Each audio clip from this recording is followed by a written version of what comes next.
Recording by Chuck Williamson. My Trip Abroad by Charlie Chaplin. Chapter 1. I Decide to Play Hookey. A steak and kidney pie, influenza, and a cablegram. There is the triple alliance that is responsible for the whole thing. Though there might have been a bit of homesickness and a desire for applause mixed up in the cycle of circumstances that started me off to Europe for a vacation. For 7 years I have been basking in California's perpetual sunlight, a sunlight artificially enhanced by the Studio Cooper Hewitts. For 7 years I have been working and thinking along in a single channel, and I wanted to get away. Away from Hollywood, the cinema colony, away from scenarios, away from the celluloid smell of the studios, away from contracts, press notices, cutting rooms, crowds, bathing beauties, custard pies, big shoes, and little mustaches. I was in the atmosphere of achievement, but an achievement which to me was rapidly verging on stagnation. I wanted an emotional holiday. Perhaps I am projecting at the start a difficult condition for conception, but I assure you that even the clown has his rational moments, and I needed a few. The triple alliance listed above came about rather simultaneously. I had finished the picture of the kid and the idle class and was about to embark on another. The company had been engaged, script and settings were ready. We had worked on the picture one day. I was feeling very tired, weak, and depressed. I had just recovered from an attack of influenza. I was in one of those what's the use moods. I wanted something and didn't know what it was. And then Montague Glass invited me to dinner at his home in Pasadena. There were many other invitations, but this one carried with it the assurance that there would be a steak and kidney pie. A weakness of mine. I was on hand ahead of time. The pie was a symphony. So was the evening. Monty Glass, his charming wife, their little daughter, Lucius Hitchcock, the illustrator, and his wife. Just a homey little family party devoid of red lights and jazz orchestras. It awoke within me a chord of something reminiscent. I couldn't quite tell what. After the final onslaught on the pie, into the parlor before an open fire. Conversation. Not studio patois, nor idle chatter. An exchange of ideas. Ideas founded on ideas. I discovered that Montague Glass was much more than the author of Potash and Perlmutter. He thought. He was an accomplished musician. He played the piano. I sang. Not as an exponent of entertainment, but as part of the group having a pleasant, homey evening. We played charades. The evening was over too soon. It left me wishing. Here was home in its true sense. Here was a man artistically and commercially successful, who still managed to lock the doors and put out the cat at night. I drove back to Los Angeles. I was restless. There was a cablegram waiting for me from London. It called attention to the fact that my latest picture, The Kid, was about to make its appearance in London. And, as it had been acclaimed my best, this was the time for me to make the trip back to my native land. A trip that I had been promising myself for years. What would Europe look like after the war? I thought it over. I had never been present at the first showing of one of my pictures. Their debut to me had been in Los Angeles projection rooms. I had been missing something vital and stimulating. I had success, but it was stored away somewhere. I had never opened the package and tasted it. I sort of wanted to be patted on the back. And I rather relished the pats coming in and from England. They had hinted that I could, so I wanted to turn London upside down. Who wouldn't want to do that? And all the time, there was the specter of nervous breakdown from overwork threatening, and the actual results of influenza apparent, to say nothing of the steak and kidney pie. Sensation of the pleasantest sort beckoned me. At the same time, rest was promised. I wanted to grab it while it was good. Perhaps the kid might be my last picture. Maybe there would never be another chance for me to bask in the spotlight. And I wanted to see Europe. England, France, Germany, and Russia. Europe was new. It was too much. I stopped preparations on the picture we were taking, decided to leave the next night for Europe, and did it despite the protests and the impossibility howlers. Tickets were engaged. We packed. Everyone was shocked. I was glad of it. I wanted to shock everyone. The next night, I believe that most of Hollywood was at the train in Los Angeles to see me off, and so were their sisters and their cousins and their aunts. Why was I going? A secret mission, I told them. It was an effective answer. I was immediately signed to do pictures in Europe, in the minds of most of them. But then, would they have believed or understood if I told them I wanted an emotional holiday? I don't think so. There was the usual station demonstration at the train. The crowd rather surprised me. It was but a foretaste. I do not try to remember the shouted messages of cheer that were flung after me.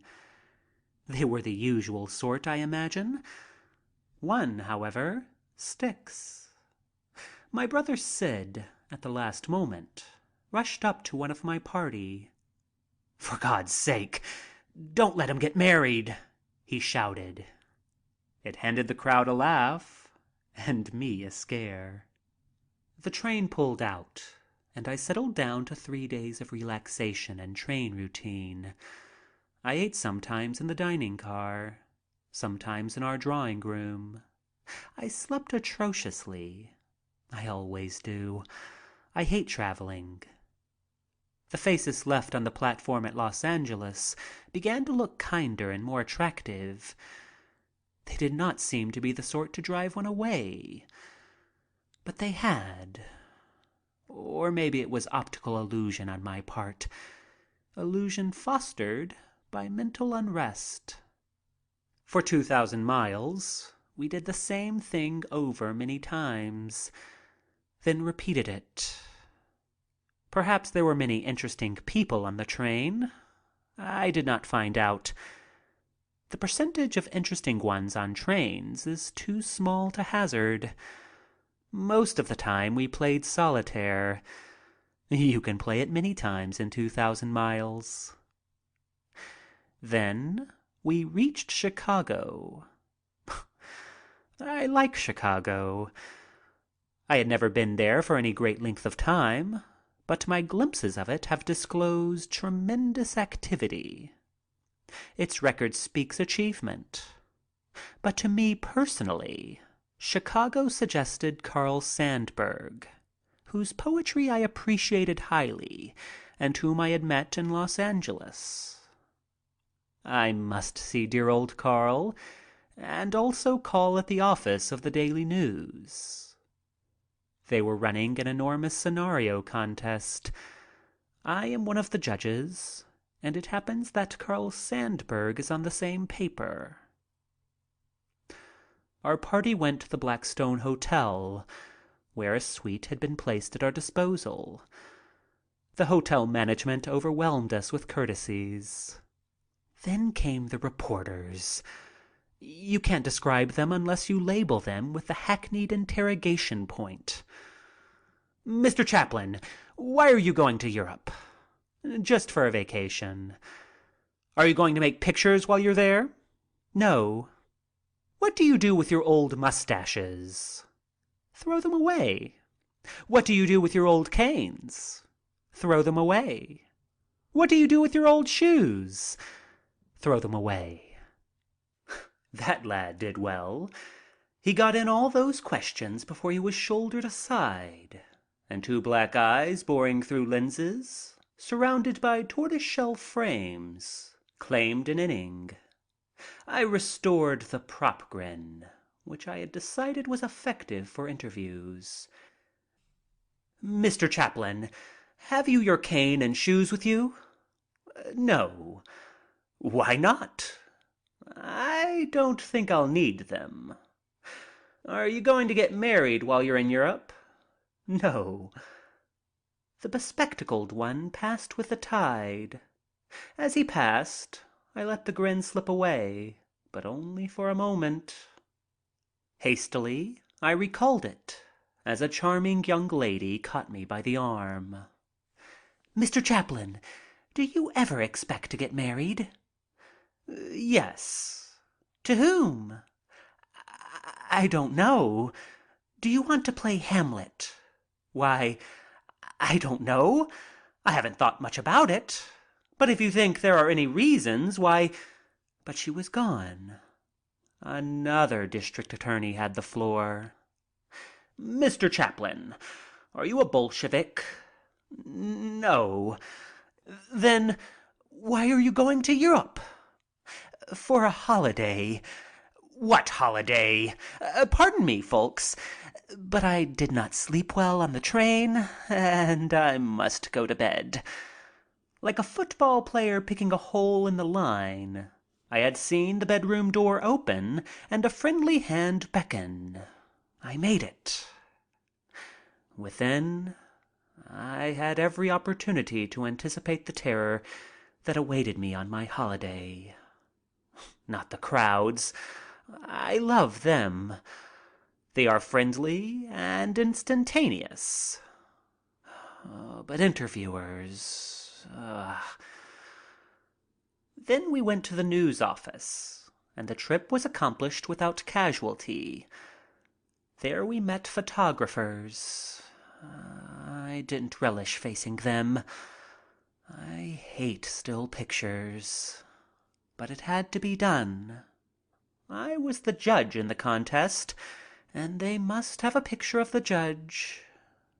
Now, I had always pictured a judge as being a rather dignified personage, but I learned about judges from them. Their idea of the way to photograph a judge was to have him standing on his head, or with one leg pointing east. They suggested a mustache, a derby hat, and a cane.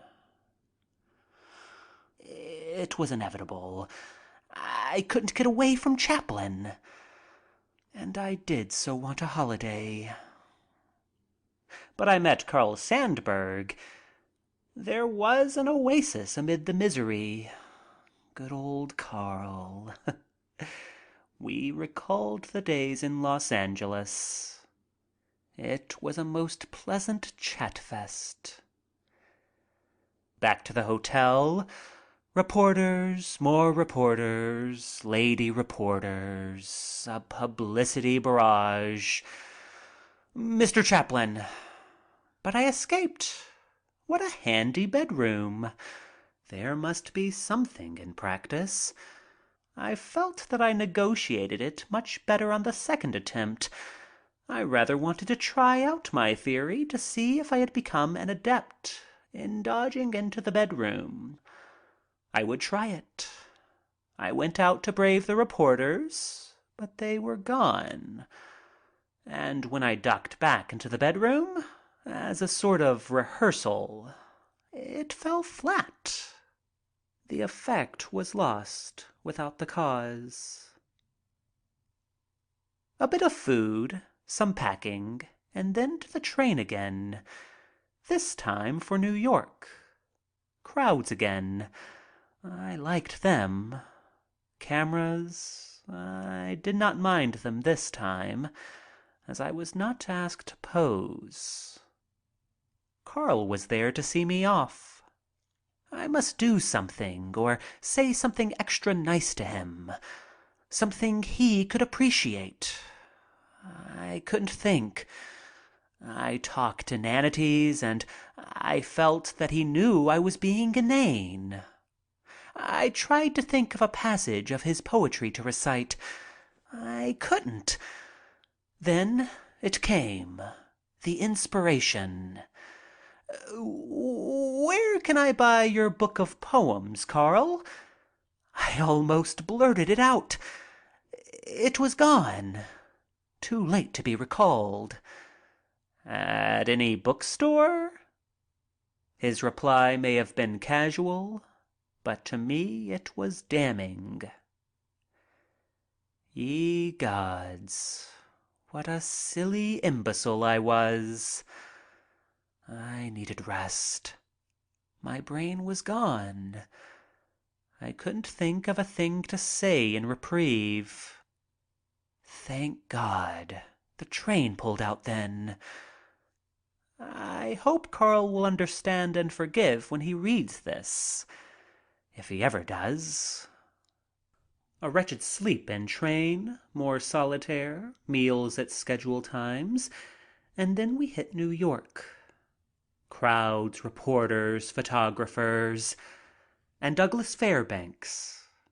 Good old Doug. He did his best, but Doug has never had a picture yet where he had to buck news photographers.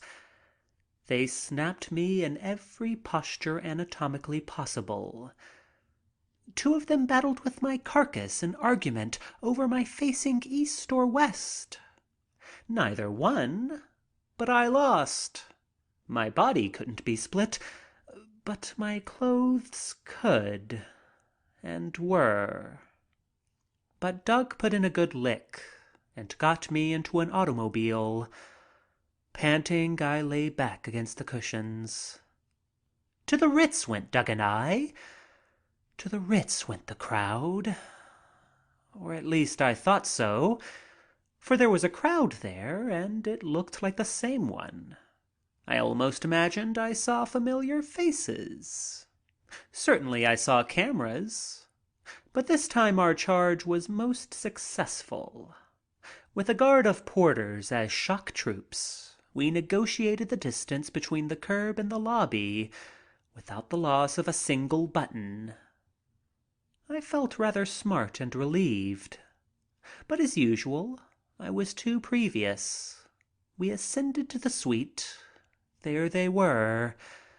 The gentlemen of the press and one lady of the press. "Mr. Chaplin, why are you going to Europe?" "For a vacation." "What do you do with your old mustaches?" "Throw them away." "Do you ever expect to get married?" "Yes." "What's her name?" I don't know." "Are you a Bolshevik?" "I am an artist. I am interested in life. Bolshevism is a new phase of life. I must be interested in it." "Do you want to play Hamlet?" "Why, I don't know." Again, Lady Luck flew to my side. I was called to the telephone. I answered the one in my bedroom and closed the door and kept it closed. The press departed. I felt like a wrung dish rag. I looked into the mirror. I saw a Cheshire cat grinning back at me. I was still carrying the prop grin that I had invented for interviews. I wondered if it would be easier to hold it all the time rather than chase it into play at the sight of reporters. But someone might accuse me of imitating Doug, so I let the old face slip back into normalcy. Doug came. Mary was better. She was with him. It was good to see her. The three of us went to the roof to be photographed.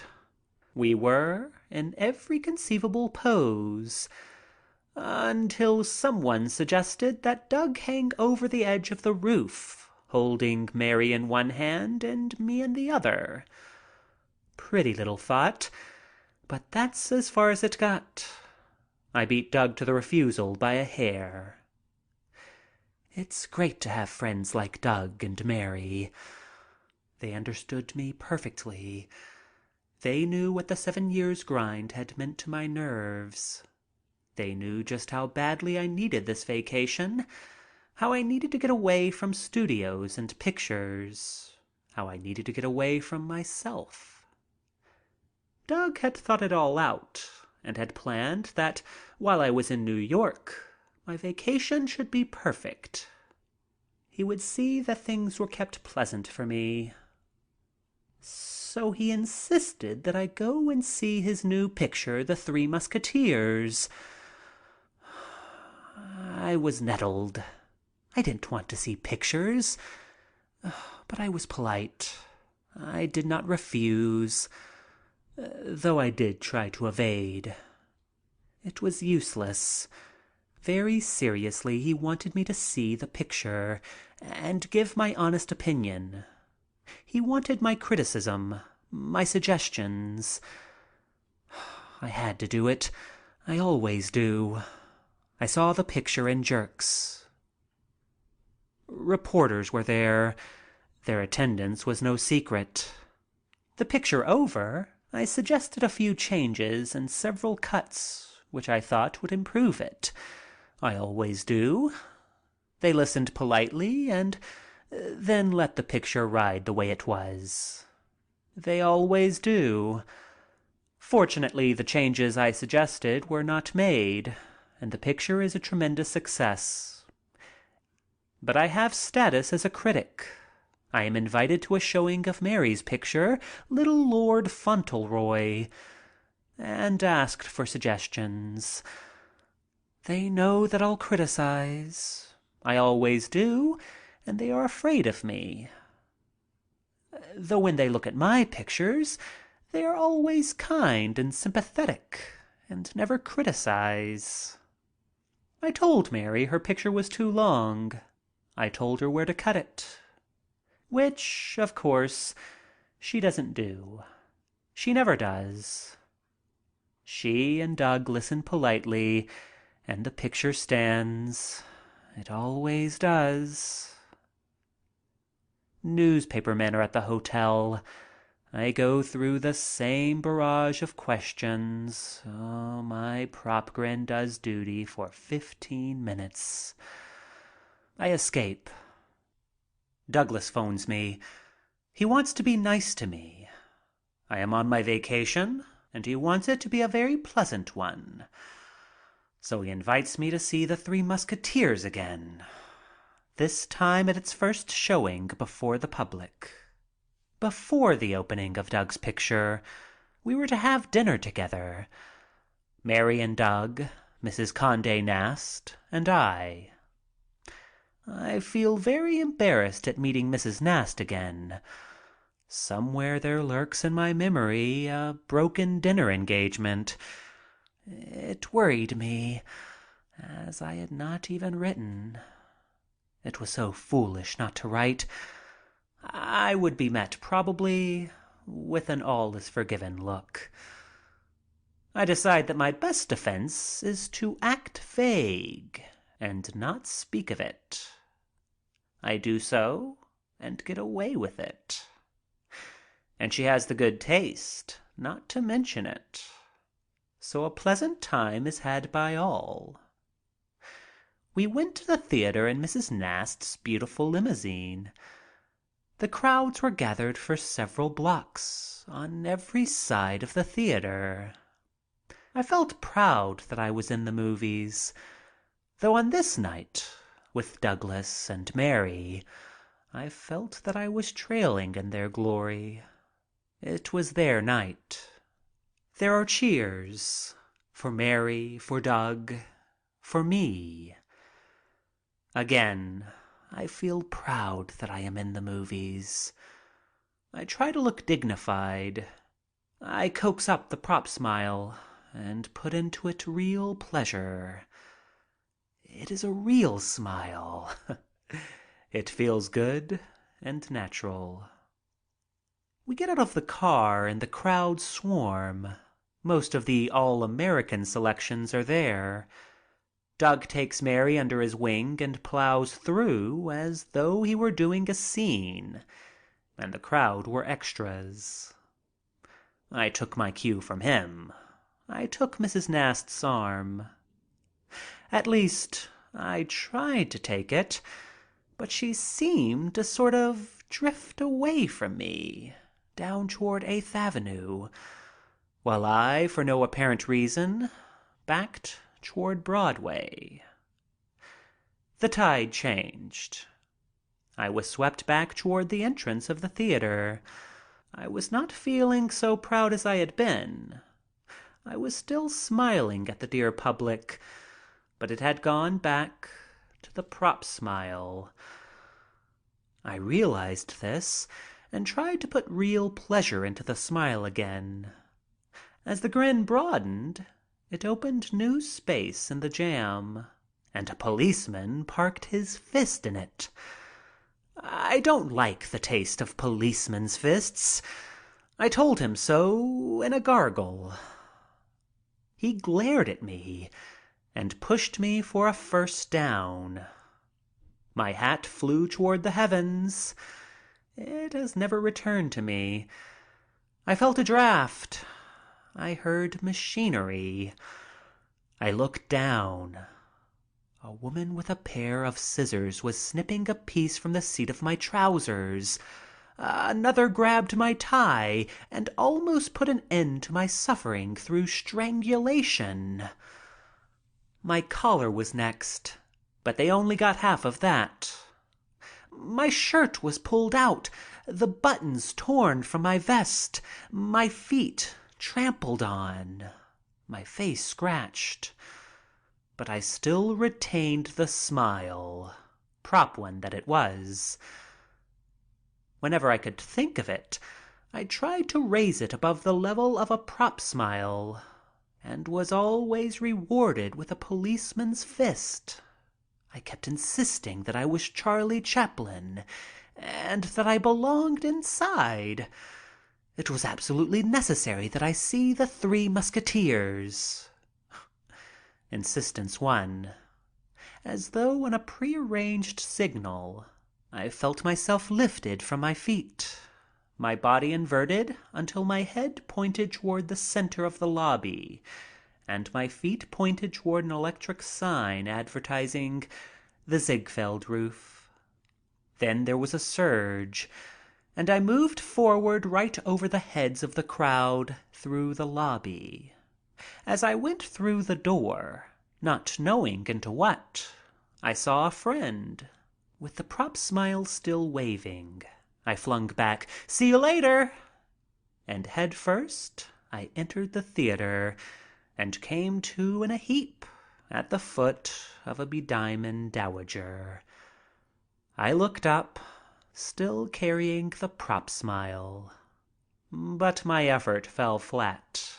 There was no applause in the look she gave me. Crestfallen, I gathered myself together, and with what dignity there was left, I strode to the box that had been set aside for our party. There was Mary, as sweet and beautiful as ever. Mrs. Nast, calm and composed. Doug, serene and dapper. Late again they looked. And Mary, steely polite, enumerated my sartorial shortcomings. But I knew one of them, at least better than she did, and I hastened to the men's room for repairs. Soap and water and a brush did wonders, but I could find no trousers, collar, or tie, and I returned clean but ragged to the box, where disapproval was being registered unanimously. I tried to make the prop grin more radiant, even though I was most tired after my journey. But it didn't go with Doug and Mary. But I refused to let them spoil my pleasure, and I saw The Three Musketeers. It was a thrilling success for Doug. I felt good for him, though I was a bit envious. I wondered if the showing of The Kid could have meant as big a night for me. 'Twas quite a night, this opening of the Fairbanks masterpiece. And, considering all the circumstances, I think I behaved admirably. Somehow, though, I think there is a vote of 3-1 against me. End of chapter 1.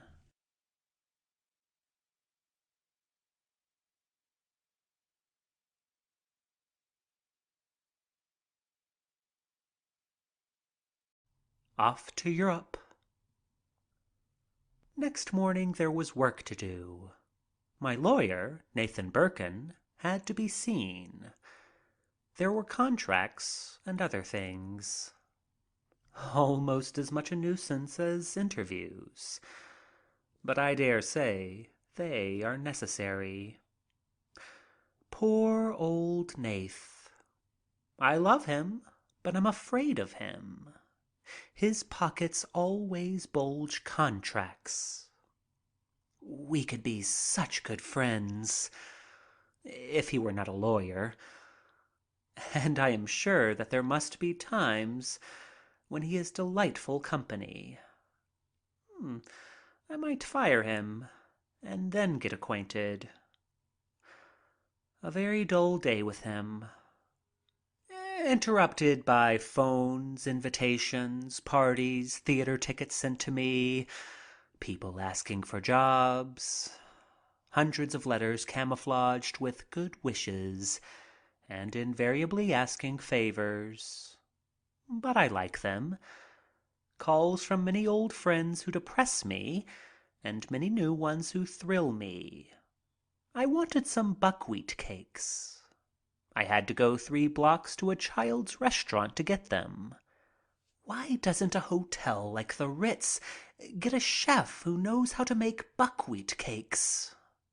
Can't they lure one away from the spotlight of the white front? Still, I guess there is a thrill in tossing the batter in the air and catching it, while hungry-looking eyes and flattened noses are pressed against the window. That night I went to see Lilium, the best play in New York at the time, and one which in moments rises to true greatness. It impressed me tremendously and made me dissatisfied with myself. I don't like being without work.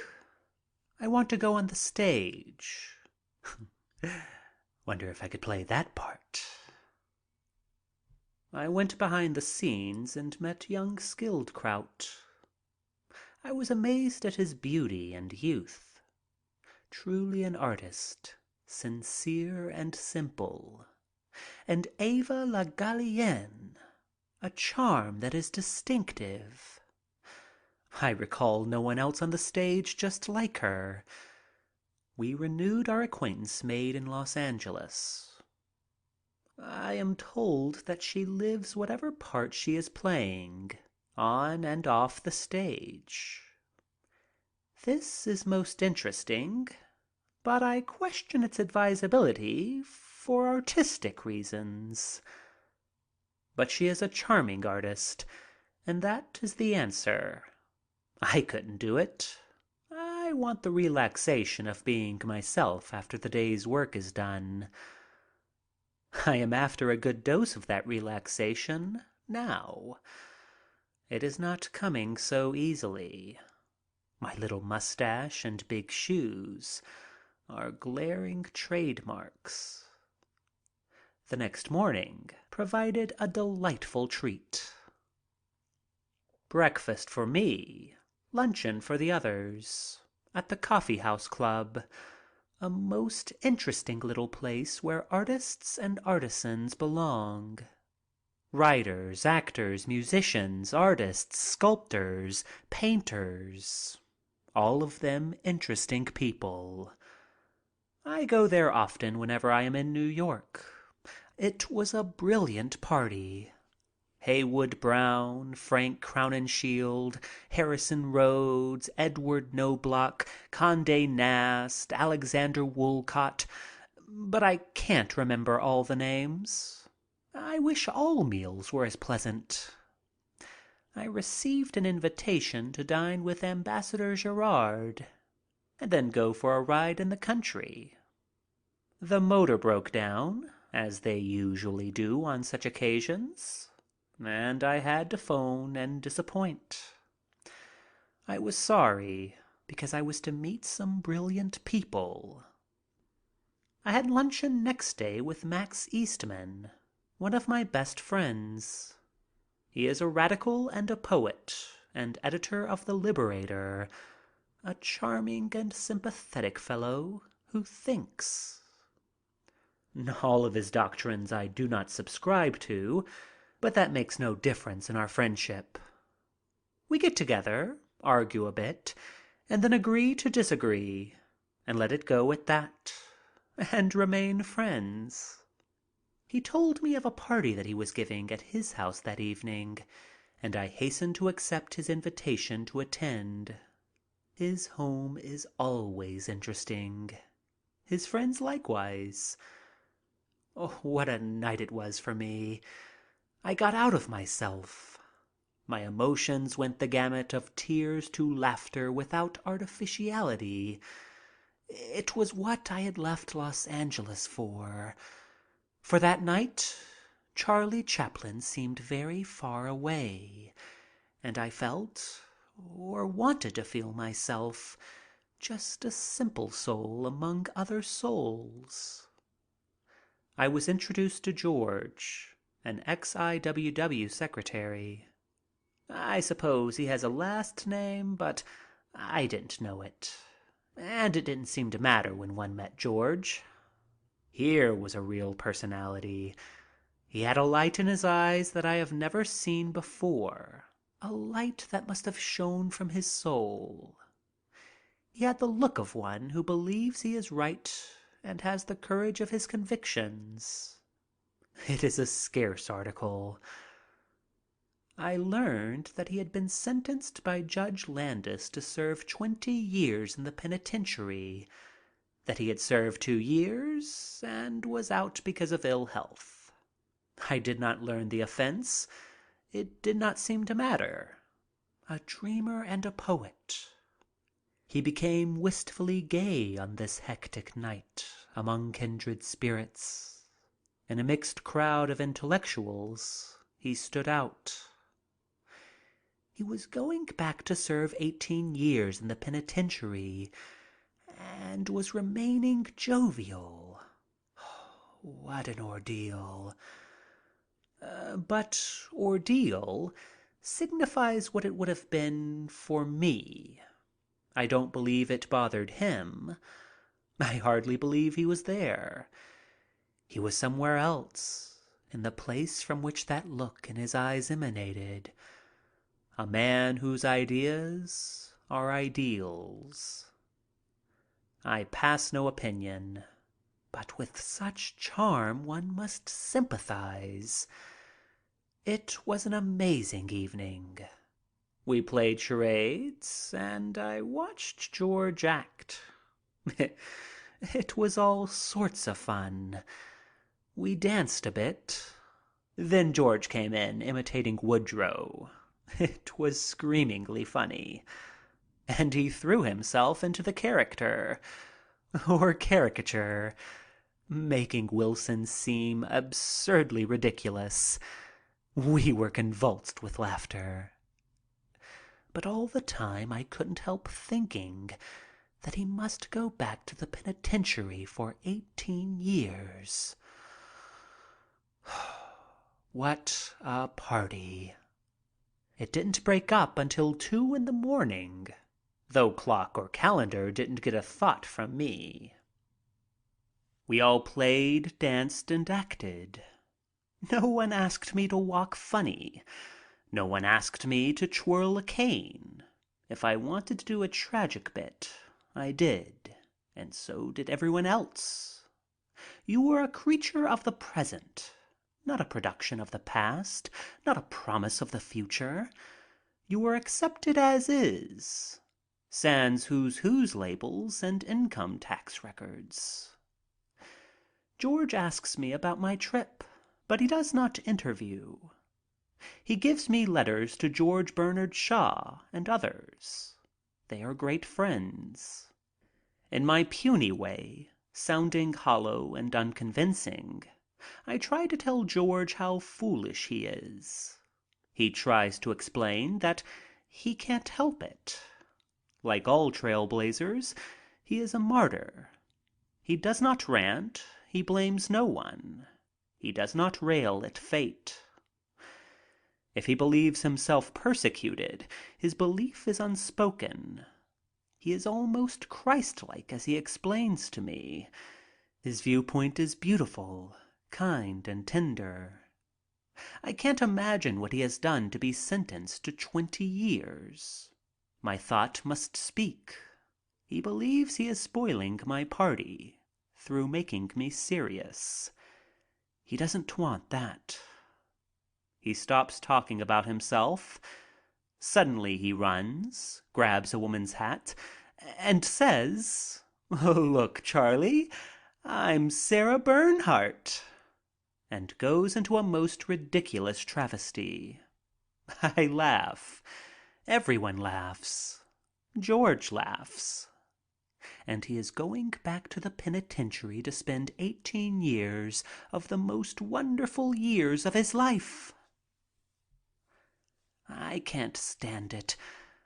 I go out in the garden and gaze up at the stars. It is a wonderful night and a glorious moon is shining down. I wish there was something I could do for George. I wonder if he is right or wrong. Before long, George joins me. He is sad and reflective, with a sadness of beauty, not of regret. He looks at the moon, the stars. He confides, "How stupid is the party, any party, compared with the loveliness of the night. The silence that is a universal gift. How few of us enjoy it. Perhaps because it cannot be bought. Rich men buy noise. Souls revel in nature's silences. They cannot be denied those who seek them." We talk of George's future, not of his past, nor of his offense. Can't he escape? I try to make him think logically towards regaining his freedom. I want to pledge my help. He doesn't understand or pretends not to. He has not lost anything. Bars cannot imprison his spirit. I beg him to give himself and his life a better chance. He smiles. "Don't bother about me, Charlie. You have your work. Go on making the world laugh. Yours is a great task and a splendid one. Don't bother about me." We are silent. I am choked up. I feel a sort of pent-up helplessness. I want relief. It comes. The tears roll down my cheeks, and George embraces me. There are tears in both our eyes. Goodbye, Charlie. Goodbye, George. What a party. Its noise disgusts me now. I call my car. I go back to the Ritz. George goes back to the pen. Chuck Reisner, who played the big bully in The Kid, called the next day. He wants to go to Europe. Why? He doesn't know. He is emotional and sensational. He is a pugilist and a songwriter, a civil soldier of fortune. He doesn't like New York, and he wants to get back to California at once. We have breakfast together. It is a delightful meal because it is so different from my usual lonely breakfast. Chuck goes on at a great rate and succeeds in working up his own emotions until there are tears in his eyes. I promise him all sorts of things to get rid of him. He knows it and tells me so. We understand each other very well. I promise him an engagement. Tell him he can always get a job with me if he doesn't want too much money. He is indignant at some press notices that have appeared about me and wants to go down to Newspaper Row and kill a few reporters. He always has a chip on his shoulders wherever I am concerned. He mothers me in his rough way. We talk about everyone's ingratitude for what he and I have done for people. We have a mutual admiration convention. Why aren't we appreciated more? We are both sour on the world and its hypocrisies. It's a great little game, panning the world, so long as you don't let your sessions get too long or too serious. I chased Chuck before that time. I had a luncheon engagement at the Coffee House Club with Frank Crowninshield, and we talked over the arrangements of a dinner which I am giving to a few intimate friends. Frank is my social mentor, though I care little about society and the general acceptance of the term. We arranged for the table at the Elysee Cafe, and it was to be a mixed party.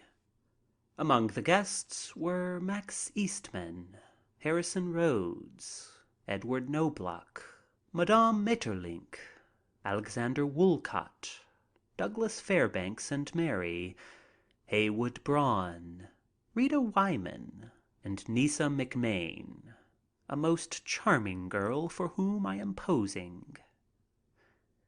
Frank Harris and Waldo Frank were invited, but were unable to attend.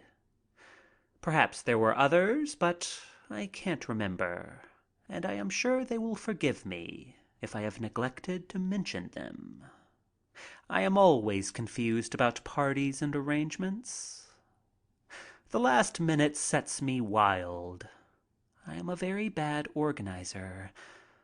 I am always leaving everything until the last minute, and as a rule, no one shows up. This is the exception, for on this occasion, everyone did turn up, and it started off like most parties. Everybody was stiff and formal. I felt a terrible failure as a host. But in spite of Mr. Volstead, there was a bit of golden water to be had, and it saved the day. What a blessing at times. I had been worried since sending the invitations. I wondered how Max Eastman would mix with the others. But I was soon put at ease, because Max is clever and is just as desirous of having a good time as anyone, in spite of intellectual differences. That night, he seemed the necessary ingredient to make the party. The fizz water must have something of the sort of thing that old Ponce de Leon sought.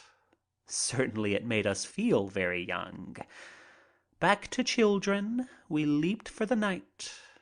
There were games, music, dancing, and no wallflowers. Everyone participated. We began playing charades, and Doug and Mary showed us some clever acting. They both got on top of a table and made believe he was the conductor of a trolley car and she was the passenger. After an orgy of calling out stations en route, The conductor came along to the passenger and collected her fare. Then they both began dancing around the floor, explaining that they were a couple of fairies dancing along on the side of a brook, picking flowers. Soon Mary fell in, and Douglas plunged in after her and pulled her up on the banks of the brook. That was their problem, and guess though we would, we could not solve it. They gave the answer finally. Oh, it was Fairbanks.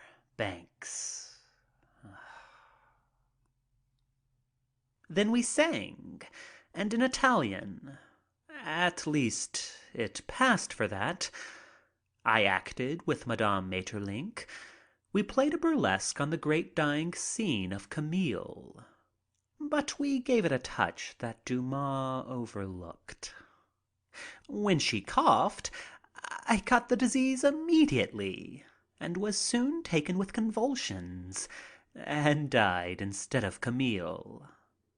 We sang some more, we danced. We got up and made impromptu speeches on any given subject. None were about the party, but on subjects like political economy, the fur trade, feminism. Each one would try to talk intelligently and seriously on a given subject for 1 minute. My subject was the fur trade. I prefaced my talk by references to cats, rabbits, etc., and finished up by diagnosing the political situation in Russia. For me, the party was a great success. I succeeded in forgetting myself for a while. I hope the rest of them managed to do the same.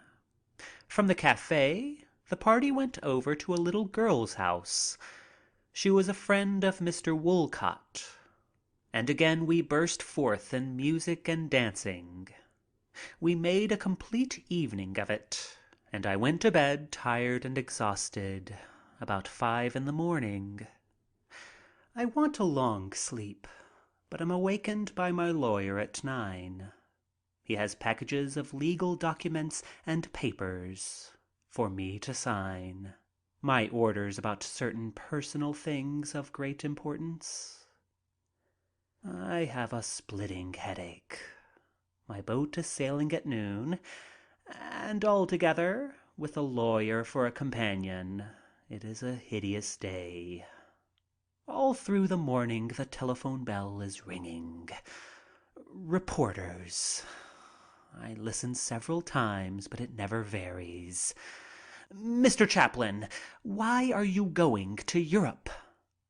To get rid of interviews, I finally shout and hang up the phone.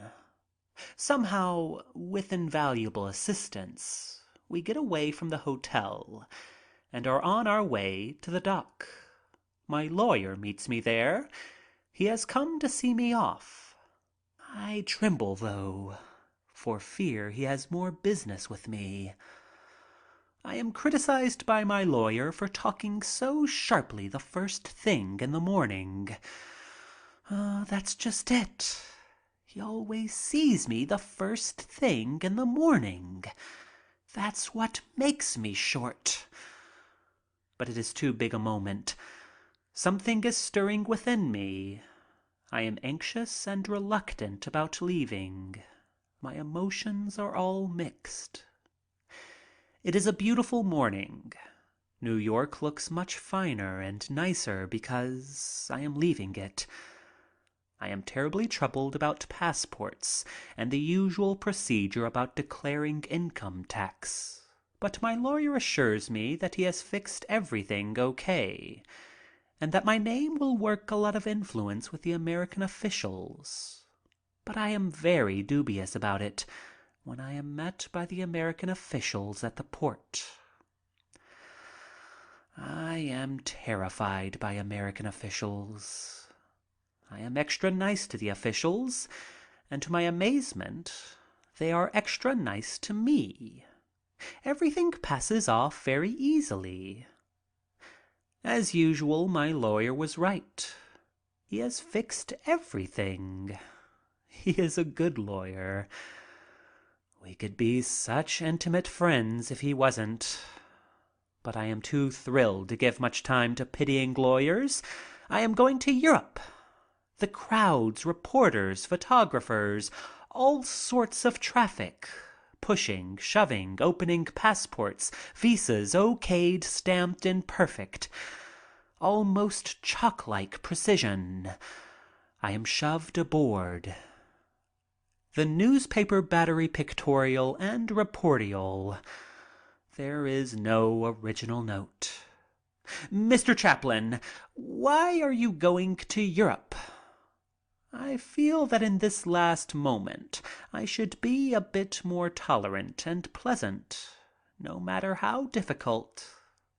I bring forth the prop smile again. For a vacation, I answer. Then they go through the standard interview form, and I try to be obliging. Mrs. John Carpenter is on the boat and was invited to my party, but couldn't attend, with her charming daughter, who has the face of an angel. Also Mr. Edward Knobloch. We are all photographed. Doug and Mary are there. Lots of people to see me off. Somehow I don't seem interested in them very much. My mind is pretty well occupied. I am trying to make conversation, but am more interested in the people and the boat and those who are going to travel with me. Many of the passengers on the boat are bringing their children that I may be introduced. I don't mind children. I have seen you so many times in the pictures. I find myself smiling at them graciously and pleasantly, especially the children. I doubt if I am really sincere in this, as it is too early in the morning. Despite the fact that I love children, I find them difficult to meet. I feel rather inferior to them. Most of them have assurance, have not yet been cursed with self-consciousness. And one has to be very much on his best behavior with children, because they detect our insincerity. I find there are quite a lot of children on board. Everyone is so pleasant, especially those left behind. Handkerchiefs are waving. The boat is off. We start to move. The waters are churning. Am feeling very sad, rather regretful. Think what a nice man my lawyer is. We turn around the bend and get into the channel. The crowds are but little flies now. In this fleeting dramatic moment, there comes the feeling of leaving something very dear behind. The cameraman and many of his brothers are on board. I discover him as I turn around. I did not want to discover anyone just then. I wanted to be alone with sky and water. But I am still Charlie Chaplin. I must be photographed. And am. We are passing the Statue of Liberty. He asks me to wave and throw kisses, which rather annoys me. The thing is too obvious. It offends my sense of sincerity. The Statue of Liberty is thrilling, dramatic, a glorious symbol. I would feel self-conscious and cheap in deliberately waving and throwing kisses at it. I will be myself. I refuse. The incident of the photographic seeker before the Statue of Liberty upsets me. I felt that he was trying to capitalize the statue. His request was deliberate, insincere. It offended me. It would have been like calling an audience to witness the placing of flowers upon a grave. Patriotism is too deep a feeling to depict in the posing for a photograph. Why are attempts made to parade such emotions? I feel glad that I have the courage to refuse. As I turn from the photographer, I feel a sense of relief. I am to have a reprieve from such annoyances. Reporters, for the while, are left behind. It is a delicious sense of security. I am ready for the new adjustment. I am in a new world, a little city of its own, where there are new people. People who may be either pleasant or unpleasant. And mine is the interesting job of placing them in their proper category. I want to explore new lands, and I feel that I shall have ample opportunity on such an immense ship. The Olympic is enormous, and I conjure up all sorts of pleasures to be had in its different rooms. Turkish baths, gymnasiums, music rooms, its Ritz-Carlton restaurant, where everything is elaborate and of ornate splendor. I find myself looking forward to my evening meal. We go to the Ritz Grill to dine. Everyone is pleasant. I seem to sense the feel of England immediately. Foreign food, a change of system, the different bill of fare, with money in terms of pounds, shillings, and pence, and the dishes, pheasant, grouse, and wild duck. For the first time I feel the elegant gentleman, the man of means. I ask questions and discover that there are really some very interesting people aboard. But I resent anyone telling me about them. I want to discover them myself. I almost shout when someone tries to read me a passenger list. This is a desert island. I am going to explore it myself. The prospect is intriguing. I am 3,000 miles from Hollywood and 3,000 miles from Europe. For the moment, I belong to neither. God be praised. I am myself. It is my little moment of happiness. The glorious today that is sandwiched in between the exhausting yesterday of Los Angeles and the portentous tomorrow of Europe. For the moment, I am content. End of chapter 2.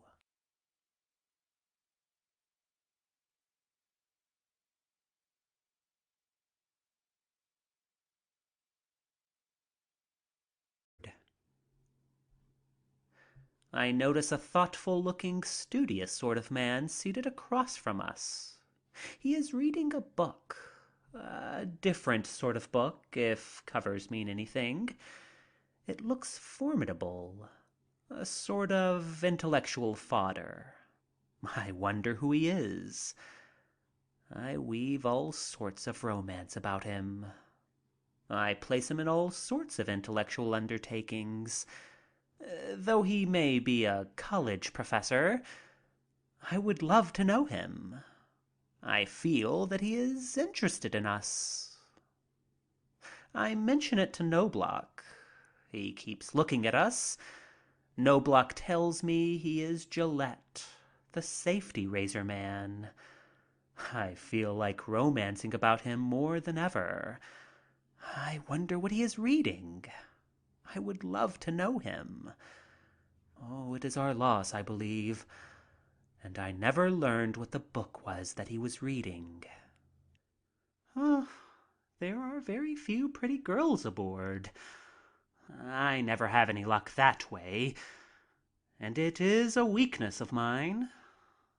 I feel that it would be awfully pleasant to cross the ocean with a number of nice girls who were pretty and who would take me as I am. We listened to the music and retired early. This because of a promise to myself that I would do lots of reading abroad. I have a copy of Max Eastman's poems, Colors of Life, a volume of treasures. I try to read them, but am very nervous. The type passes in parade, but I assimilate nothing. So I prepare to sleep and be in good shape for the morning. But that is also impossible. I am beyond sleep tonight now. I am in something new, something pregnant with expectation. The immediate future is too alluring for sleep. How shall I be received in England? What sort of a trip shall I have? Whom shall I meet on board? The thoughts chased one another round my brain and back again, all running into one another in their rambling. I get up at 1 o'clock, decide to read again. This time, H.G. Wells' Outline of History. Oh, impossible. It doesn't register. I try to force it by reading aloud. It can't be done. The tongue can't cheat the brain, and right now reading is out of the question. I get up and go to see if Knobloch is in. He sleeps audibly and convincingly. He is not making his debut. I go back to my room. I rather feel sorry for him. If only the Turkish baths were open, I could while a few hours of time away until morning. Thus I meditate. The last thing I remember, it is 4 o'clock in the morning, and the next thing, 11:30. I can hear a great bit of excitement going on outside my cabin door. There are a lot of little children there with autograph books. I tell them that I will sign them later and have them leave the books with my secretary, Tom Harrington. There is a composite squeal of pleasure at this, and a sickening fear comes over me. I call Tom. He enters amid a raft of autograph books. I start to sign, then postpone it until after breakfast. Knobloch comes in all refreshed and with that radiant sort of cheerfulness that I resent in the morning. Am I going to get up for lunch, or will I have it in my cabin? There is a pleading lethargy that says, "Take it in bed." But I cannot overcome the desire to explore and the feeling of expectancy of something about to happen. I want to see somebody or meet somebody. So I decide to have luncheon in the dining room. Nothing comes off. We meet nobody. After lunch, a bit of exercise. We run around the deck for a couple of miles. It brings back thoughts of the days when I ran in marathon races. I feel rather self-conscious, however, as I am being pointed out by passengers. With each lap, it gets worse. If there was only a place where I could run with nobody looking. We finally stop and lean against the rail. All the stewards are curious. They are trying to pick me out. I notice it and pretend not to notice it. I go up into the gymnasium and look around. There is every contrivance to give joy to healthy bodies. And best of all, nobody else is there. Wonderful. I try the weights, the rowing machine, the traveling rings, punch the bag a bit, swing some Indian clubs, and leap to the trapeze. Suddenly, the place is packed. News travels quickly aboard ship. Some come for the purpose of exercising, like myself. Others out of curiosity to watch me perform. I grow careless. I don't care to go through with it. I put on my coat and hat and go to my room, finding that the old once discarded prop smile is useful as I make my way through the crowd. At 4 o'clock we have tea. I decide that the people are interesting. I love to see so many. Perhaps they are the same ones I hated to see come into the gym, but I feel no sense of being paradoxical. The gymnasium belongs to individuals. The tea room suggests and invites social intercourse. Somehow, there are barriers and conventionalities that one cannot break. For all the vaunted freedom of shipboard, I feel it's a sort of awkward situation. How is it possible to meet people on the same footing? I hear of it, I read of it, but somehow I cannot meet people myself and stay myself. I immediately shift any blame from myself and decide that the first-class passengers are all snobs. I resolve to try the second class or the third class. Somehow I can't meet these people. I get irritable and decide deliberately to seek the other classes of passengers and the boat crew. Another walk around the deck. The salt air makes me feel good in spite of my mental bothers. I look over the rail and see other passengers, second or third class, and in one large group, the ship's firemen and stokers. They are the night force come on deck for a breath of air between working their shifts in the hellish heat below. They see and recognize me. To their coal-blackened faces come smiles. They shout, "Hooray! Hello, Charlie!" I am discovered. But I tingle all over with pleasure. As those leathery faces crack into lines through the dust, I sense sincerity. There is a friendly feeling. I warm to them. There is a game of cricket going on. That's intriguing. I love cricket. Wish I could try my hand at it. Wish there was enough spontaneity about first cabin passengers to start a game. I wish I wasn't so darn self-conscious. They must have read my thoughts. I am invited timidly, then vociferously, to play a game. Their invitation cheers me. I feel one of them. A spirit of adventure beckons. I leap over the rail and right into the midst of it. I carry with me into the steerage just a bit of self-consciousness. There are so many trying to play upon me. I am looked upon as a celebrity, not a cricket player. But I do my part and try, and we get into the game. Suddenly, a motion picture cameraman bobs up from somewhere. What leeches! He snaps a picture. This gets sickening. One of the crew has hurriedly made himself up as Charlie Chaplin. He causes great excitement.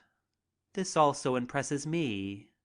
I find myself acting a part, looking surprised and interested. I am conscious of the fact that this thing has been done many times before. Then, on second thought, I realize it is all new to them and that they must mean well, so I try to enter into the spirit of the thing. There comes a pause in the cricket game. Nobody is very much interested in it.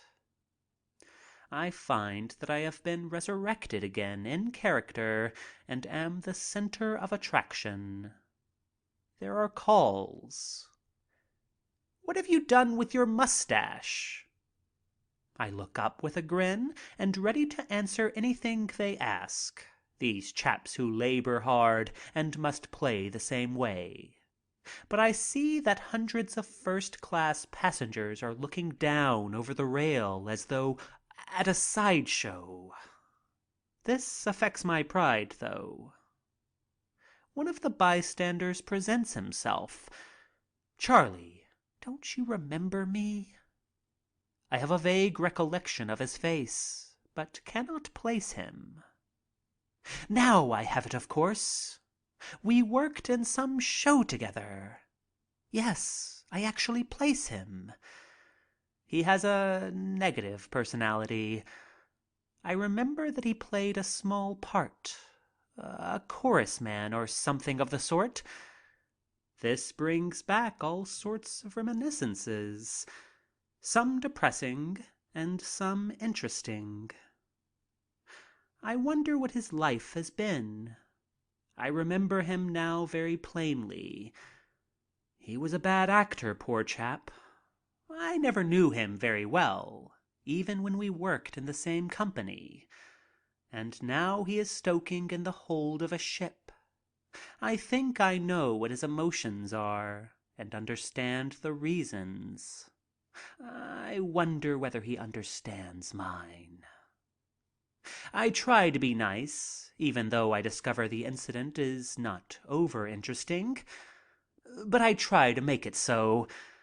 Try harder just because he never meant a great deal before. But now it seems to take on a greater significance, the meeting with this chap, and I find myself being extra nice to him, or at least trying to be. Oh, darn it all. The first-class passengers are looking on again, and I will not perform for them. They arouse pride, indignation. I have decided to become very exclusive on board. That's the way to treat them. It is 5 o'clock. I decide to take a Turkish bath.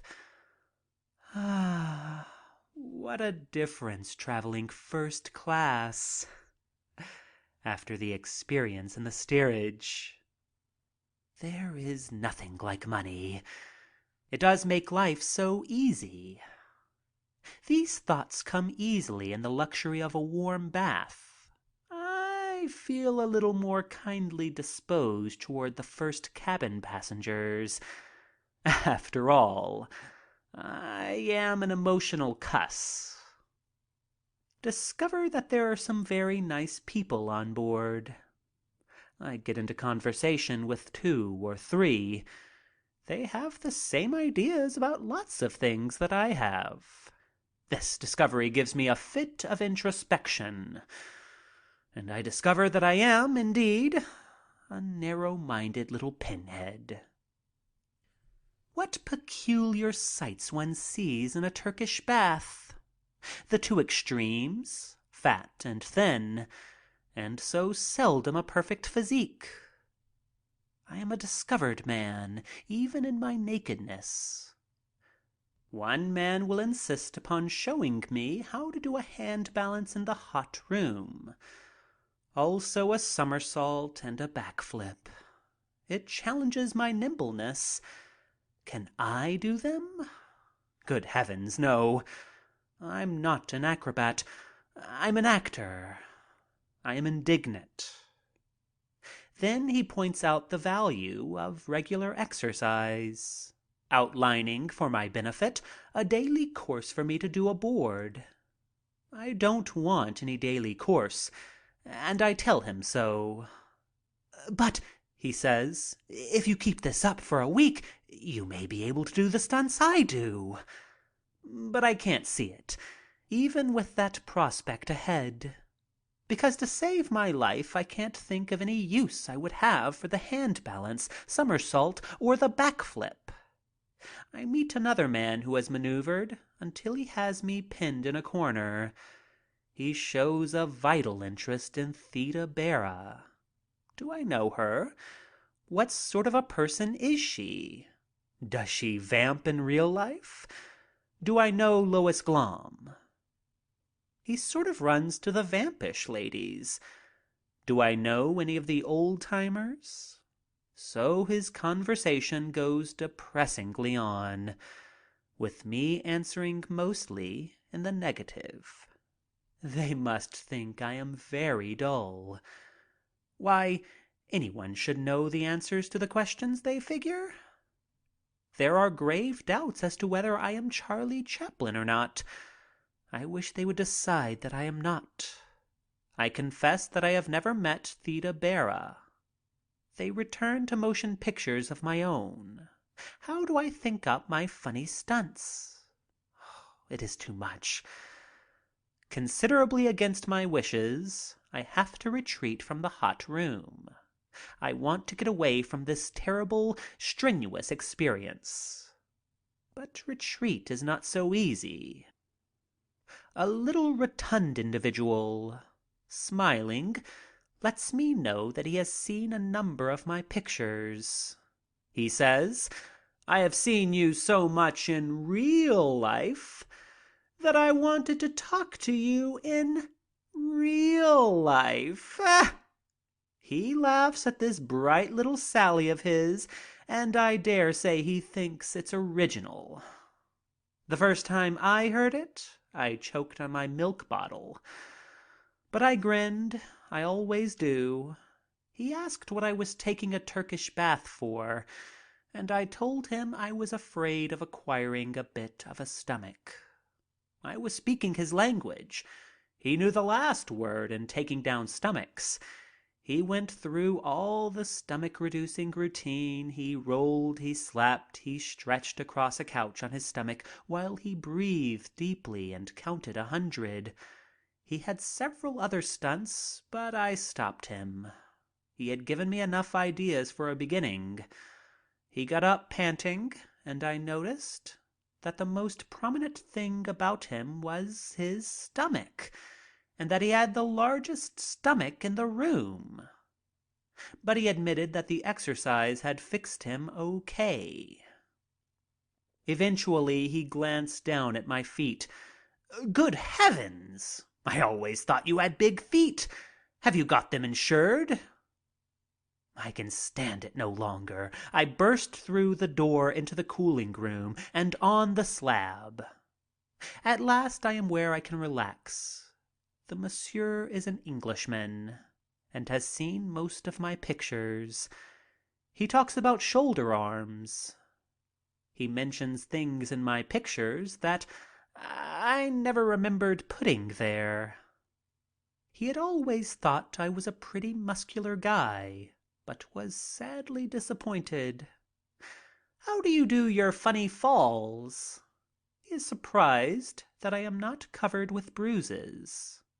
Do I know Clara Kimball Young? Are most of the people in pictures immoral? I make no pretenses. I am asleep. I am very tired. An audience has drifted in, and I hear a remark about my feet. I am manhandled and punched and then handed on into another room. At last I can relax. I am about to fall asleep when one of the passengers asks if I would mind signing an autograph for him. But I conquer them. Patience wins, and I fall asleep, to be awakened at 7 o'clock and told to get out of the bath. I dress for dinner. We go into the smoking room. I meet the demon cameraman. I do not know him, as he is dressed up like a regular person. We get into conversation.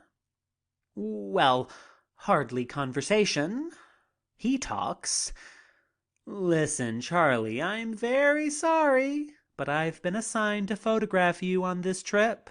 Now, we might as well get to know each other and make it easy for both of us. So the best thing to do is to let's do it fully and get it over with. Now, let's see. I'll take tomorrow and part of the next day. I want to photograph you with the third-class passengers, then the second class, and have you shown playing games on deck. If you have your makeup and mustache, hat, shoes, and cane, it will be all the better. I call for help.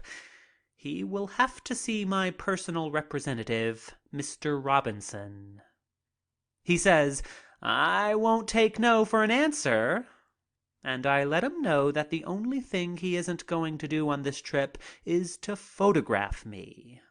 I explain that it would be a violation of contract with the First National exhibitors. I've been assigned to photograph you, and I'm going to photograph you, he says. And then he told me of his other camera conquests, of his various experiences with politicians who did not want to be photographed. I had to break through the palace walls to photograph the King of England, but I got him. Also had quite a time with Foch, but I have his face in celluloid now.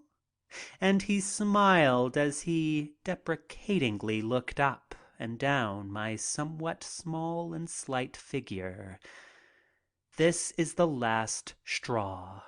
I defy him to photograph me, for from now on I have made up my mind that I am going to lock myself in my cabin. Oh, I'll fool him. But my whole evening is spoiled. I go to bed cursing the motion picture industry, the makers of film, and those responsible for the cameramen. Why did I take this trip? What is it all for? It has gotten beyond me already. And it is my trip, my vacation. It is early, and I decide to read a bit. I pick up a booklet of poems by Klaus Mackay, a young Negro poet who is writing splendid verse of the inspired sort. Reading a few of his gems, my own annoyances seem puny and almost childish. I read The Tropics of New York. Bananas ripe and green and ginger root, cocoa in pods and alligator pears and tangerines and mangoes and grapefruit, fit for the highest prize at parish fairs.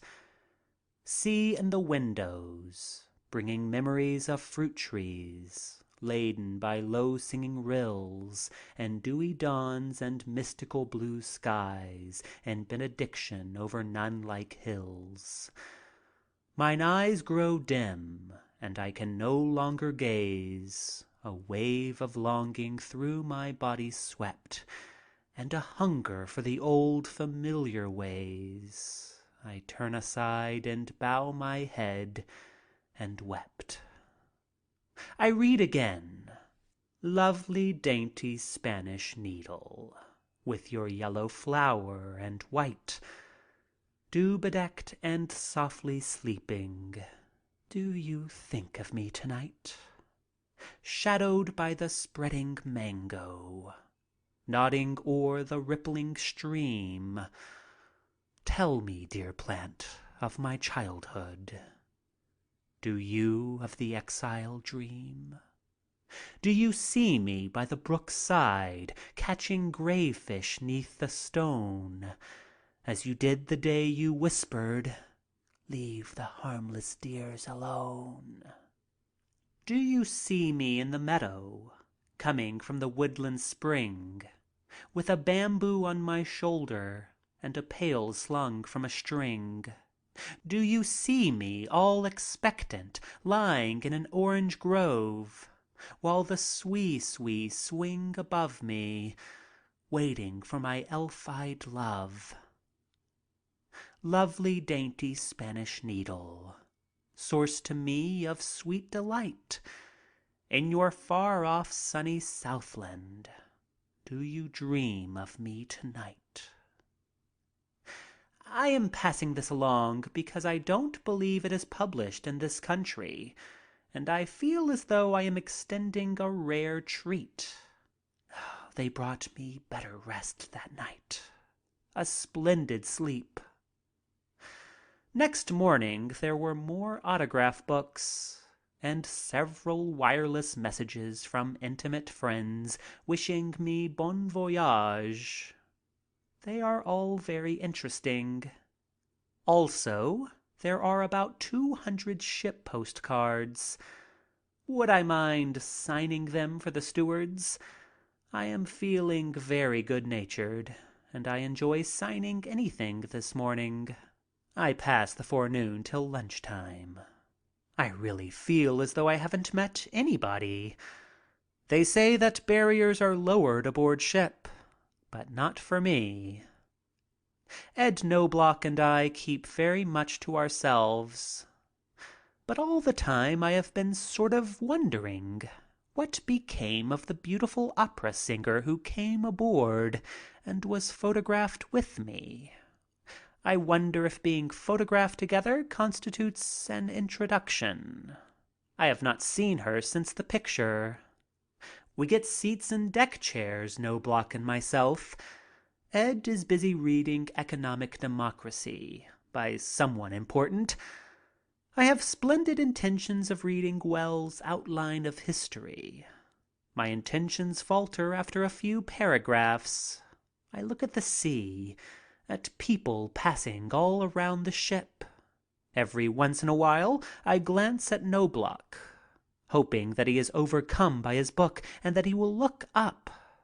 But Knobloch apparently has no such intention. Suddenly I notice, about 20 chairs away, the beautiful singer. I don't know why I always have this peculiar embarrassment that grips me now.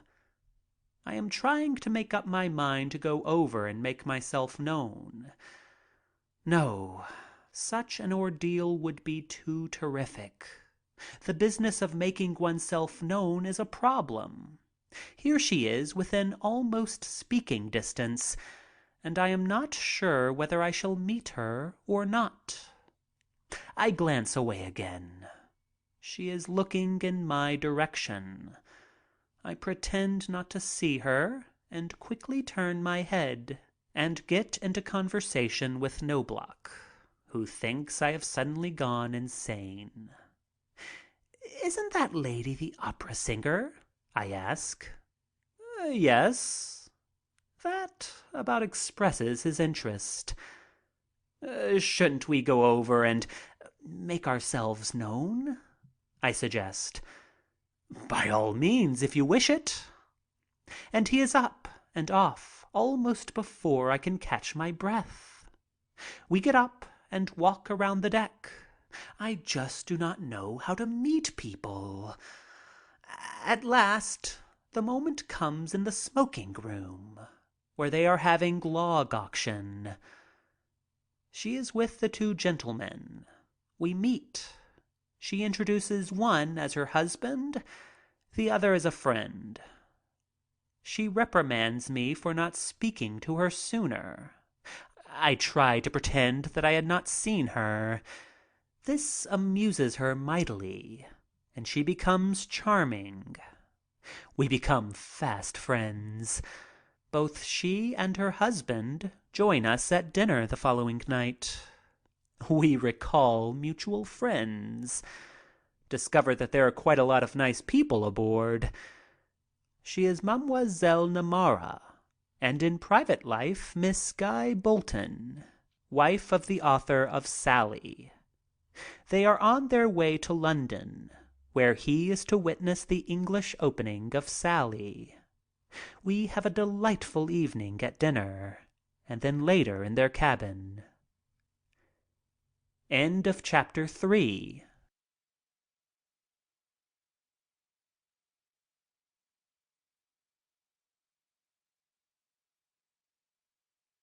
Hello, England.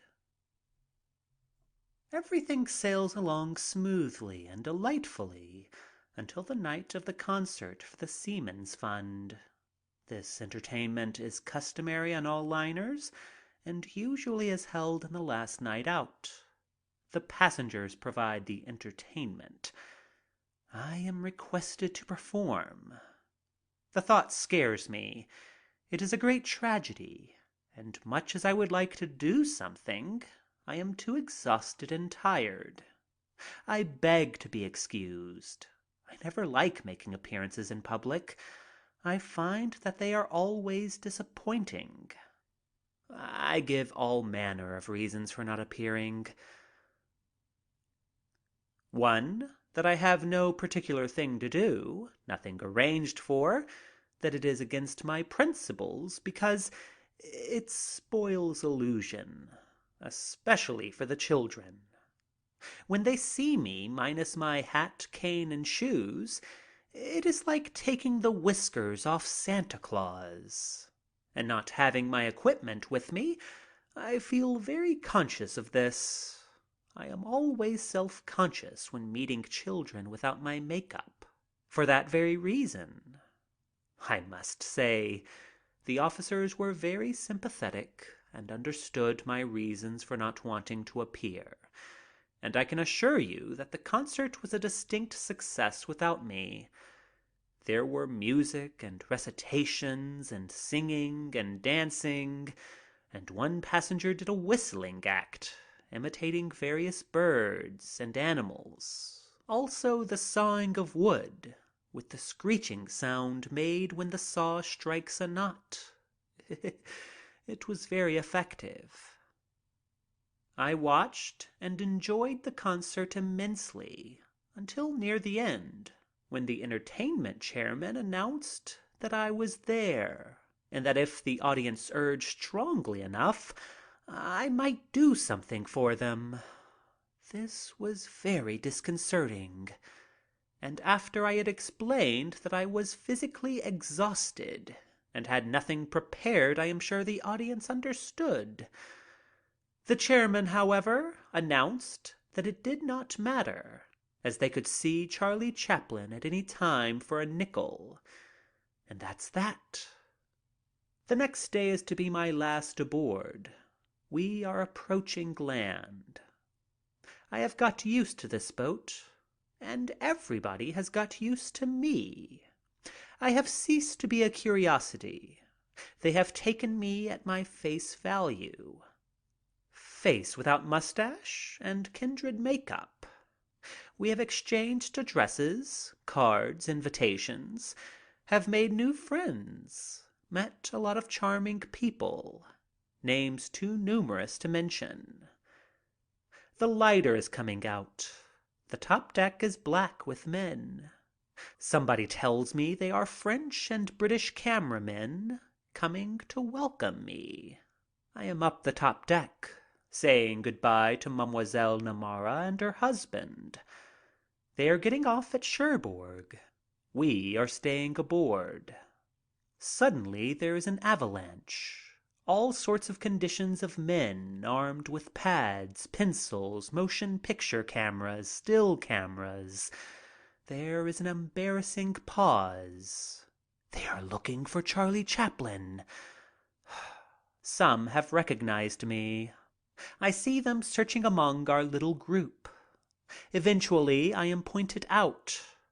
"Why, here he is!" My friends suddenly become frightened and desert me. I feel very much alone, the victim. Square-heeled gentlemen with manners different. They are raising their hats. "Do you speak French?" Some are speaking in French to me.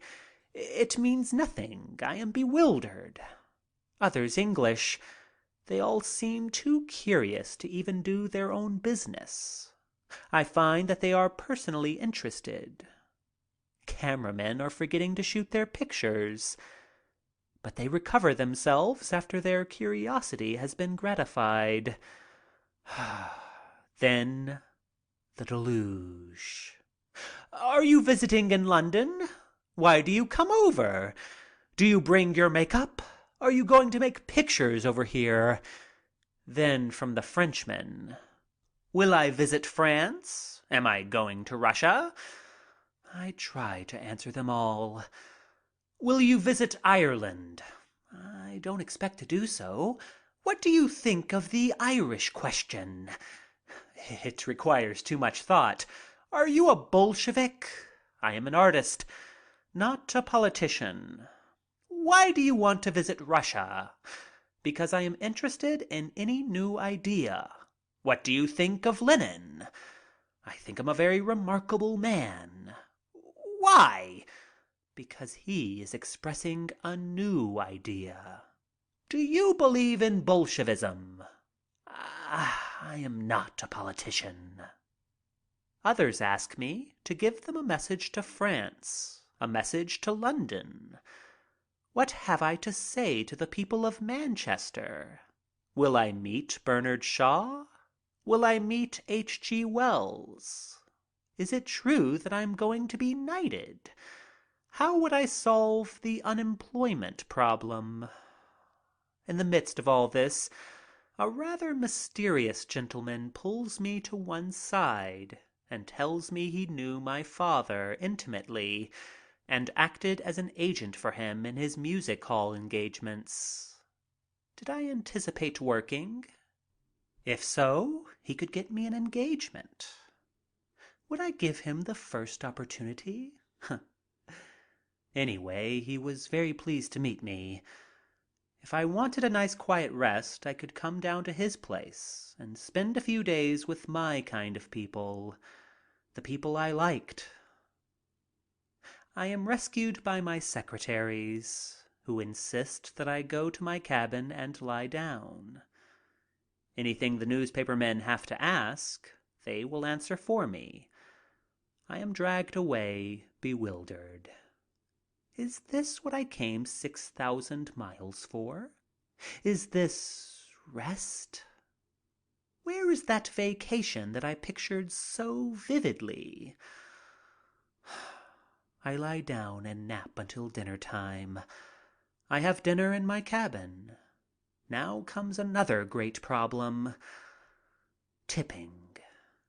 One has the feeling that if you are looked at, you should tip.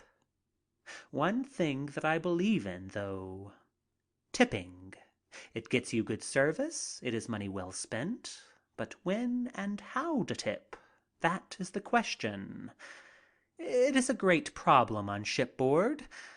There's the bedroom steward, the waiter, the head waiter, the hall boy, the deck steward, boots, bathroom steward, Turkish bath attendants, gymnasium instructor, smoking room steward, lounge room steward, page boys, elevator boys, barber. It is depressing. I am harassed as to whether to tip the doctor and the captain. I am all excited now, full of expectancy. Wonder what's going to happen. After my first encounter with 50 newspaper men at Cherbourg, somehow I do not resent it. Rather like it, in fact. Being a personage is not so bad. I am prepared for the fray. It is exciting. I am advancing on Europe. 1:00, I am in my cabin. We are to dock in the morning. I look out the porthole. I hear voices. They are alongside the dock. I am very emotional now. The mystery of it out there, in blankness, envelops me. I revel in it. Its promise. We are at Southampton. We are in England. Tomorrow. I go to bed thinking of it. Tomorrow. I try to sleep, childishly reasoning that in sleeping I will make the time pass more quickly. My reasoning was sound, perhaps, but somewhere in my anatomy there slipped a cog. I could not sleep. I rolled and tossed, counted sheep, closed my eyes, and lay perfectly still, but it was still no go. Somewhere within me there stirred a sort of Christmas Eve feeling. Tomorrow was too portentous. I look at my watch. It is 2:00 in the morning. I look through the porthole. It is pitch dark outside. I try to pierce the darkness, but I can't. Off in the distance, I hear voices coming out of the night. That and the lapping of the waves against the side of the boat. Then I hear my name mentioned once, twice, 3 times. I am thrilled. I tingle with expectancy and varying emotions. It is all so peculiar and mysterious. I try to throw off the feeling. I can't. There seems to be no one awake except a couple of men who are pacing the deck. Longshoremen, probably. Every once in a while I hear the mystic Charlie Chaplin mentioned. I peer through the porthole. It is starting to rain. This adds to the spell. I turn out the lights and get back in bed and try to sleep.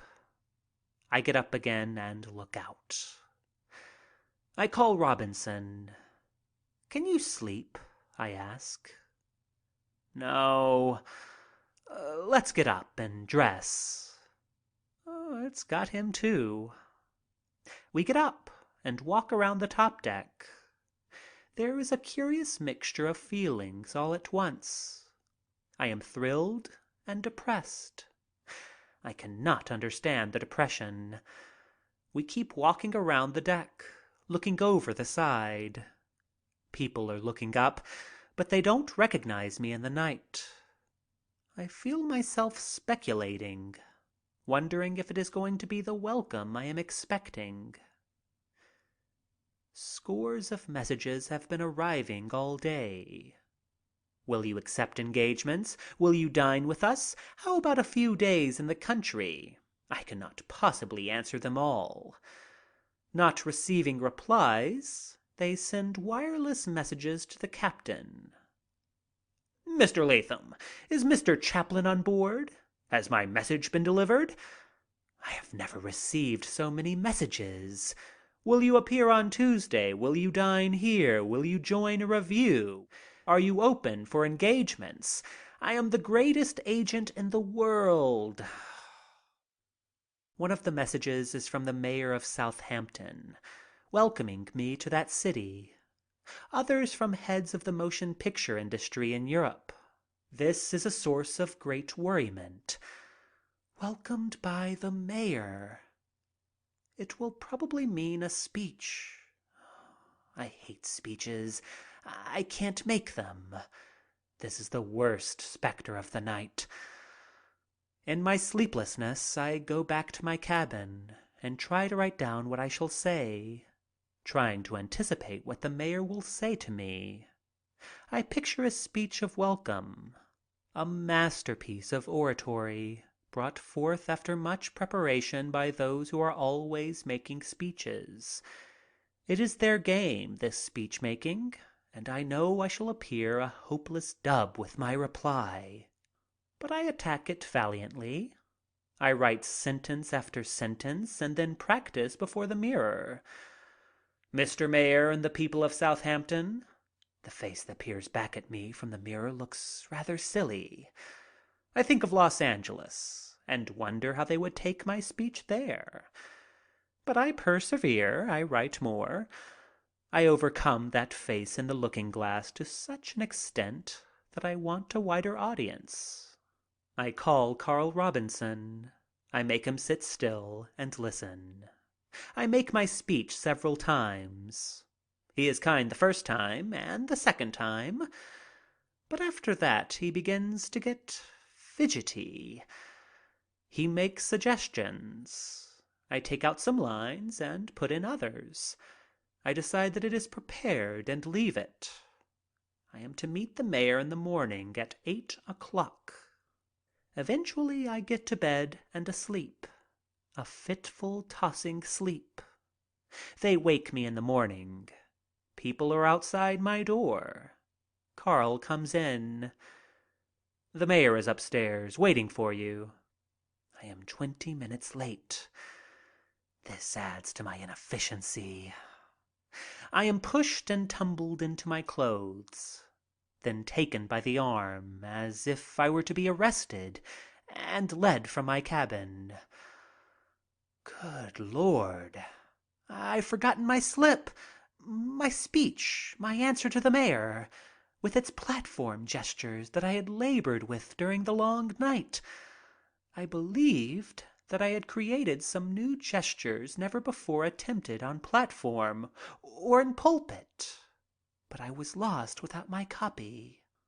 But there is no time for regrets.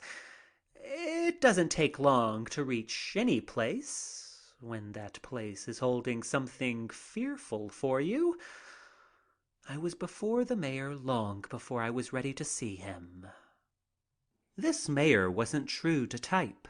He was more like a schoolmaster, very pleasant and concise, with tortoiseshell rims to his glasses and with none of the ornaments of chain and plush that I had anticipated as part of the regalia of his office. This was somewhat of a relief.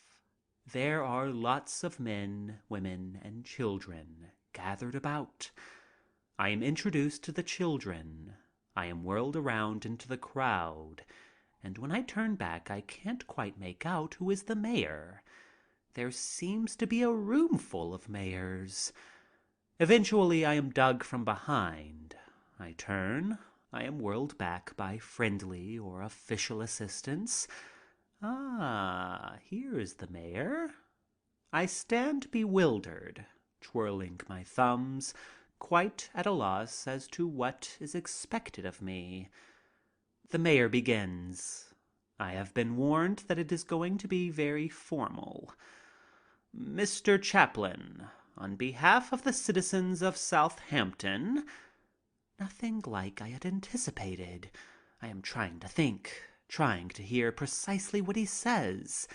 I think I have him so far. But it is nothing like I had anticipated. My speech doesn't seem to fit what he is saying.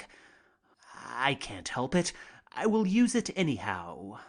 At least as much as I can recall. It is over.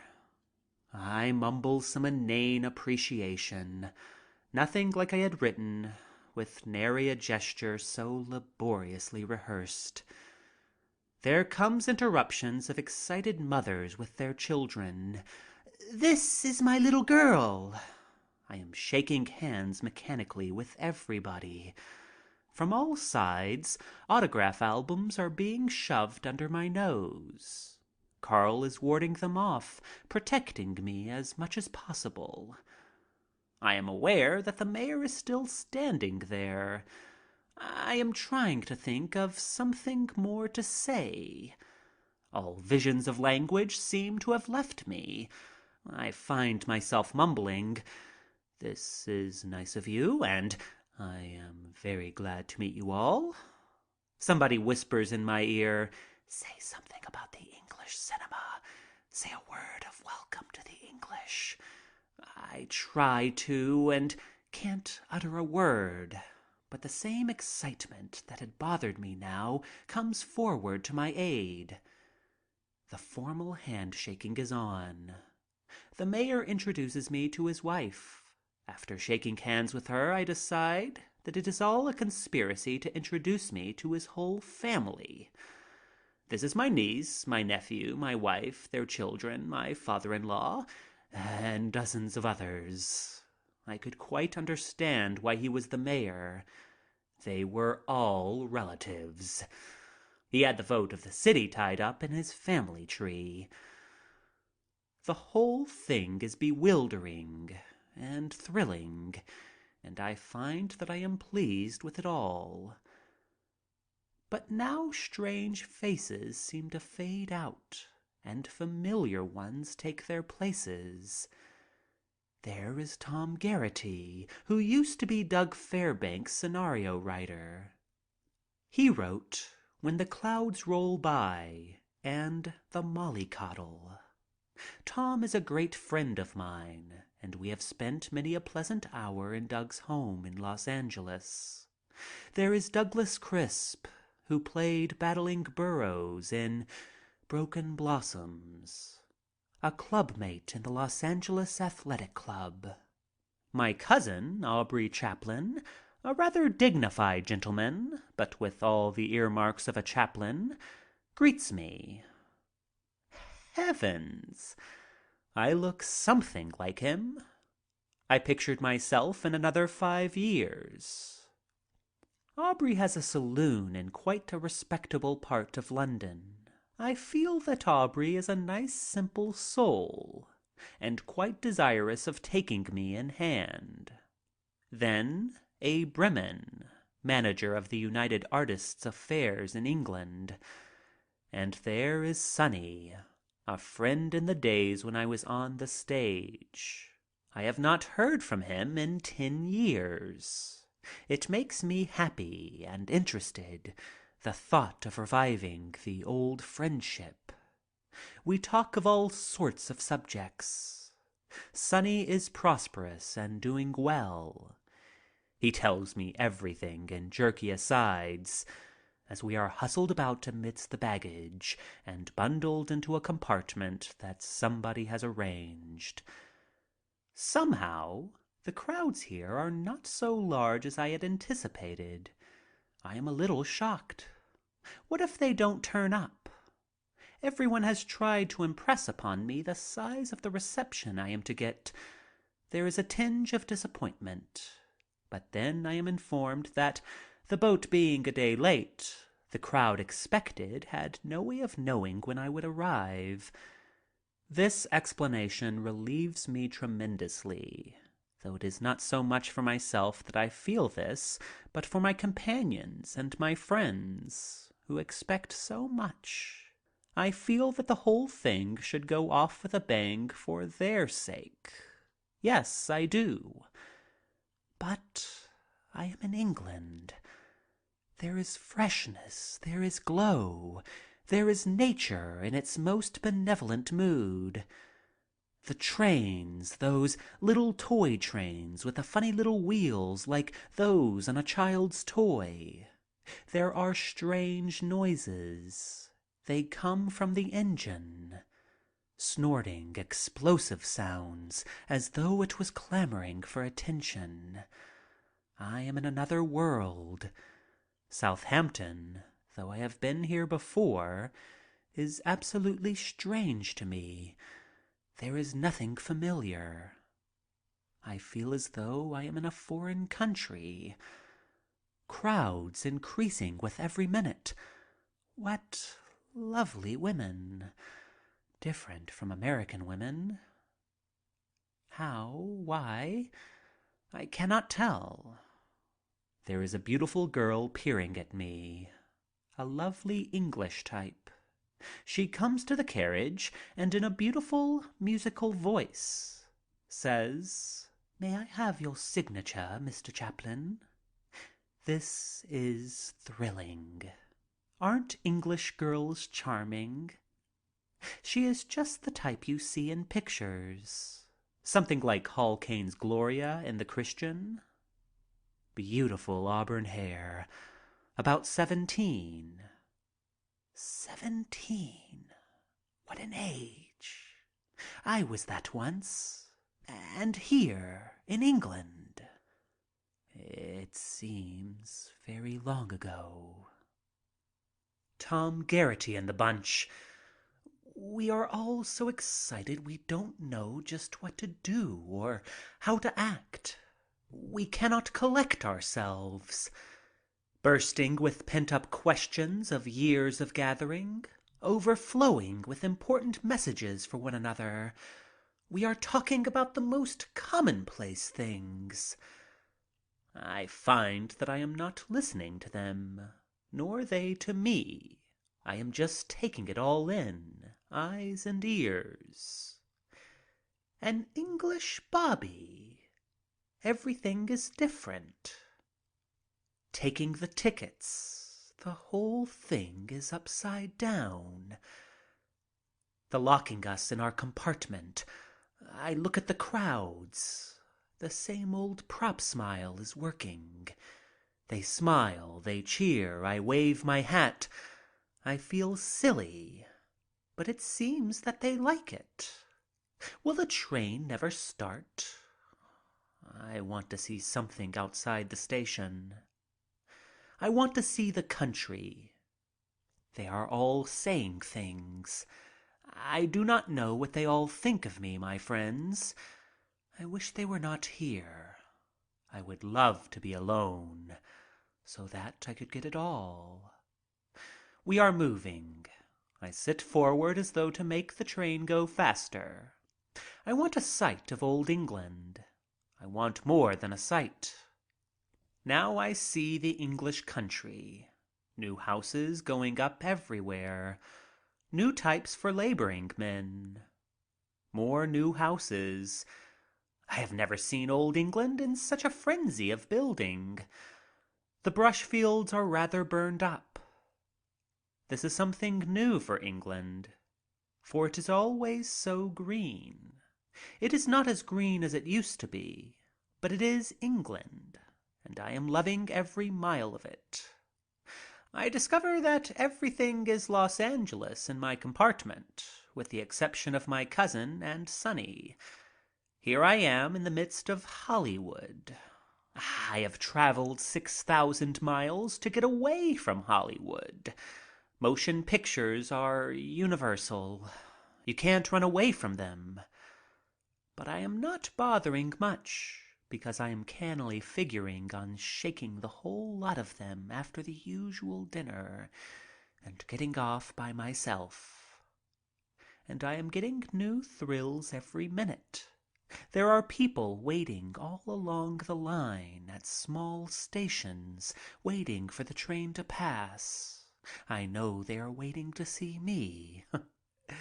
It's a wonderful sensation. Everybody's so affectionate. Gee, I am wondering what's going to happen in London. Aubrey and the bunch are talking about making a strong-arm squad around me for protection. I intimately feel that it is not going to be necessary. They say, you don't know, my boy. Wait until you get to London."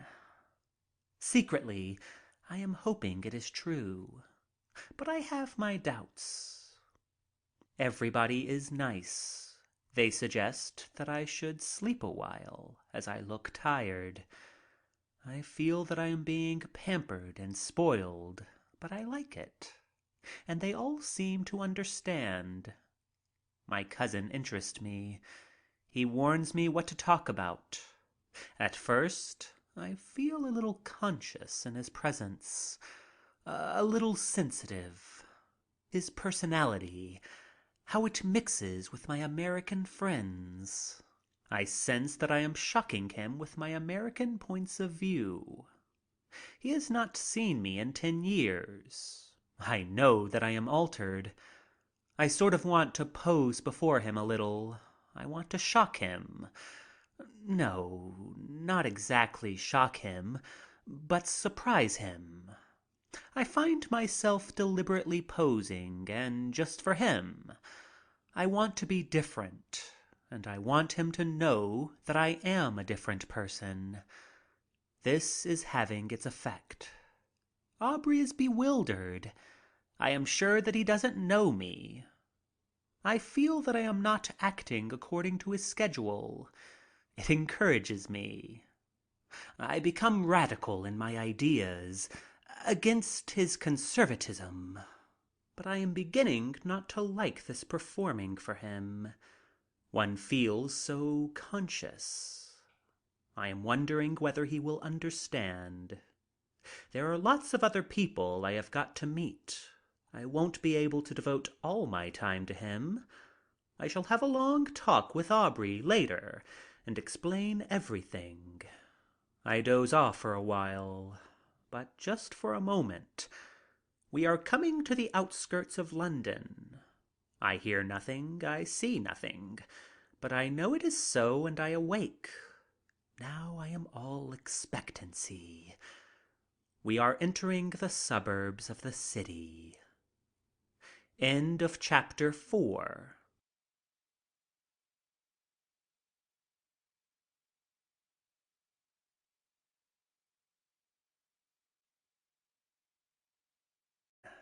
There are familiar buildings. This is thrilling. The same buildings. They have not altered. I expected that England would be altered. It isn't.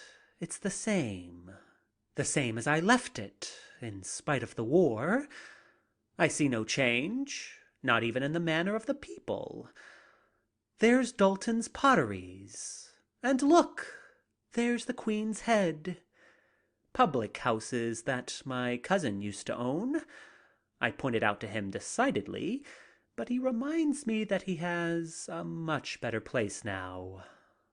Now we are coming into the cut. Can it be true?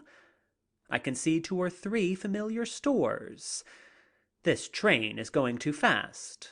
I want more time with these discoveries. I find my emotions almost too much for me. I have more sentiment about the buildings than I have the people. The recognition of these localities. There is a lump rising in my throat from somewhere. It is something inexplicable. They are all there, thank God. If I could only be alone with it all. With it as it is, and with it as I would people it with ghosts of yesterday. I wish these people weren't in the compartment. I am afraid of my emotions. The dear old cut. We are getting into it now. Here we are. There are all conceivable kinds of noises, whistles, etc. Crowds, throngs lined up on the platforms. Here comes a police sergeant looking for a culprit. He looks straight at me. Good Lord, I am going to be arrested. But no, he smiles. A shout, "There he is!" Previous to this, we had made resolutions. Don't forget, we are to all lock arms. Knobloch, my cousin, Robinson, Garrity, and myself. Immediately I get out of the train, however, we somehow get disorganized, and our campaign maneuver is lost. Policemen take me by each arm. There are motion picture men, still camera men. I see a sign announcing that motion pictures of my trip on board ship will be shown that night at a picture theater. That dogged photographer of the boat must have gotten something in spite of me. I am walking along quite the center of things. I feel like royalty. I find I am smiling, a regular smile. I distinguish distant faces among those who crowd about me. There are voices at the end of the platform. "Here he is! He is there, he is! That's him!" My step is lightning gay. I am enjoying each moment. I am in Waterloo Station, London. The policemen are very excited. It is going to be a terrible ordeal for them.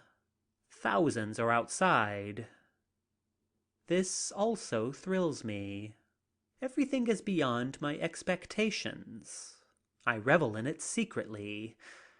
They all stop to applaud as I come to the gate. Some of them say, "Well done, Charlie." I wonder if they mean my present stunt between the bobbies. It is too much for me. What have I done? I feel like a cricketer who has made 100 and is going to the stand. There is real warm affection. Do I deserve even a part of it? A young girl rushes out, breaks the line, makes one leap, and smothers me with a kiss. Thank God she is pretty. There seem to be others ready to follow her, and I find myself hesitating a bit on my way. It is a signal. The barriers are broken. They are coming on all sides. Policemen are elbowing and pushing. Girls are shrieking. "Charlie! Charlie! There he is! Good luck to you, Charlie! God bless you!" Old men, old women, girls, boys, all in one excited thrill. My friends are missing. We are fighting our way through the crowd. I do not mind it at all. I am being carried on the crest of a wave. Everybody is working but me. There seems to be no effort. I am enjoying it. Lovely. Eventually, we get through to the street. It is worse here. Hooray! Here he is! Good luck, Charlie! Well done, Charlie! God bless you! God love you! Good luck, Charlie! Bells are ringing. Handkerchiefs are waving. Some are raising their hats. I have lost mine. I am bewildered, at a loss, wondering where it is all leading to. But I don't care. I love to stay in it.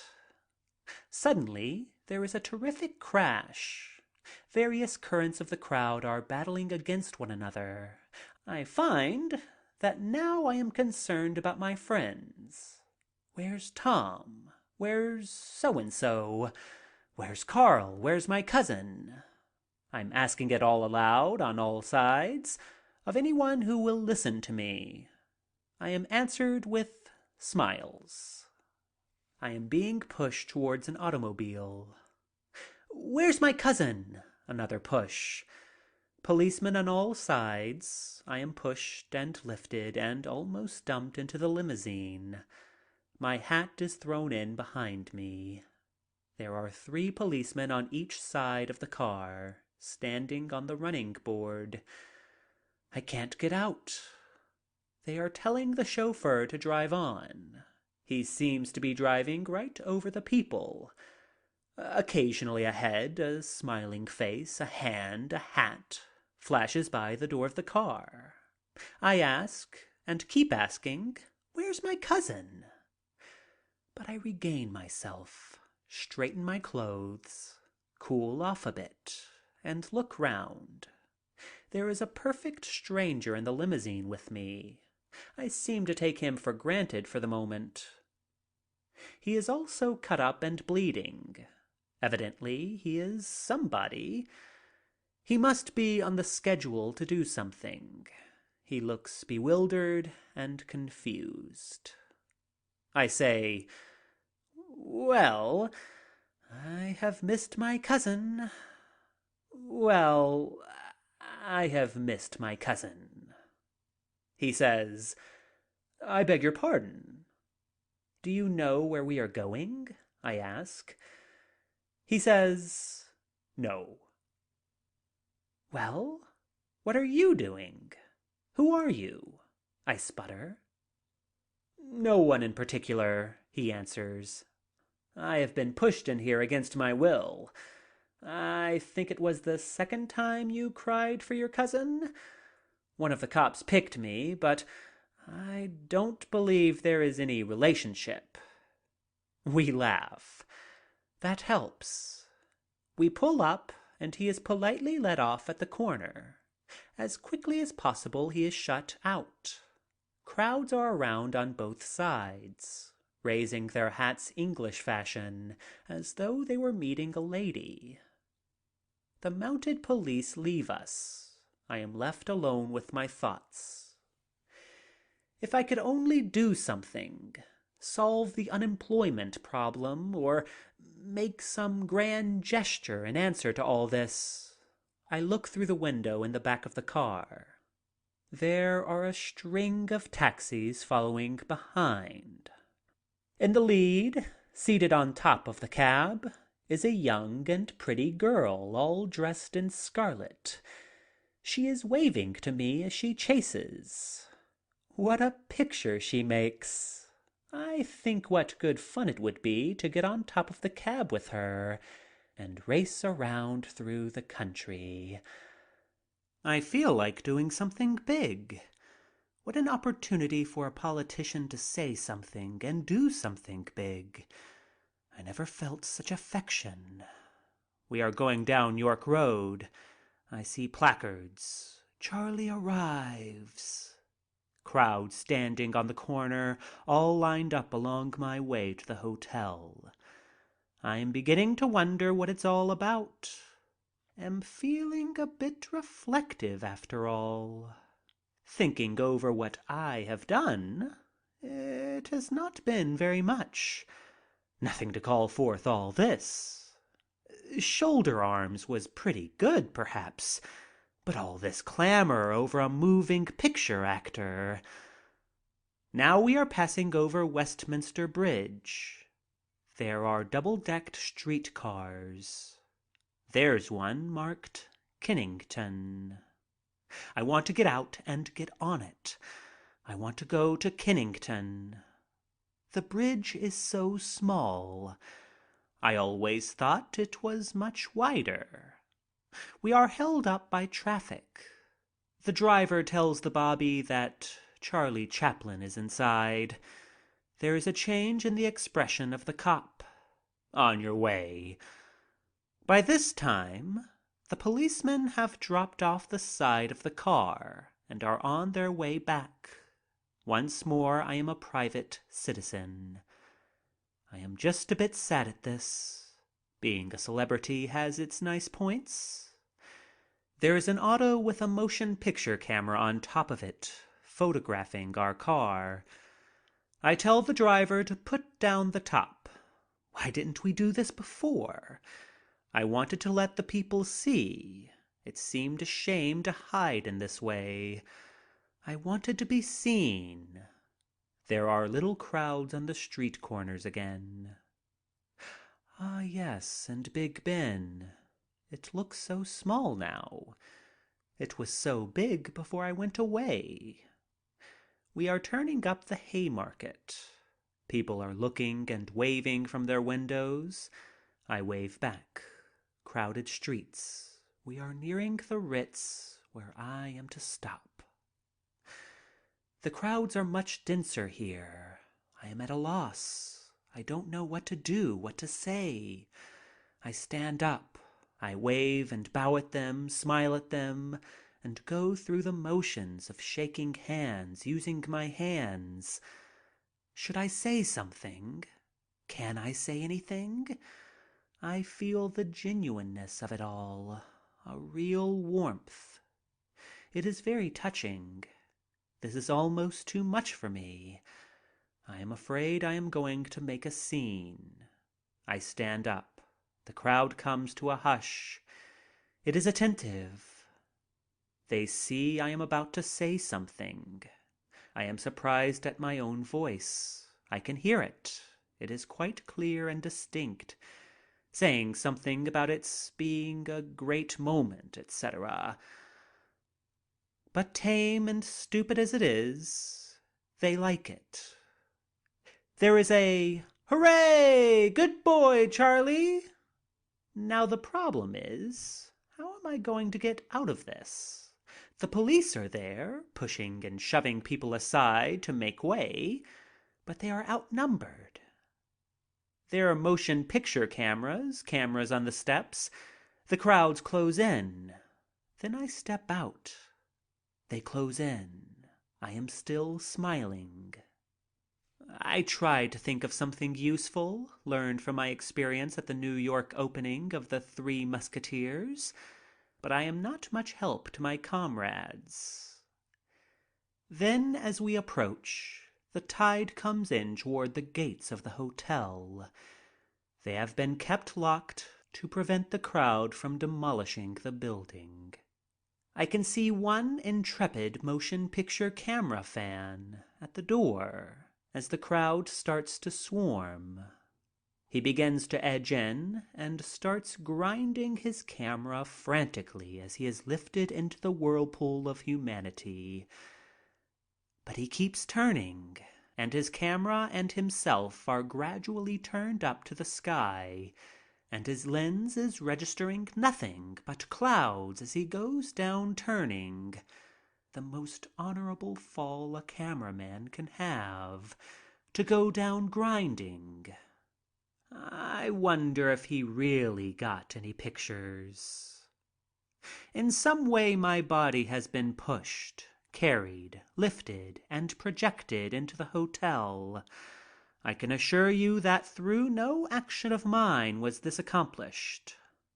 I am immediately introduced to some English noblemen. The air is electric. I feel now I am free.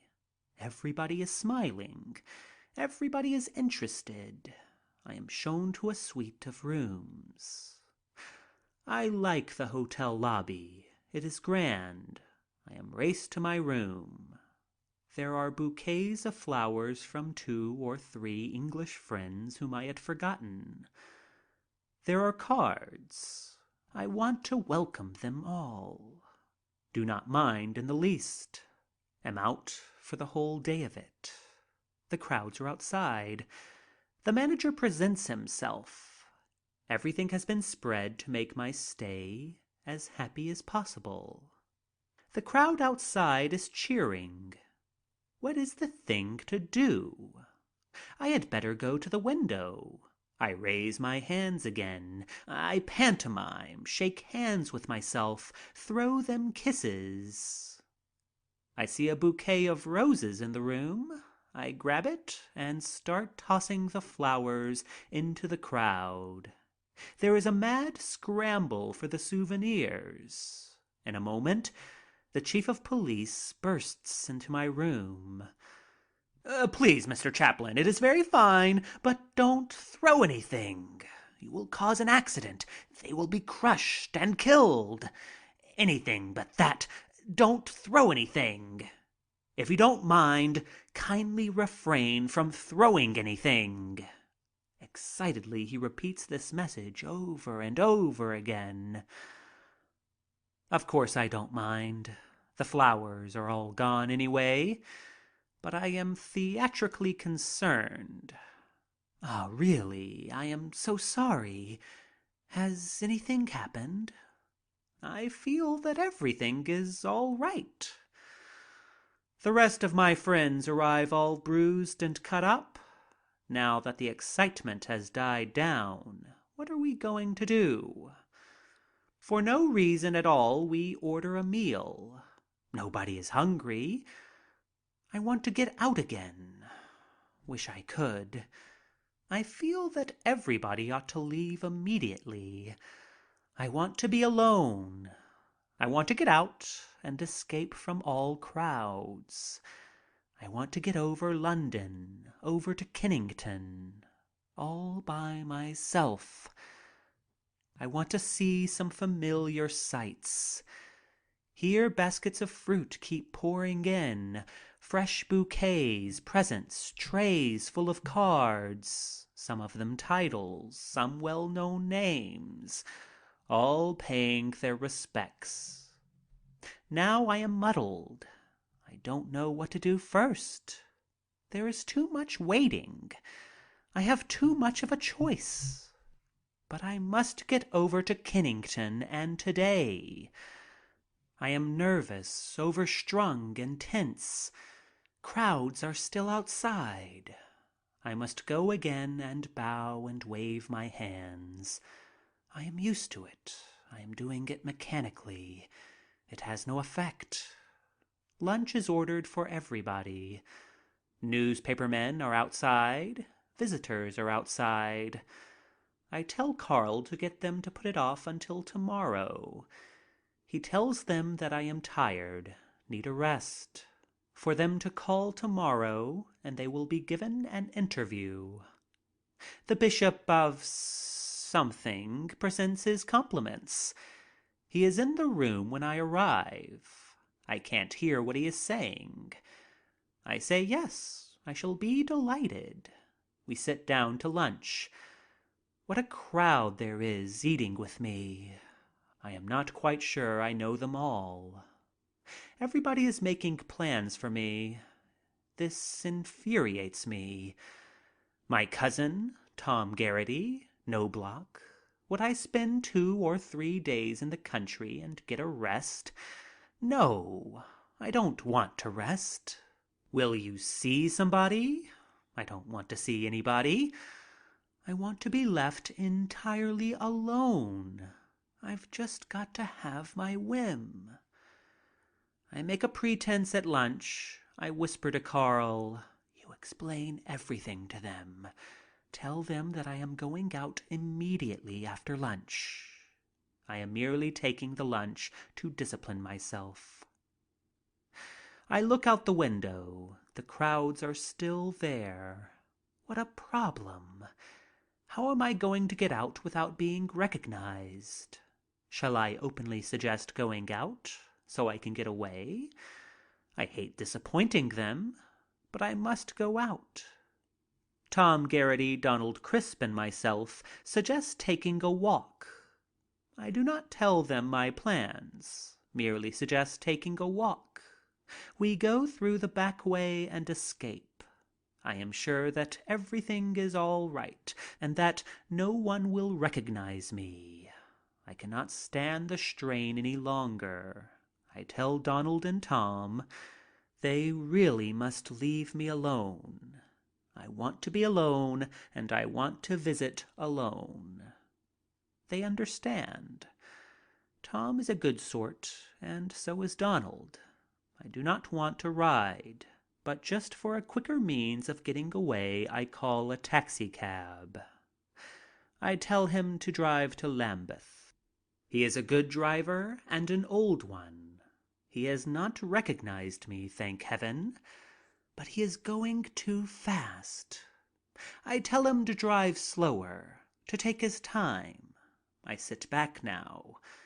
I am passing Westminster Bridge again. I see it better. Things are more familiar. On the other side is the new London County Council building. They have been building it for years. They started it before I left. The Westminster Road has become more dilapidated, but perhaps it is because I am riding in an automobile. I used to travel across it another way. It doesn't seem so long ago either. My God, look! Under the bridge. There's the old blind man. I stop the driver and drive back. We pull up outside Canterbury. You wait there. Or do you want me to pay you off? He will wait. I walk back. There he is, the same old figure. The same old blind man I used to see as a child of 5, with the same old earmuffs, with his back against the wall and the same stream of greasy water trickling down the stone behind his back. The same old clothes, a bit greener with age, and the irregular blush of whiskers colored almost in a rainbow array, but with a dirty gray predominant. What a symbol from which to count the years that I have been away. A little more green to his clothes, a bit more gray in his matted beard. He has the same stark look in his eyes that used to make me sick as a child. Everything exactly the same, only a bit more dilapidated. No, there is a change. The dirty little mat for the unhealthy-looking pup with the watery eyes that used to be with him, that is gone. I would like to hear the story of the missing pup. Did its passing make much difference to the lonely derelict? Was its ending a tragic one, dramatic, or had it passed out naturally? The old man is laboriously reading the same chapter from his old greasy and bethumbed embossed Bible.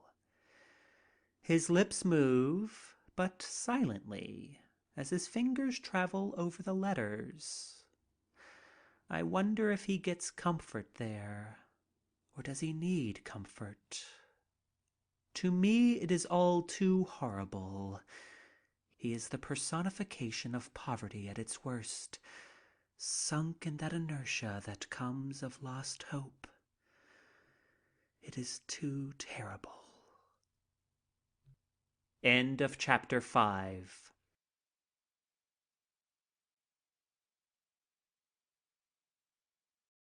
Chapter 6. The Haunts of My Childhood. I jump into the automobile again and we drive along past Christ Church. There's Baxter Hall, where we used to see magic lantern slides for a penny, the forerunner of the movie of today. I see significance in everything around me. You could get a cup of coffee and a piece of cake there and see the crucifixion of Christ all at the same time. We are passing the police station, a drearer place to youth. Kennington Road is more intimate. It has grown beautiful in its decay. There is something fascinating about it. Sleepy people seem to be living in the streets more than they used to when I played there. Kennington Baths, the reason for many a day's hookey. You could go swimming there, second class, for 3d, if you brought your own swimming trunks. Through Brook Street to the upper Bohemian quarter, where third-rate music hall artists appear. All the same, a little more decayed, perhaps. And yet, it is not just the same. I am seeing it through other eyes. Age trying to look back through the eyes of youth. A common pursuit, though a futile one. It is bringing home to me that I am a different person. It takes the form of art. It is beautiful. I am very impersonal about it. It is another world, and yet in it I recognize something, as though in a dream. We pass the Kennington pub, Kennington Cross, Chester Street, where I used to sleep. The same, but like its brother landmarks, a bit more dilapidated. There is the same old tub outside the stables where I used to wash. The same old tub, a little more twisted. I tell the driver to pull up again. Wait a moment. I do not know why, but I want to get out and walk. An automobile has no place in this setting. I have no particular place to go. I just walk along down Chester Street. Children are playing. Lovely children. I see myself among them back there in the past. I wonder if any of them will come back someday and look around enviously at other children. Somehow they seem different from those children with whom I used to play. Sweeter, more dainty were these little begrimed kids, with their arms entwined around one another's waists. Others, little girls mostly, sitting on the doorsteps with dolls, with sewing, all playing at their universal game of mothers. For some reason, I feel choking up. As I pass, they look up.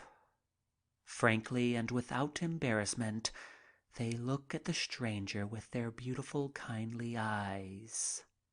They smile at me. I smile back. Oh, if I could only do something for them. These waifs with scarcely any chance at all. Now a woman passes with a can of beer, with a white skirt hanging down, trailing at the back. She treads on it. There! She has done it again. Oh, I want to shriek with laughter at the joy of being in the same old, familiar Kennington. I love it.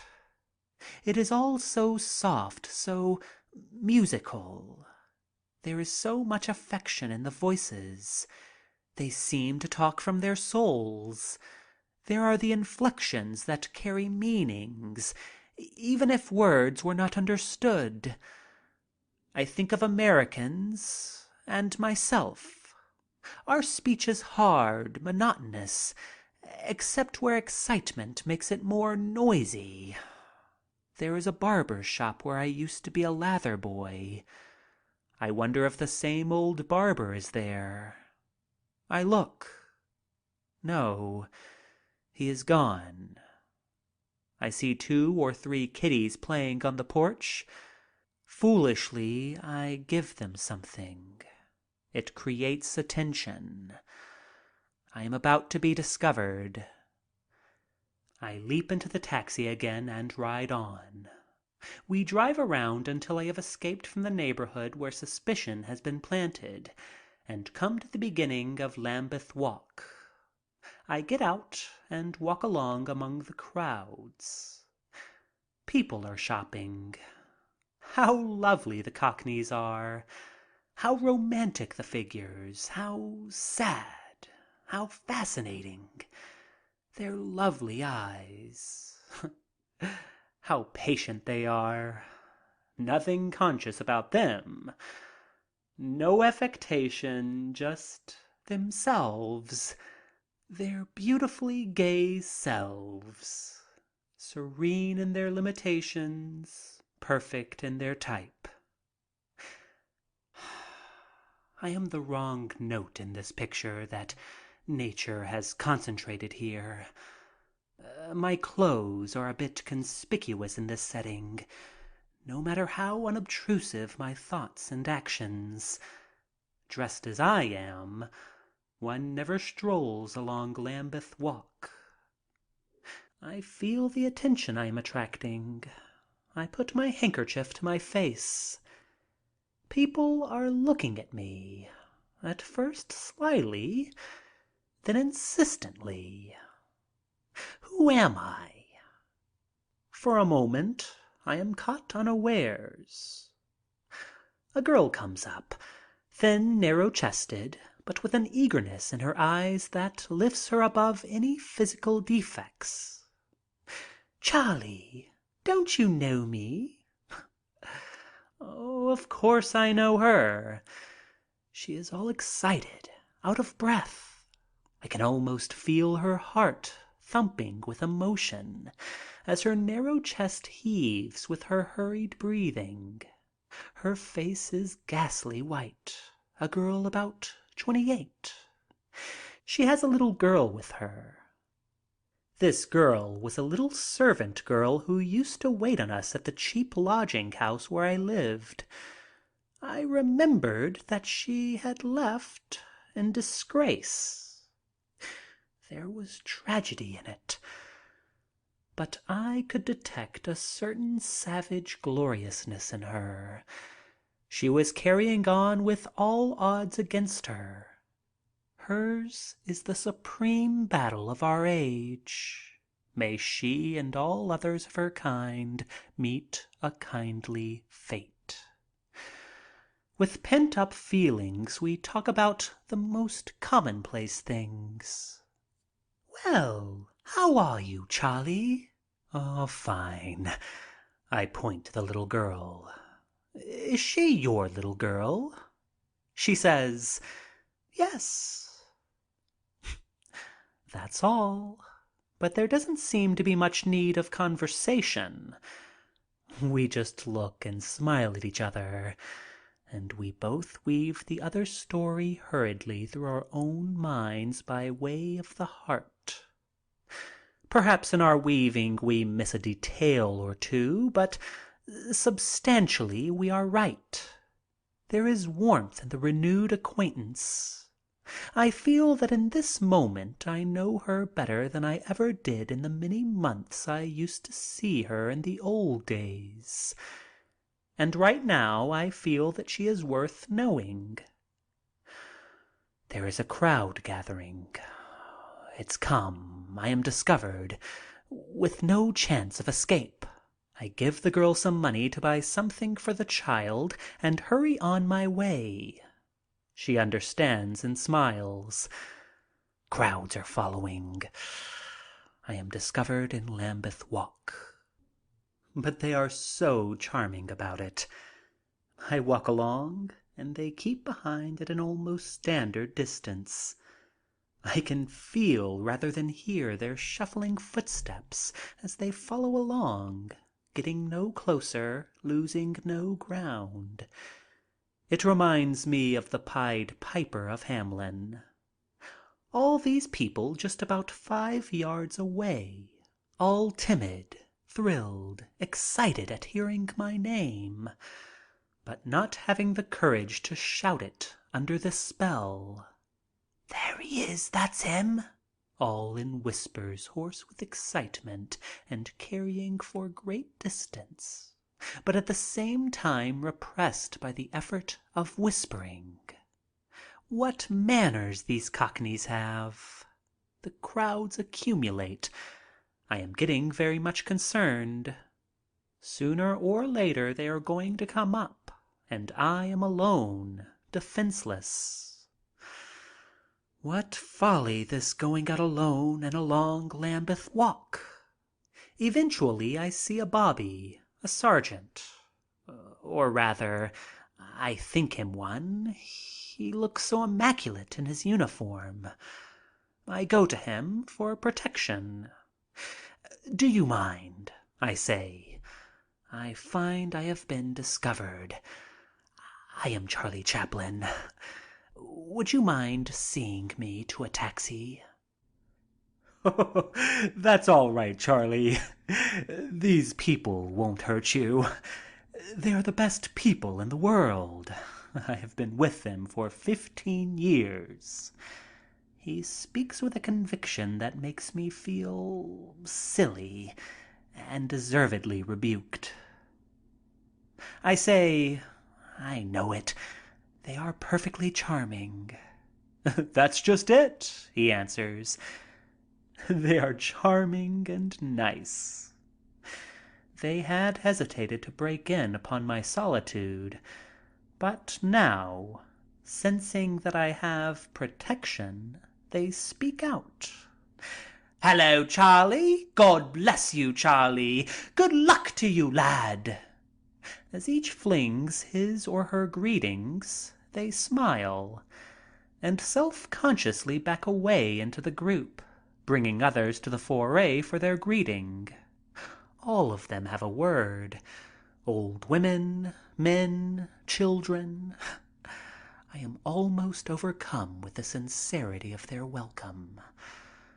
We are moving along and come to a street corner and into Kennington Road again. The crowds continue following as though I were their leader, with nobody daring to approach within a certain radius. The little Cockney children circle around me to get a view from all sides. I see myself among them. I, too, had followed celebrities in my time in Kennington. I, too, had pushed, edged, and fought my way to the front rank of crowds, led by curiosity.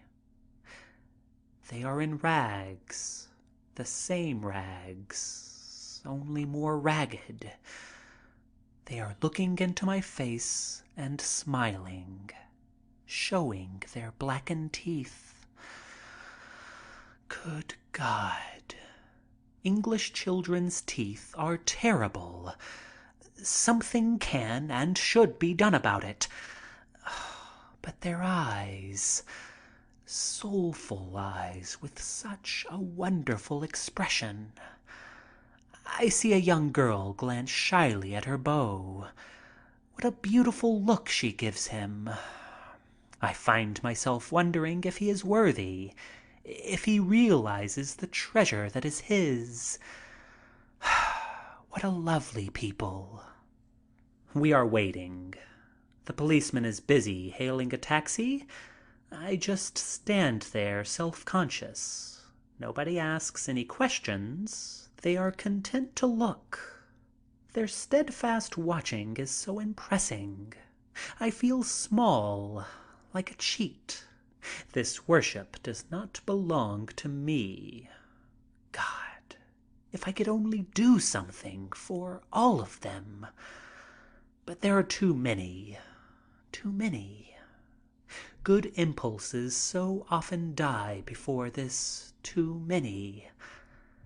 I am in the taxi. "Goodbye, Charlie. God bless you."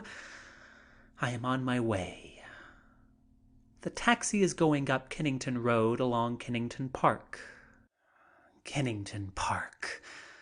How depressing Kennington Park is. How depressing to me are all parks. The loneliness of them. One never goes to a park unless one is lonesome. And lonesomeness is sad. The symbol of sadness. That's a park. But I am fascinated now with it. I am lonesome and want to be. I want to commune with myself and the years that are gone. The years that were passed in the shadow of this same Kennington Park. I want to sit on its benches again in spite of their treacherous bleakness, in spite of the drabness. But I am in a taxi, and taxis move fast. The park is out of sight. Its alluring spell is dismissed with its passing. I did not sit on the bench. We are driving toward Kennington Gate. Kennington Gate. That has its memories. Sad, sweet, rapidly recurring memories. 'Twas here my first appointment with Hetty, Sonny's sister. How I was dolled up in my little tight-fitting frock coat, hat, and cane. I was quite the dude as I watched every streetcar until 4 o'clock, waiting for Hetty to step off, smiling as she saw me waiting. I get out and stand there for a few moments at Kennington Gate. My taxi driver thinks I am mad. But I am forgetting taxi drivers. I am seeing a lad of 19, dressed to the pink, with fluttering heart, waiting for the moment of the day when he and happiness walked along the road. The road is so alluring now. It beckons for another walk, and as I hear a streetcar approaching, I turn eagerly. For the moment almost expecting to see the same trim Hetty step off, smiling. The car stops. A couple of men get off, an old woman, some children, but no Hetty. Hetty is gone. So is the lad with the frock coat and cane. Back into the cab. We drive up Brixton Road. We pass Glenshore Mansions, a more prosperous neighborhood. Glenshore Mansions, which meant a step upward to me, where I had my Turkish carpets and my red lights in the beginning of my prosperity. We pull up at the Horns for a drink. The same Horns. Used to adjoin the saloon bar. It has changed. Its arrangement is different. I do not recognize the keeper. I feel very much the foreigner now. I am out of place. There is a barmaid. How strange, this lady with the coiffured hair and neat little shirtwaist. "What can I do for you, sir?" I am swept off my feet, impressed. I want to feel very much the foreigner. I feel myself acting. "What have you got?" She looks surprised. Give me a ginger beer." I find myself becoming a bit affected. I refuse to understand the money, the shillings and the pence. It is thoroughly explained to me as each piece is counted before me. I go over each one separately and then leave it all on the table. There are 2 women seated at a nearby table. One is whispering to the other. I am recognized. "That's him. I tell you 'tis." "Oh, get out! And what would he be doing here?" I pretend not to hear, not to notice, but it is too ominous. Suddenly a white funk comes over me and I rush out and into the taxi again. It's closing time for a part of the afternoon. Something different. I am surprised. It makes me think it is Sunday. Then I learn that it's a new rule in effect since the war.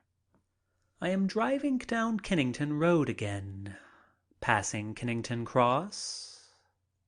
Kennington Cross.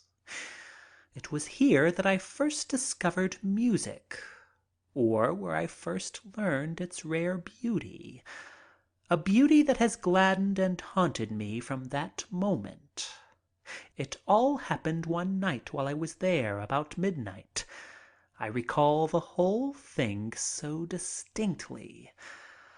I was just a boy, and its beauty was like some sweet mystery. I did not understand. I only knew I loved it, and I became reverent as the sounds carried themselves through my brain via my heart. I suddenly became aware of a harmonica and a clarinet playing a weird harmonious message. I learned later that it was The Honeysuckle and the Bee. It was played with such feeling that I became conscious for the first time of what melody really was. My first awakening to music. I remembered how thrilled I was as the sweet sounds pealed into the night. I learned the words the next day. How I would love to hear it now. That same tune, that same way. Conscious of it, yet defiant, I find myself singing the refrain softly to myself. You are the honey, honeysuckle. I am the bee. I'd like to sip the honey, dear, from those red lips. You see, I love you, dearie, dearie, and I want you to love me. You are my honey, honeysuckle. I am your bee. Kennington Cross, where music first entered my soul. Trivial, perhaps, but it was the first time. There are a few stragglers left as I pass on my way along Manchester Bridge at the Prince Road. They are still watching me. I feel that Kennington Road is alive to the fact that I am in it. I am hoping that they are feeling that I have come back, not that I am a stranger in the public eye. I am on my way back. Crossing Westminster Bridge, I enter a new land. I go back to the Haymarket, back to the Ritz for dinner. End of chapter 6.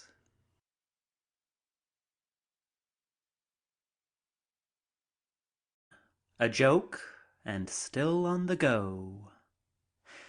In the evening I dined at the Ritz with Ed Knobloch, Miss Forrest, and several other friends. The party was a very congenial one, and the dinner excellent.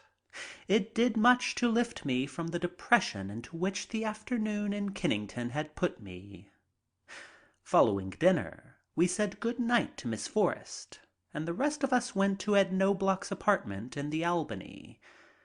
The Albany is the most interesting building I have yet visited in London. In a sort of dignified grandeur, it stands swathed in an atmosphere of tradition.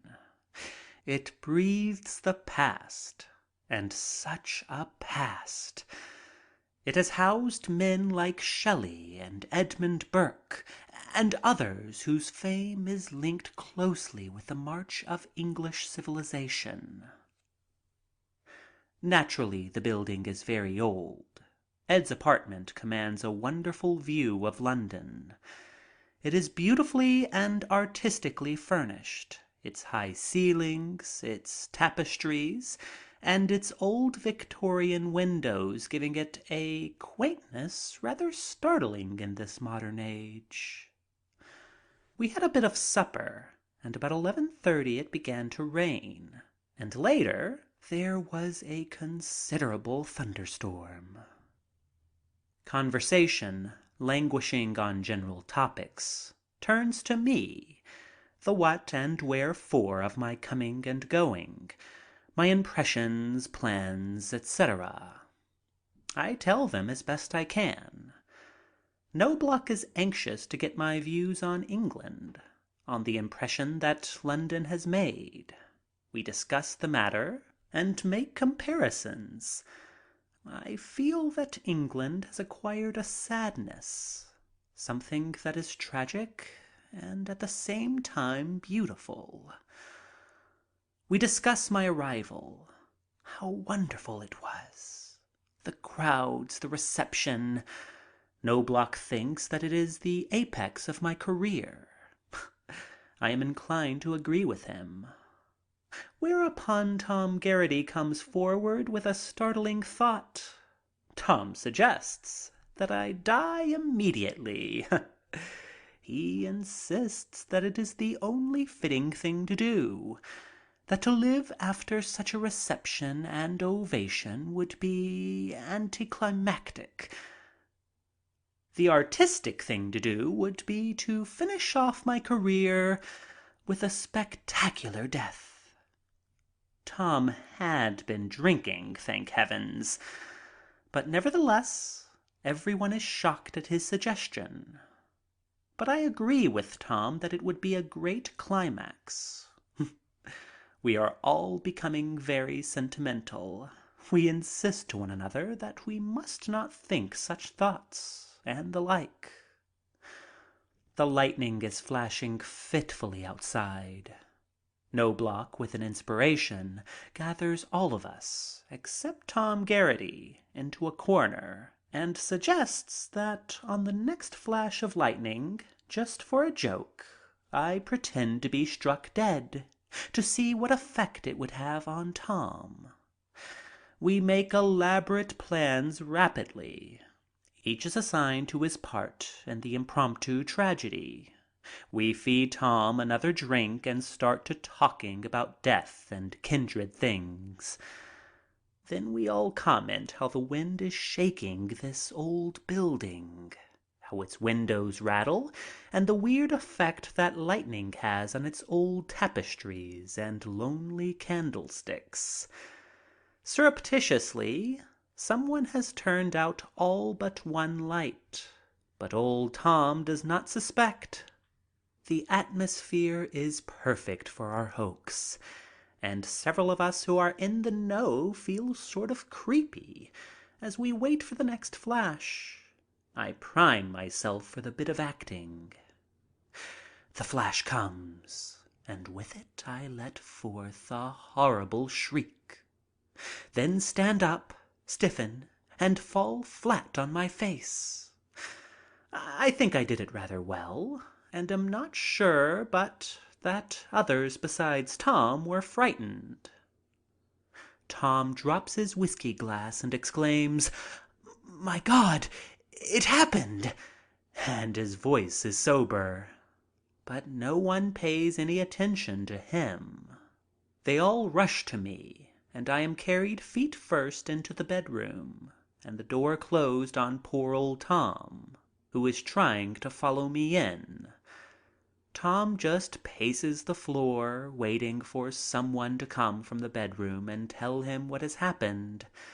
He knocks on the door several times, but no one will let him in.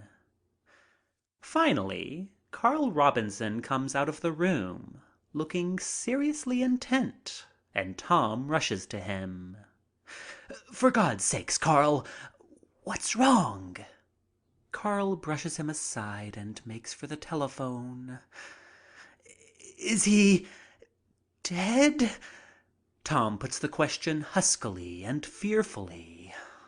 Carl pays no attention except, "Please don't bother me now, Tom.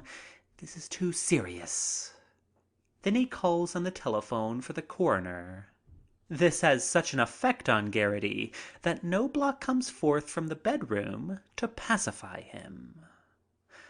"I am sure it will be all right," Knobloch says to Tom, at the same time looking as though he were trying to keep something secret. Everything is staged perfectly, and poor old Tom just stands and looks bewildered, and every few moments tries to break into the bedroom, but is told to stay out, that he is in no condition to be mixing up in anything so serious. The chief of police is called. Doctors are urged to rush there in all haste with pulmotors, and with each call Tom's suffering increases. We keep up the joke until it has reached the point of artistry, and then I enter from the bedroom in a flowing sheet for a gown and a pillow slip on each arm to represent wings, and I proceed to be an angel for a moment. But the effect has been too great on Tom, and even the travesty at the finish does not get a laugh from him. But he is the soberest one in the party by this time.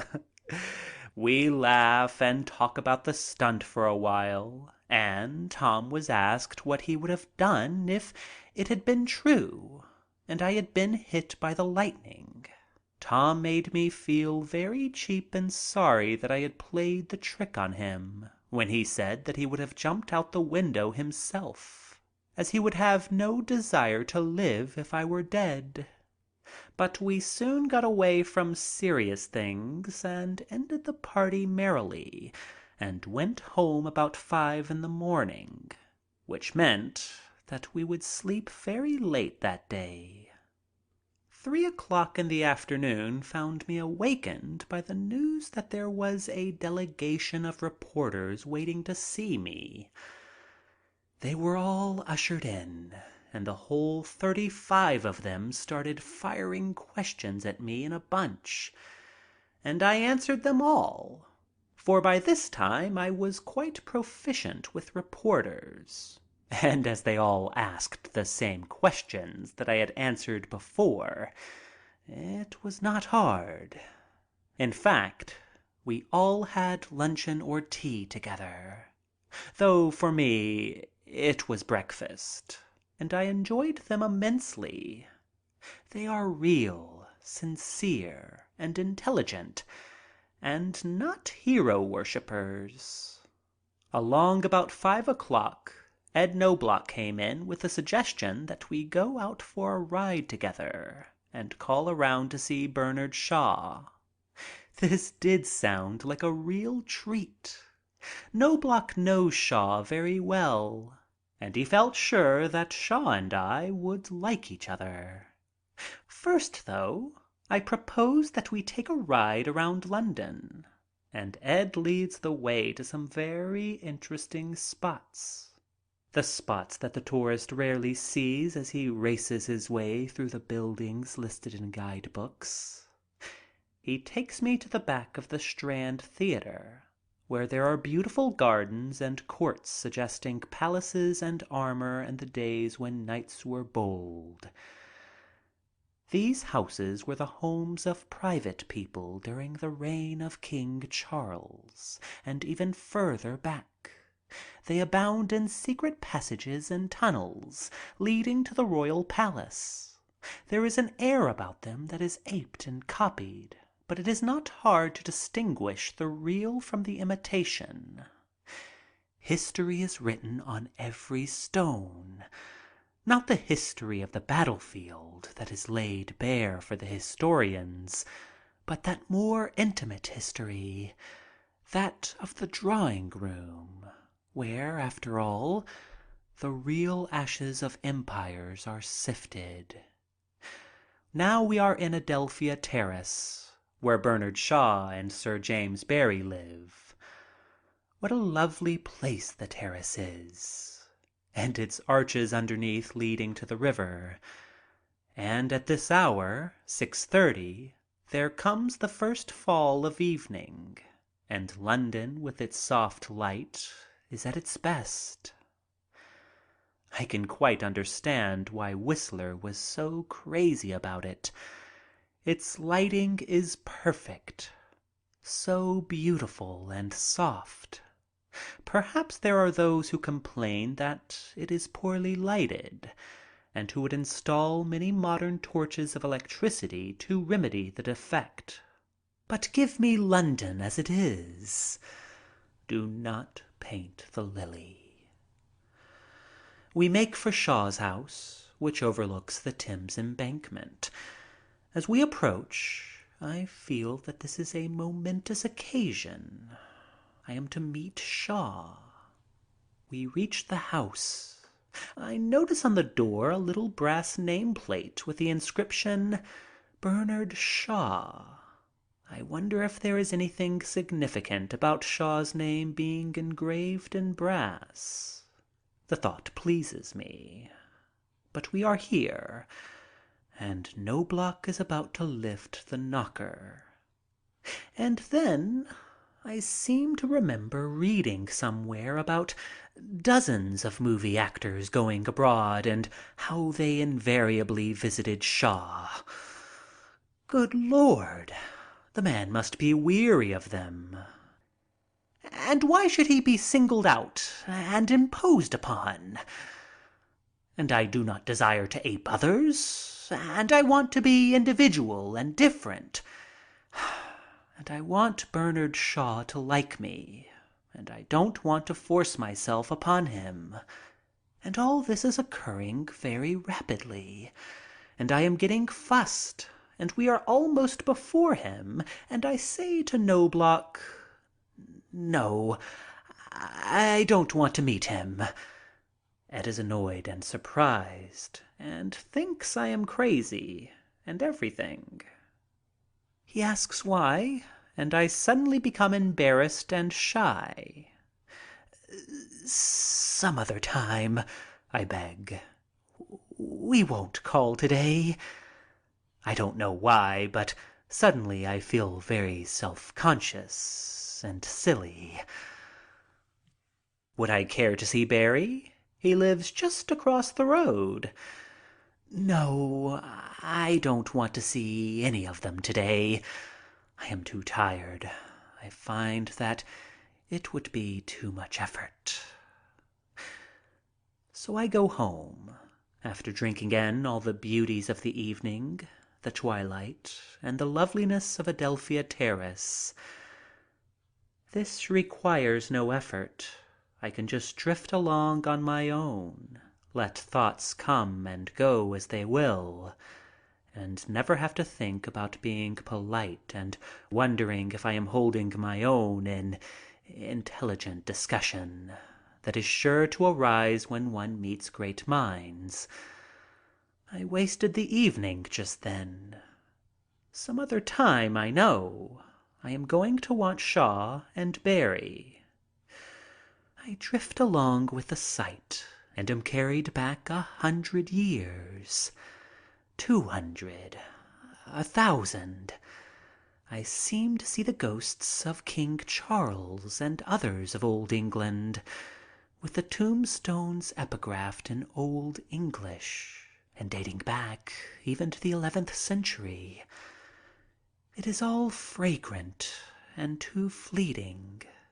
We must get back to the hotel to dress for dinner.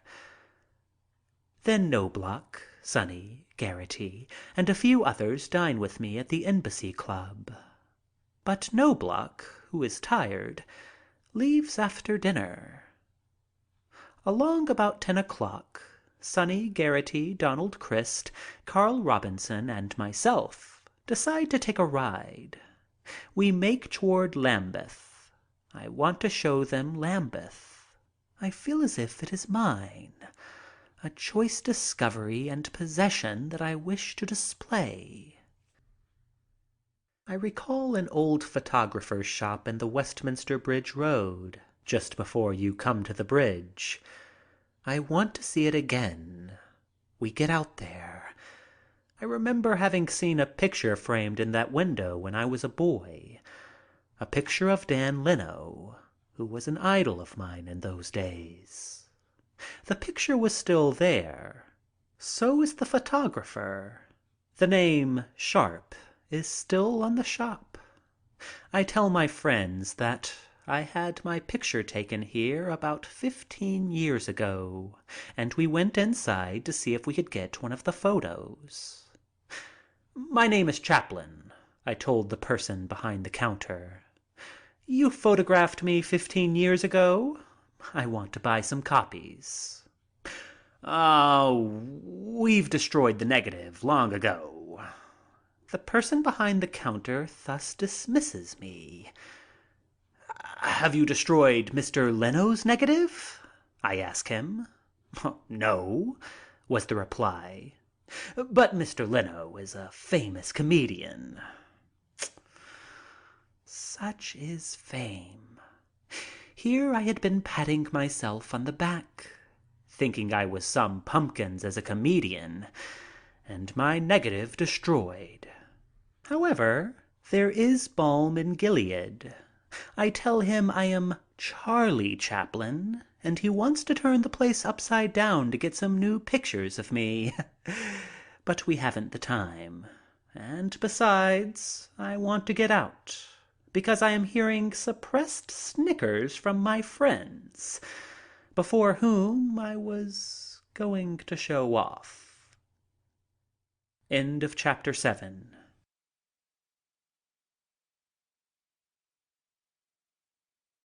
Chapter 8. A Memorable Night in London. So we wandered along through South London by Kennington Cross and Kennington Gate, Newington Butts, Lambeth Walk, and the Clapham Road, and all through the neighborhood. Almost every step brought back memories, most of them of a tender sort. I was right here in the midst of my youth, but somehow I seemed apart from it. I felt as though I was viewing it under a glass. It could be seen all too plainly, but when I reached to touch it, it was not there. Only the glass could be felt, this glass that had been glazed by the years since I left. If I could only get through the glass and touch the real live thing that had called me back to London. But I couldn't. A man cannot go back. He thinks he can, but other things have happened to his life. He has new ideas, new friends, new attachments. He doesn't belong to his past, except that the past has, perhaps, made marks on him. My friends and I continue our stroll. A stroll so pregnant with interest to me, at times, I forget that I have company and wander along alone. Who is that old derelict there against the cart? Another landmark. I look at him closely. He is the same, only more so. Well do I remember him, the old tomato man.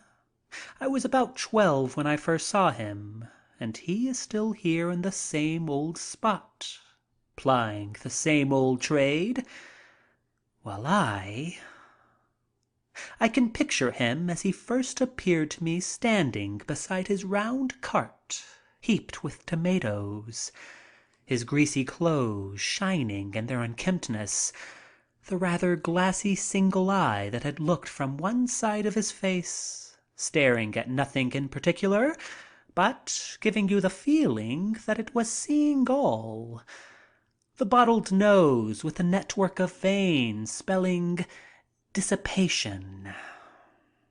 I remember how I used to stand around and wait for him to shout his wares. His method never varied. There was a sudden twitching convulsion, and he leaned to one side, trying to straighten out the other as he did so. And then, taking into his one good lung all the air it could stand, he would let forth a clattering, gargling, asthmatic, high-pitched wheeze, a series of sounds which defied interpretation. Somewhere in the explosion there could be detected ripe tomatoes. Any other part of his message was lost. And he was still here. Through summer suns and winter snows he had stood and was standing. Only a bit more decrepit, a bit older, more dyspeptic, his clothes greasier, his shoulder rounder, his one eye rather filmy and not so all-seeing as it once was. And I waited, but he did not shout his wares any more. Even the good lung was failing. He just stood there inert in his aging. And somehow the tomatoes did not look so good as they once were.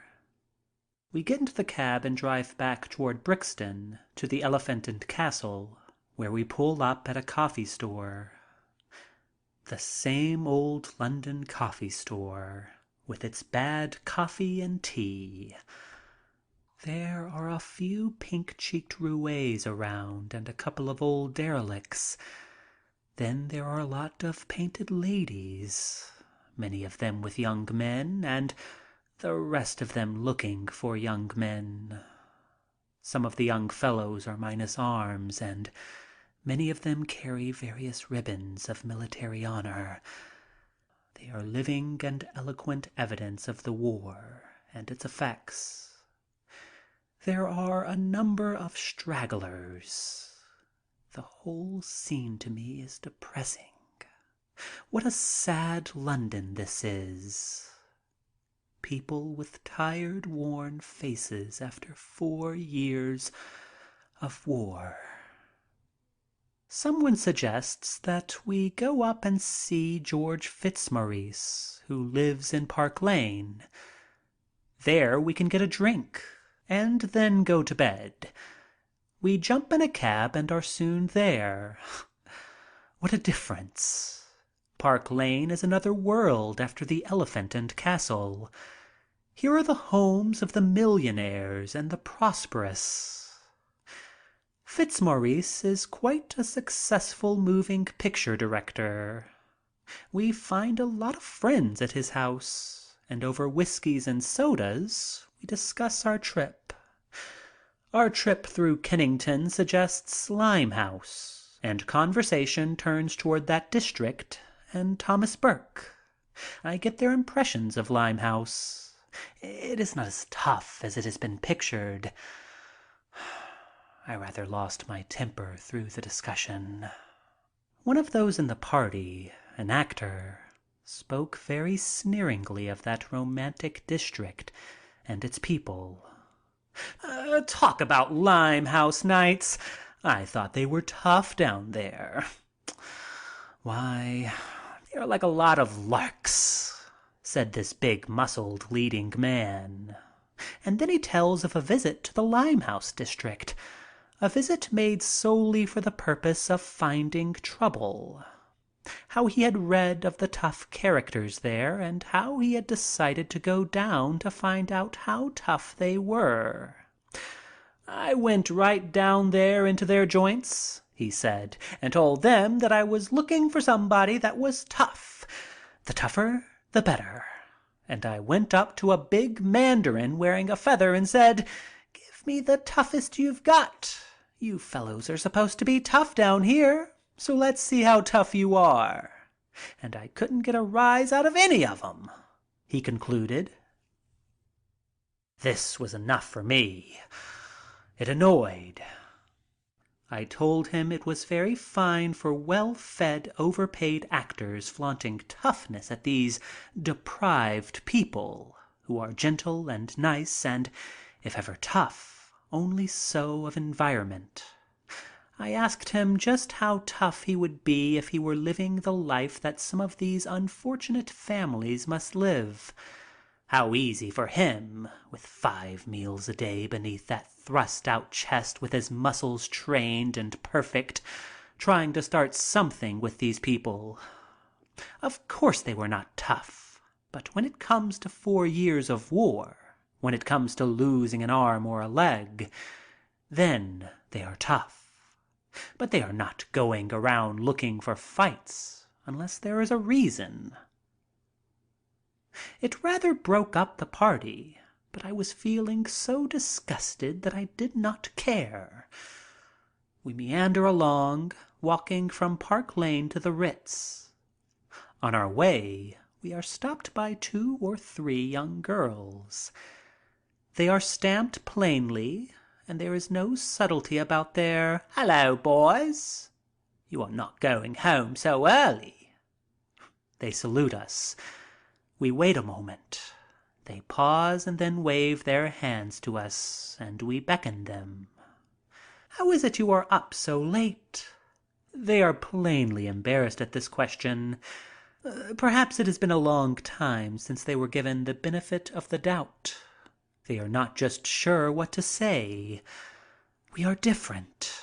Their usual method of attack or caress does not seem in order, so they just giggle. Here is life in its elemental rawness. I feel very kindly disposed toward them, particularly after my bout with the well-fed actor who got his entertainment from the frailties of others. But it is rather hard for us to mix. There is a rather awkward silence. Then one of the girls asks if we have a cigarette. Robinson gives them a package, which they share between the 3 of them. This breaks the ice. They feel easier. The meeting is beginning to run along the parliamentary rules that they know. Do we know where they can get a drink? No. This is a temporary setback, but they ask if we mind their walking along a bit with us. We don't, and we walk along toward the Ritz. They are giggling, and before long I am recognized. They are embarrassed. They look down at their shabby little feet, where ill-fitting shoes run over at the heels. Their cheap little cotton suits class them even low in their profession, though their youth is a big factor toward their potential rise, when they have become hardened and their mental faculties have become sharpened in their eternal battles with men. Then men will come to them. Knowing my identity, they are on their good behavior. No longer are we prospects. We are true adventure for them this night. Their intimacy has left them, and in its place there appears a reserve which is attractive, even in its awkwardness. The conversation becomes somewhat formal, and we are nearing the hotel, where we must leave them. They are very nice and charming now, and are as timid and reserved as though they had just left a convent. They talk haltingly of the pictures they have seen, shyly telling me how they loved me in Shoulder Arms, while one of them told how she wept when she saw the kid, and how she had that night sent some money home to a little kid brother who was in school and staying there through her efforts in London. The difference in them seems so marked when they call me Mr. Chaplin, and I recall how they had hailed us as "Hello, boys." Somehow I rather resent the change. I wish they would be more intimate in their conversation. I would like to get their viewpoints. I want to talk to them freely. They are so much more interesting than most of the people I meet. But there is a barrier. Their reserve stays. I told them that I was sure they were tired and gave them cab fare. One of their number speaks for the trio. "Thanks, Mr. Chaplin, very much. I could do with this, really. I was broke, honest. Really, this comes in very handy." They could not quite understand our being nice and sympathetic. They were used to being treated in the jocular way of street camaraderie. Finer qualities came forward under the respectful attention we gave them, something rather nice that had been buried beneath the veneer of their trade. Their thanks are profuse yet awkward. They are not used to giving thanks. They usually pay, and pay dearly, for anything handed them. We bid them good night. They smile and walk away. We watch them for a bit as they go on their way. At first they are strolling along, chattering about their adventure. Then, as if on a signal, they straighten up as though bracing themselves, and with quickened steps they move toward Piccadilly, where a haze of light is reflected against the murky sky. It is the beacon light from their battleground, and as we follow them with our eyes, these butterflies of the night make for the lights where there is laughter and gaiety. As we go along to the Ritz, we are all sobered by the encounter with the three little girls. I think, blessed is the ignorance that enables them to go on without the mental torture that would come from knowing the inevitable that awaits them. As we go up the stairs of the hotel, we see a number of derelicts huddled asleep against the outside of the building, sitting under the arches and doors. Men and women, old and young, underfed, deprived, helpless. So much so that the imprint of their helplessness is woven into their brains and brings on an unconsciousness that is a blessing. We wake them up and hand them each money. Here, get yourself a bed. They are too numbed. They thank us mechanically, accepting what we give them, but their reaction and thanks are more physical than mental. There was one woman about 70. I gave her something. She woke up, or stirred in her sleep, took the money without a word of thanks, took it as though it was her ration from the bread line, and no thanks were expected, huddled herself up in a tighter knot than before, and continued her slumber. The inertia of poverty has long since claimed her. We rang the night bell at the Ritz, for they are not like our American hotels, where guests are in the habit of coming in at all hours of the night. The Ritz closes its door at midnight, and after that hour you must ring them. But the night was not quite over. As we were ringing the bell, we noticed a wagon in the street about a block away, with the horse slipping and the driver out behind the wagon with his shoulders to the wheel and urging the horse along with a cheery word. We walked to the wagon and found it was loaded with apples and on its way to the market. The streets were so slippery that the horse could not negotiate the hill. I could not help but think how different from the usual driver this man was. He did not belay the tired animals with a whip and curse and swear at him in his helplessness. He saw that the animal was up against it, and instead of beating him, he got out and put his shoulder to the wheel, never for the moment doubting that the horse was doing his best. We all went out into the street and put our shoulders against the wagon along with the driver. He thanked us, and as we finally got the momentum necessary to carry it over the hill, he said, "These darn roads are so slippery that the darn horse even can't pull it." It was a source of wonder to him that he should come upon something too much for his horse.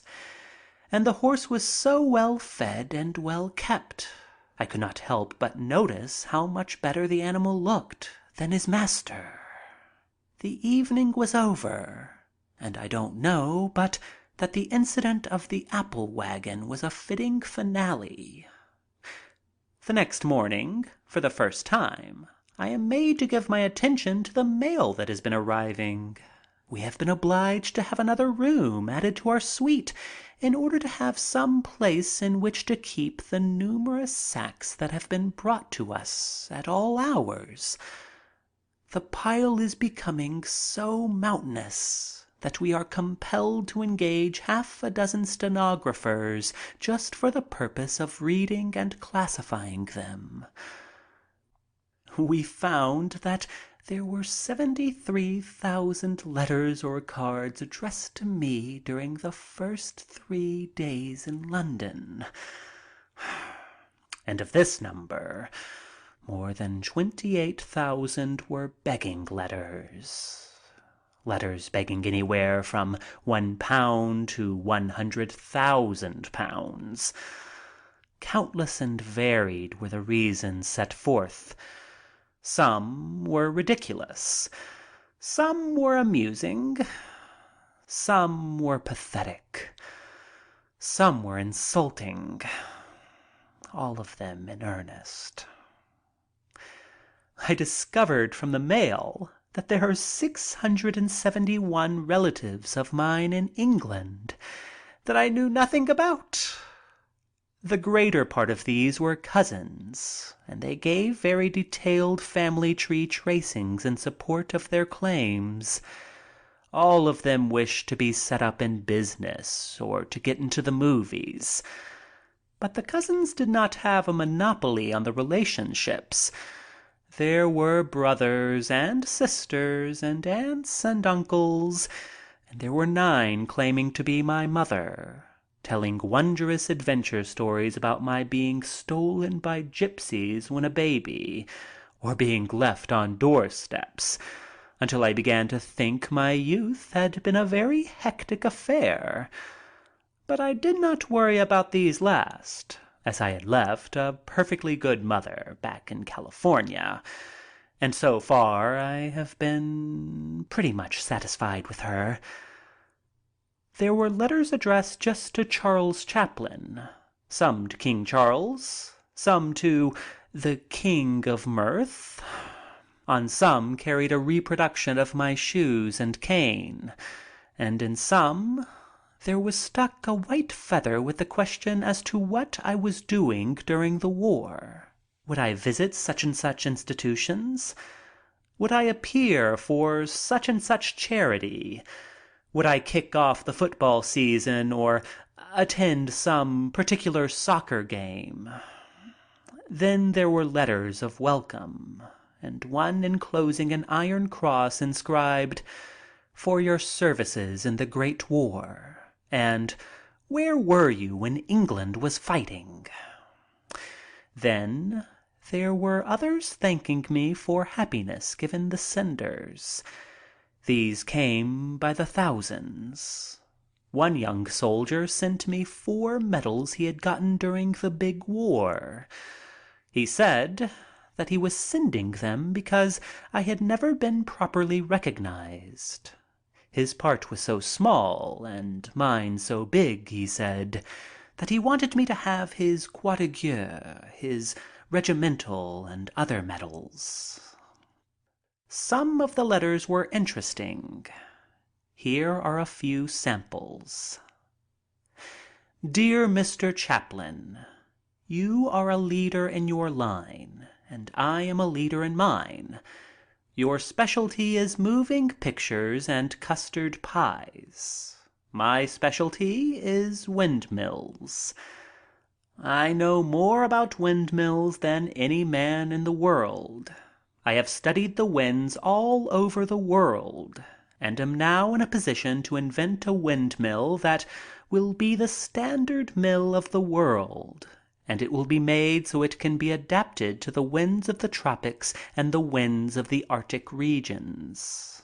I am going to let you in on this in an advantageous way.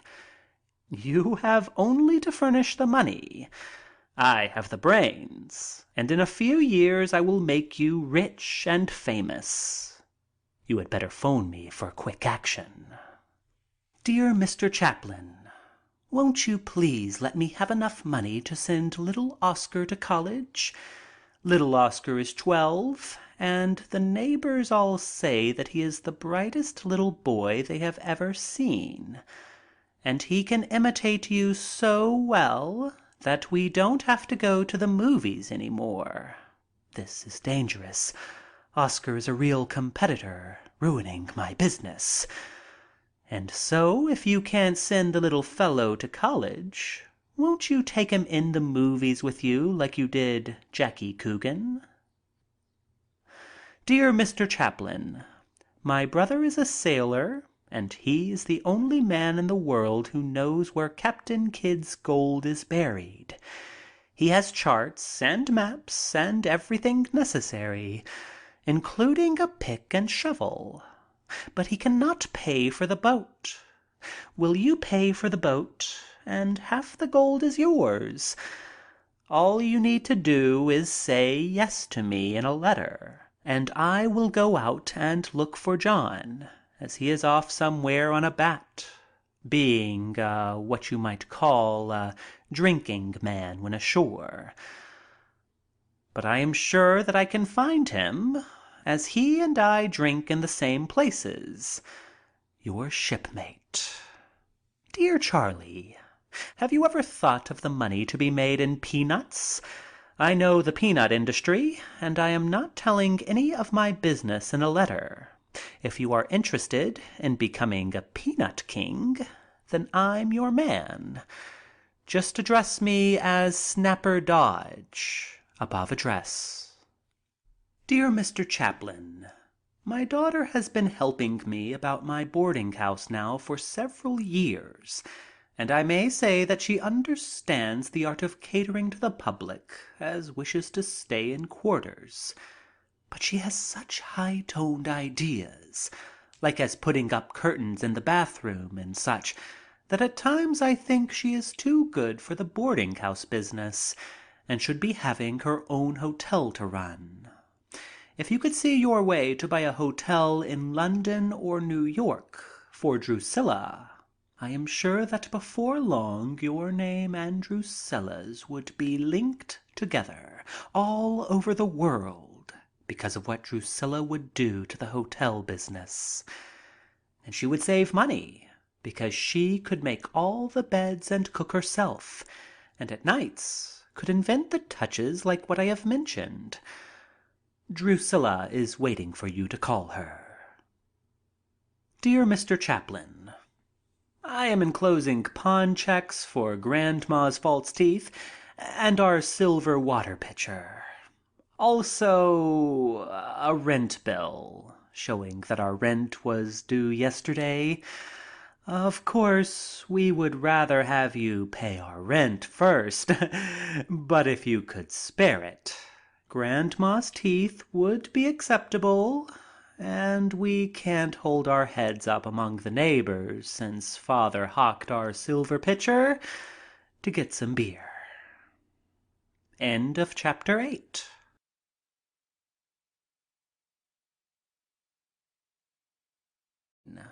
I meet the immortals. Here are more extracts from the mountain of mail awaiting me at the hotel.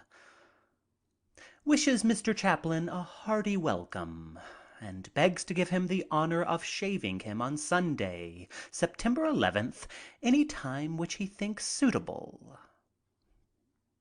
A West End moneylender has forwarded his business card, which states, "Should you require temporary cash accommodation, I am prepared to advance you £50 to £10,000 on note of hand alone, without fees or delay.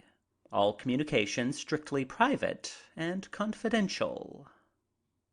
A man living in Lexington Street, Golden Square West, writes, "My son, in the endeavor to get a flower thrown by you from the Ritz Hotel, lost his hat, the bill for which I enclose, 7 shillings and 6 pence. A Liverpool scalp specialist gathers that Mr. Chaplin is much concerned regarding the appearance of gray hairs on his head. I claim to be," he adds, The only man in Britain who can and does restore the color of gray hair. You may visit Liverpool, and if you will call, I shall be pleased to examine your scalp and give you a candid opinion. If nothing can be done, I will state so frankly.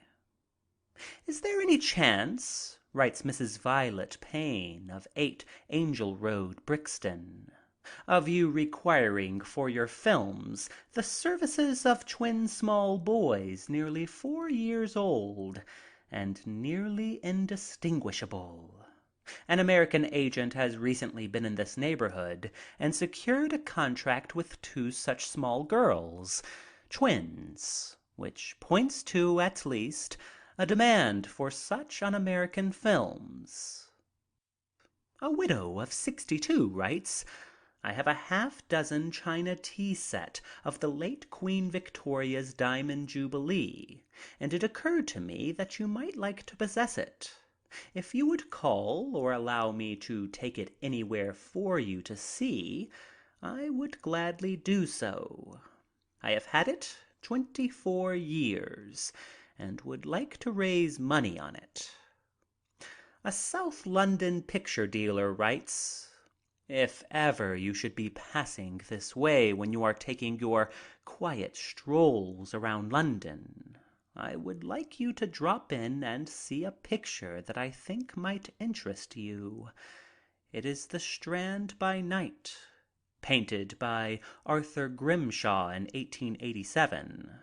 I hope you won't think I have taken too much of a liberty, but I knew your mother when I was in Kate Paradise's troupe, and I think she would remember me if ever you were to mention Clara Simmons of that troupe. It is a little link with the past. Dear old friend, some months ago I wrote to you, and no doubt you will remember me.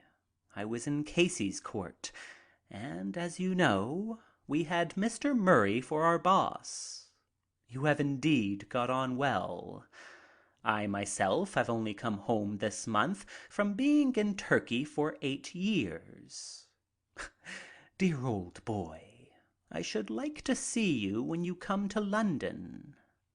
That is, if you do not mind mixing with one of the Casey's court urchins.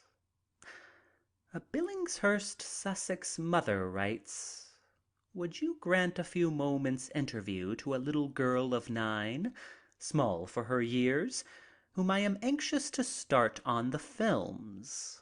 She has much in her favor, being not only bright and clever, but unusually attractive in appearance, receiving unlimited attention wherever she goes, as she is really quite out of the ordinary. A disengaged actress writes, if you should take a film in England, it would be a great kindness to employ some of the hundreds of actresses out of work now, and with no prospects of getting any. A walk-on would be a very welcome change to many of us, to say nothing of a part. A Bridgewater resident, owning a near 6-cylinder car, writes, a friend of mine has a very old-time spot right here in Somerset, with the peacocks wandering across the well-kept grounds and 3 lovely trout ponds, where last night I brought home 5 very fine rainbow trout, each weighing about 1½ pounds. You will be tired of the crowds. Slip away down to me, and I will give you 10 days or more of the best time you can get. There will be no side or style, and your old clothes will be the thing.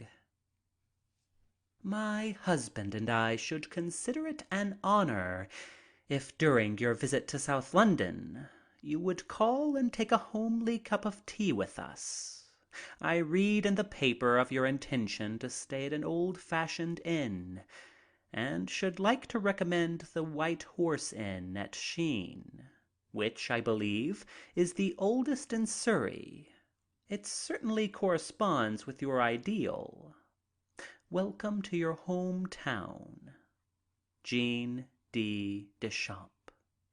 When you are really tired of the rush of London, there is a very nice place called Seaford, not very far from London, just a small place where you can have a real rest. No dressing up, etc.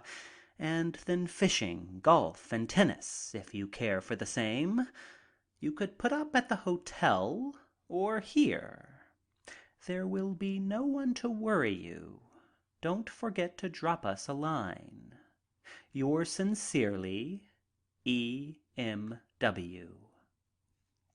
A London clubman, in offering hospitality, says, "I do not know you. You do not know me, and probably don't want to. But just think it over and come and have a bit of lunch with me one day. This between ourselves. No publicity." St. Pancras Municipal Officers Swimming Club would be greatly honored by your presiding at our annual swimming gala, to be held at the St. Pancras Public Baths. Dorothy Cochran, Upper North Street, Poplar, asks, "Dear Mr. Charlie Chaplin, if you have a pair of old boots at home, will you throw them at me for luck?" An aspirant for the position of secretary writes, "I am a musical comedy artist by profession, but am at present out of work. I am 6 feet 2 inches in height and 27 years of age. If there is any capacity in which you can use my services, I shall be very thankful. Hoping you will have an enjoyable stay in your home country." A Barnes man writes, "If you have time, we should be very proud if you could spare an afternoon to come to tea. We should love to give you a real old-fashioned Scotch tea, if you would care to come. We know you will be feted and everyone will want you, but if you feel tired and want a wee rest, come out quickly to us. If it wasn't for your dear funny ways on the screen during the war, we would all have gone under." "Dear Charles," writes an 11-year-old, "I'd like to meet you very, very much. I'd like to meet you just to say thank you for all the times you've cheered me up when I felt down and miserable. I've never met you and I don't suppose I ever will, but you will always be my friend and helper. I'd love your photograph signed by you. Are you likely to come to Harrogate? I wish you would. Perhaps you could come and see me. Couldn't you try?" Oh, I wish I could read them all, for in every one there is a human feeling, and I wish it were possible that I could accept some of the invitations, especially those inviting me to quietness and solitude. But there are thousands too many. Most of them will have to be answered by my secretaries, but all of them will be answered, and we are taking trunkfuls of the letters back to California in order that as many of the requests as possible shall receive attention. During the afternoon there came Donald Crisp, Tom Garrity, and the bunch, and before long my apartment in the London Ritz might just as well be home in Los Angeles. I realize that I am getting nowhere, meeting nobody, and still playing in Hollywood. I have traveled 6,000 miles and find I have not shaken the dust of Hollywood from my shoes. I resent this. I tell Knobloch I must meet other people besides Garrity and the Hollywood bunch. I have seen as much as I want to see of it. Now I want to meet people. Knobloch smiles, but he is too kind to remind me of my retreat before the nameplate of Bernard Shaw. He and I go shopping, and I am measured for some clothes. Then to lunch with E.V. Lucas. Lucas is the editor of Punch, England's foremost humorous publication. A very charming man, sympathetic and sincere. He has written a number of very good novels. It is arranged to give me a party that night at the Garrick Club. After luncheon, we visit Stoll's Theater, where Shoulder Arms and Mary Pickford's picture Suds are being shown. This is my first experience in an English cinema. The Opera House is one that was built by Steinhouse and then turned into a movie theater. It is strange and odd to see the English audience drinking tea and eating pastry while watching the performance. I find very little difference in their appreciation of the picture. All the points get over just the same as in America. I get out without being recognized, and am very thankful for that. Back to the hotel and rest for the evening, before my dinner at the Garrick Club. The thought of dining at the Garrick Club brought up before me the mental picture that I have always carried of that famous old meeting place in London, where art is most dignified. And the club itself realized my picture to the fullest. Tradition and custom are so deep-rooted there that I believe its routine would go on through sheer mechanics of spirit, even if its various employees should forget to show up some day. The corners seem almost peopled with the ghosts of Henry Irving and his comrades. There is, one end of the gloomy old room, is a chair in which David Garrick himself sat. All those at the dinner were well known in art circles. E.V. Lucas, Walter Hackett, George Frampton, J.M. Barrie, Herbert Hamill, Edward Knobloch, Harry Graham, N. Nicholas, Nicholas D. Davies, Squire Bancroft, and a number of others whose names I do not remember. What an interesting character is Squire Bancroft. I am told that he is England's oldest living actor, and he is now retired. He does not look as though he should retire.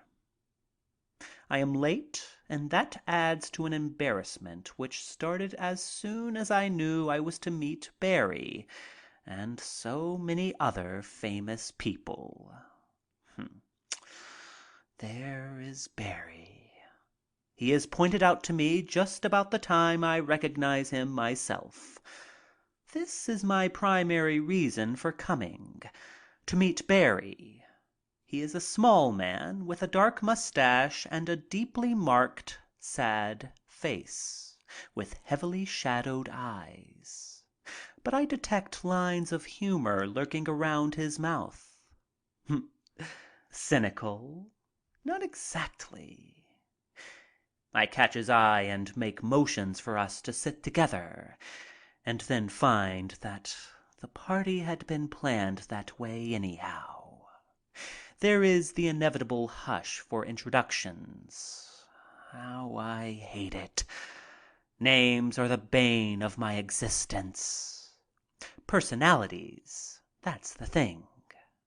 But everyone seems jovial except Barrie. His eyes look tired and sad, but he brightens as though all along there had been that hidden smile behind the mask. I wonder if they are all friendly toward me, or if I am just the curiosity of the moment.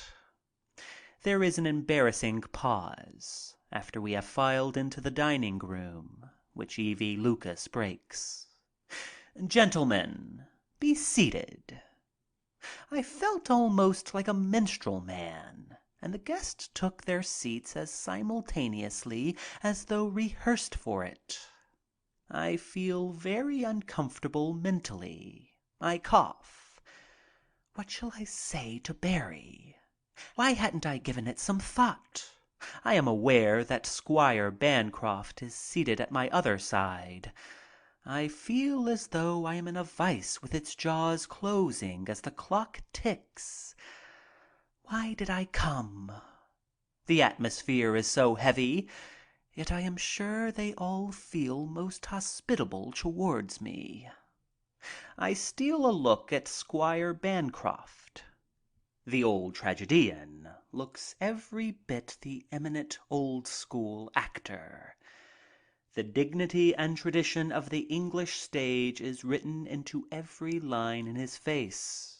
I remember Nicholson having said that the Squire would not go to a movie, that he regarded his stand as a principle. Then why is he here? He is going to be difficult, I fear. He breaks the ice with the announcement that he had been to a movie that day. Coming from him, that is almost a shock. Mr. Chaplin! The reading of the letter in Shoulder Arms was the high spot of the picture. This serious consideration from the man who would not go to the movies. I wanted to kiss him. Then I learned that he had told everyone not to say anything about his not having been to a movie for fear that it would offend me. He leans over and whispers his age and tells me he is the oldest member of the club. He doesn't look within 10 years of his age. I find myself muttering inanities in answering him. Then Barry tells me that he is looking for someone to play Peter Pan and says he wants me to play it. He bowls me over completely. To think that I was avoiding and afraid to meet such a man. But I am afraid to discuss it with him seriously. Am on my guard because he may decide that I know nothing about it and change his mind. Just imagine, Barry has asked me to play Peter Pan. It is too big and grand to risk spoiling it by some chance witless observation. So I changed the subject and let this golden opportunity pass. I have failed completely in my first skirmish with Barry. There are labored jokes going the rounds of the table, and everyone seems to feel conscious of some duty that is resting on his shoulders ungracefully. One ruddy gentleman, whose occupation is a most serious one, I am told, that of building a giant memorial in Whitehall to the dead of the late war, is reacting to the situation most flippantly. His conversation, which has risen to a pitch of almost hysterical volume, is most ridiculously comic. He is a delightful buffoon. Everyone is laughing at his chatter, but nothing seems to be penetrating my stupidity, though I am carrying with me a wide, mechanical grin, which I broaden and narrow with the nuances of the table laughing. I feel utterly out of the picture, that I don't belong, that there must be something significant in the badinage that is bandied about the board. Barry is speaking again about moving pictures. I must understand. I summon all of my scattered faculties to bear upon what he is saying. What a peculiarly shaped head he has. He is speaking of the kid, and I feel that he is trying to flatter me. But how he does it! He is criticizing the picture. He is most severe. He declares that the heaven scene was entirely unnecessary. And why did I give it so much attention? And why so much of the mother in the picture? And why the meeting of the mother and the father? All of these things he is discussing analytically and profoundly, so much so that I find that my feeling of self-consciousness is rapidly leaving me. I find myself giving my side of the argument without hesitation because I am not so sure that Barrie is right. And I had reasons, good reasons, for wanting all those things in the picture. But I am thrilled at his interest and appreciation, and it is borne upon me that by discussing dramatic construction with me, he is paying a very gracious and subtle compliment. It is sweet of him. It relieves me of the last vestige of my embarrassment.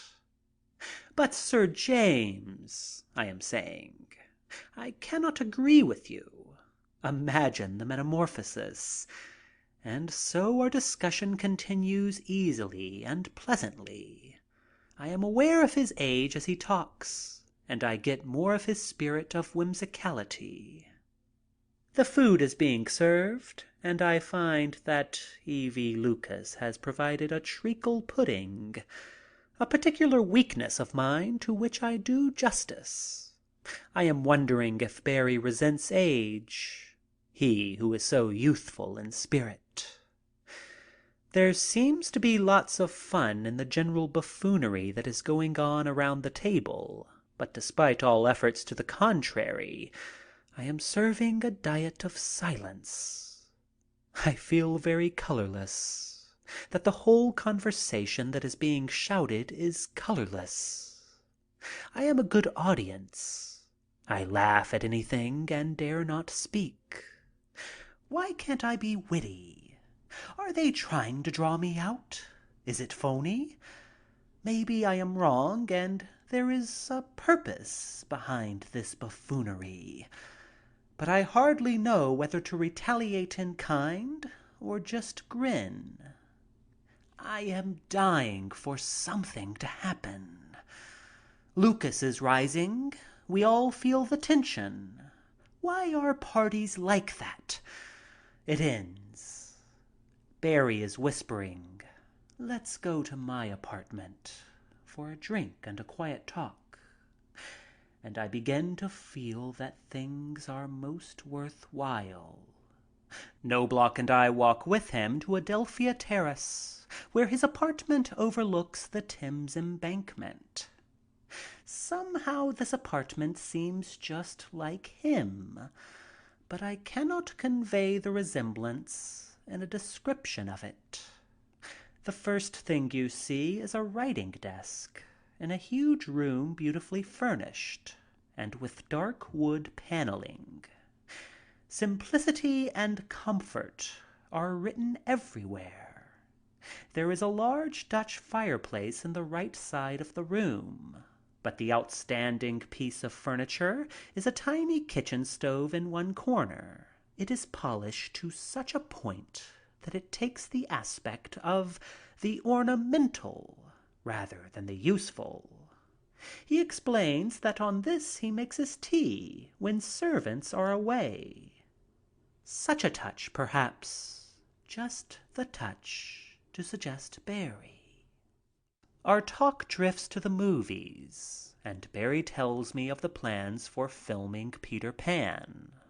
We are on very friendly ground in this discussion, and I find myself giving Barrie ideas for plays while he is giving me ideas for movies, many of them suggestions that I can use in comedies. It is a great chat fest. There is a knock at the door. Gerard du Maurier is calling. He is one of England's greatest actors and the son of the man who wrote Trilby. Our party lasts far into the night, until about 3 a.m. I notice that Barrie looks rather tired and worn, so we leave. Walking with Du Maurier up the Strand, he tells us that Barrie is not himself since his nephew was drowned, that he has aged considerably. We walk slowly back to the hotel and to bed. Next day there is a card from Bruce Bairnsfather, England's famous cartoonist, whose work during the war brought him international success, inviting me to tea. He carries me out into the country, where I have a lovely time. His wife tells me that he is just a bundle of nerves and that he never knows when to stop working. I ask what H.G. Wells is like, and Bruce tells me that he is like Wells and no one else. When I get back to the hotel, there is a letter from Wells. Do come over. I've just discovered that you are in town. Do you want to meet Shaw? He is really very charming out of the limelight. I suppose you are overwhelmed with invitations, but if there is a chance to get hold of you for a talk, I will be charmed. How about a weekend with me at Easton? Free from publicity and with harmless human people. No phones in the house. I lost no time in accepting such an invitation. There is a big luncheon party on among my friends, and I am told that a party has been arranged to go through the Limehouse district with Thomas Burke, who wrote Limehouse Nights. I resent it exceedingly and refuse to go with a crowd to meet Burke. I revolt against the constant crowding. I hate crowds. London and its experiences are telling on me, and I am nervous and unstrung. I must see Burke and go with him alone. He is the one man who sees London through the same kind of glasses as myself. I am told that Burke will be disappointing because he is so silent, but I do not believe that I will be disappointed in him. Robinson tells the crowd of my feelings and how much I have planned on this night alone with Burke, and the party is called off. We phone Burke, and I make an engagement to meet him at his house that evening at 10 o'clock. We are to spend the night together in Limehouse. What a prospect! That night I was at Thomas Burke's ahead of time. That prospect of a night spent in the Limehouse district with the author of Limehouse Nights was as alluring as Christmas morning to a child. Burke is so different from what I expected.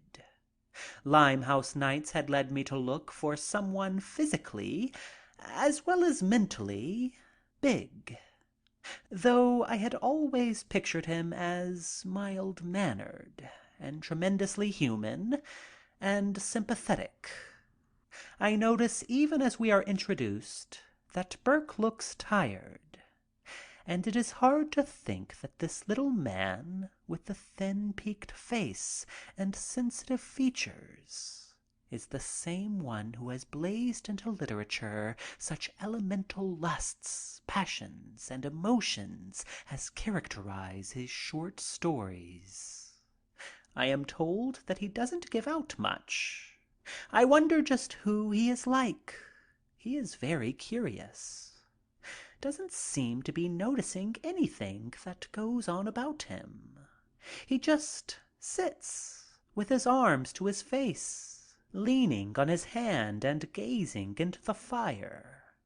As he sits there, apparently unperturbed and indifferent, I am warming up to him considerably. I feel a sort of master of the situation. It's a comfortable feeling. Is his reticence real, or is this some wonderful trick of his, this making his guest feel superior?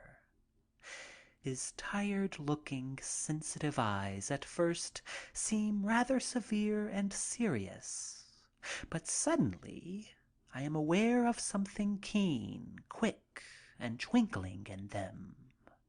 His wife has arrived, a very young lady of great charm, who makes you feel instantly her artistic capabilities, even in ordinary conversation. Shortly after his wife comes in, Burke and I leave. I feel very much the tourist in the hands of the super city guide. Where Anything particular that I want to see? This rather scares me, but I take it as a challenge and make up my mind that I will know him. He is difficult, and somehow I don't believe that he cares for movie actors. Maybe I am only possible copy to him. He seems to be doing me a kindness, and I find myself feeling rather stiff and on my best behavior. But I resolve that before the evening is through, I will make him open up and like me, for I am sure that his interest is well worth while. I have nothing to suggest except that we ramble along with nothing deliberate in view. I feel that this pleases him, for a light of interest comes into his eyes, chasing one of responsibility. We are just going to stroll along. End of chapter 9.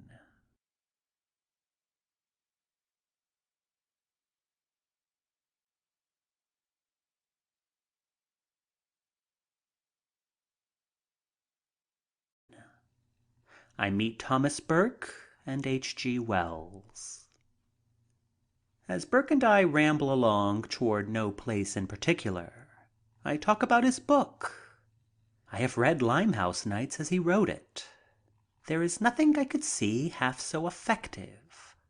We discuss the fact that realities, such as he has kept alive, seldom happen in a stroll. But I am satisfied. I don't want to see. It could not be more beautiful than the book. There is no reaction to my flattery. I must watch good taste. Passing up my obvious back-patting, I feel that he is very intelligent, and I am silent for quite a while as we stroll along towards Stepney. There is a greenish mist hanging about everything, and we seem to be in a labyrinth of narrow alleyways, now turning into streets and then merging into squares. He is silent, and we merely walk. And then I awaken. I see his purpose.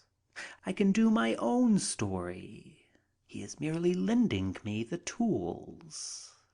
And what tools they are! I feel that I have served an ample apprenticeship in their use. Through merely reading his stories, I am fortified. It is so easy now. He has given me the stories before. Now he is telling them over in pictures. The very shadows take on life and romance.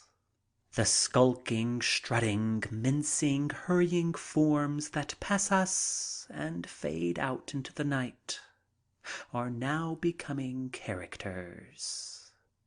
The curtain has risen on Limehouse Nights, dramatized with the original cast. There is a tang of the East in the air, and I am tinglingly aware of something vital, living, moving in this murky atmosphere that is more intense even for the occasional dim light that peers out into the soft gloom from attic windows and storerooms, or municipal lights that gleam on the street corners. Here is a little slice of God's fashioning, where love runs hand in hand with death, where poetry sings in withered Mongolian hearts, even as knives are buried in snow-white breasts and swarthy necks. Here hearts are broken casually, but at the same time there comes just as often to this lotus land the pity, terror, and wonder of first love. And who shall say which is predominant? Behind each of those tiny garret windows lurks life. Life in its most elemental costume. There is no time, thought, or preparation for anything but the elemental passions. And songs of joy, hope, and laughter are written into each existence, even as the killings go on, surely, swiftly. There must be a magic wand forever doing a pendulum swing over this land. For the point of view often changes from the beastly to the beautiful, and in one short moment the innocent frequently gather the sophistication of the aged. These creatures of life's game run blithely along their course, ignorant of the past, joyful in the present, and careless of the future, while their tiny lightened windows seem to wink deliberately as they make pin-pricks of light through the shuttered gloom. On the other side of the street there is stepping a little lady whose cheap cotton clothes are cut with Parisian cunning, and as we cross and pass her we discern beauty, enhanced many-fold by youth and vitality, but hardened with premature knowledge.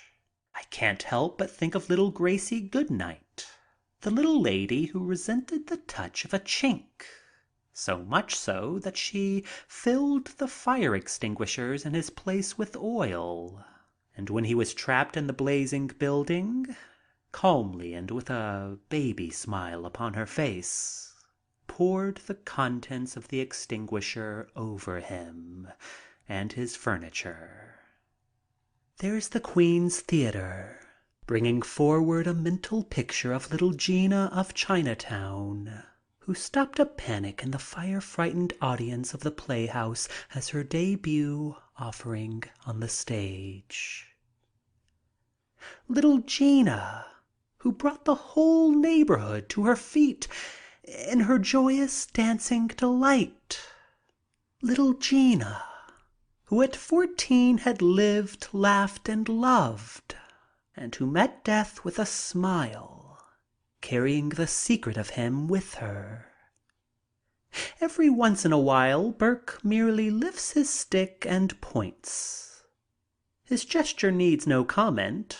He has located and made clear without language the only object he could possibly mean. And strangely, it is always something particularly interesting to me. He is most unusual. What a guide he is! He is not showing me Main Street, not the obvious, not even the sightseer's landmarks. But in this rambling I am getting the heart, the soul, the feeling. I feel that he has gauged me quickly, that he knows I love feelings rather than details, that he is unconsciously flattering to my subtlety. After 2 miles through black, though lovely, shadows, now he is picking the spots where lights are shining from the fish shops. He knows their locations, knows their lights, because he has studied them well. There are forms slinking gracefully as though on location with rehearsed movement. What an effect for a camera! This is rugged. Here are the robust of the slums. People act more quickly here than in Lambeth, and suddenly we are back where we started. In a car we go to Huxton, the old Britannia Huxton, rather reluctantly. There is a glaring moving picture palace. What a pity. I resent its obtrusion. We go along toward the East Indian rocks, to Shadwell, and I am feeling creepy with the horror of his stories of Shadwell. I could hear a child screaming behind a shuttered window, and I wondered and imagined. And we did not stop anywhere. We meandered along with just an occasional gesture from him. All that was necessary to make his point. To Stanhope Road and Highgate, Bethnal Green, Spitalfields, Ratcliffe, Soho, Nottingdale, and Camden Town.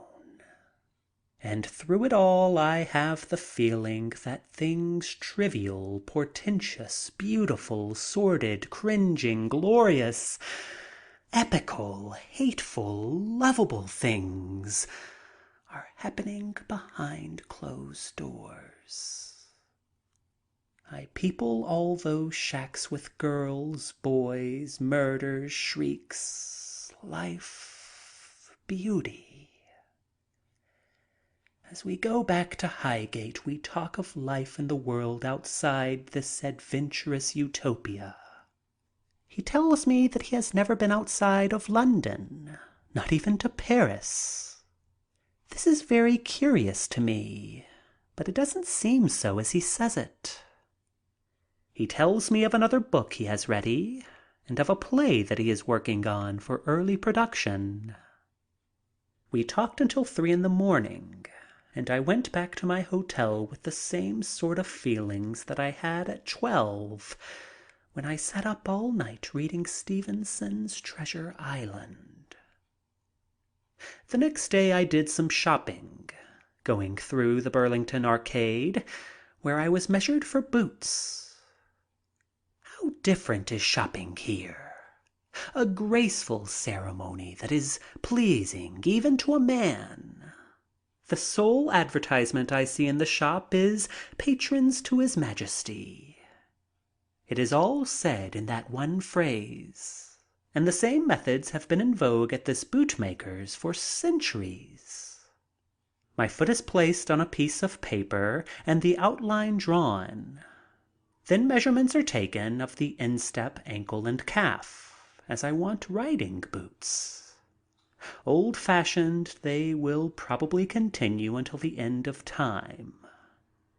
Yet somehow I sort of felt that if that old shop had a tongue to put in its cheek, there it would be parked, because tradition, as an aid to the cash register, is no novelty. In the evening I dined at the Embassy Club with Sonny, and was made an honorary member of the club. It is amazing how much Europe is aping America, particularly with its dance music. In cafes you hear all the popular airs that are being played on Broadway. The American influence has been felt to such an extent that King Jazz is a universal potentate. Sonny and I go to the theater and see part of the League of Notions, but we leave early and I run in to say hello to Constance Collier, who is playing in London. The next day is exciting. Through the invitation of a third party, I am to meet H.G. Wells at Stowell's office to view the first showing of Wells's picture, Mr. Kipps. In the morning, the telephone rings, and I hear someone in the parlor say that the Prince of Wales is calling. I get in a blue funk, as does everyone else in the apartment, and I hear them rush toward the phone. But Ed Knobloch, claiming to be versed in the proper method of handling such a situation, convinces everyone that he is the one to do the talking, and I relapse back into bed, but wider awake than I ever was in my life. Knobloch on the phone. "Are you there?" "Yes." "Oh, yes. Tonight." "Thank you." Knobloch, turning from the phone, announces, very formally, "The Prince of Wales wishes Charlie to dine with him tonight," and he starts toward my bedroom door. Through all of this I have been in the bedroom, and the others are in the parlor, confident, with the confidence of custom, that I am still asleep. As Knobloch starts for my bedroom door, my very American secretary, in the very routine voice he has trained for such occurrences, says, "Don't wake him. Tell him to call later. Not before 2 o'clock. Knobloch. Good God, man, this is the Prince of Wales!" And he launches into a monologue regarding the traditions of England and the customs of court and what a momentous occasion this is, contemptuously observing that I am in bed and my secretary wants him to tell the prince to call later. He cannot get the American viewpoint. Knobloch's sincere indignation wins, and the secretary backs away from the bedroom as I plunge under the covers and feign sleep. Knobloch comes in very dignified and, trying to keep his voice in the most casual tone, announces, "Keep tonight open to dine with the Prince of Wales." I try to enter into it properly, but I feel rather stiff so early in the morning.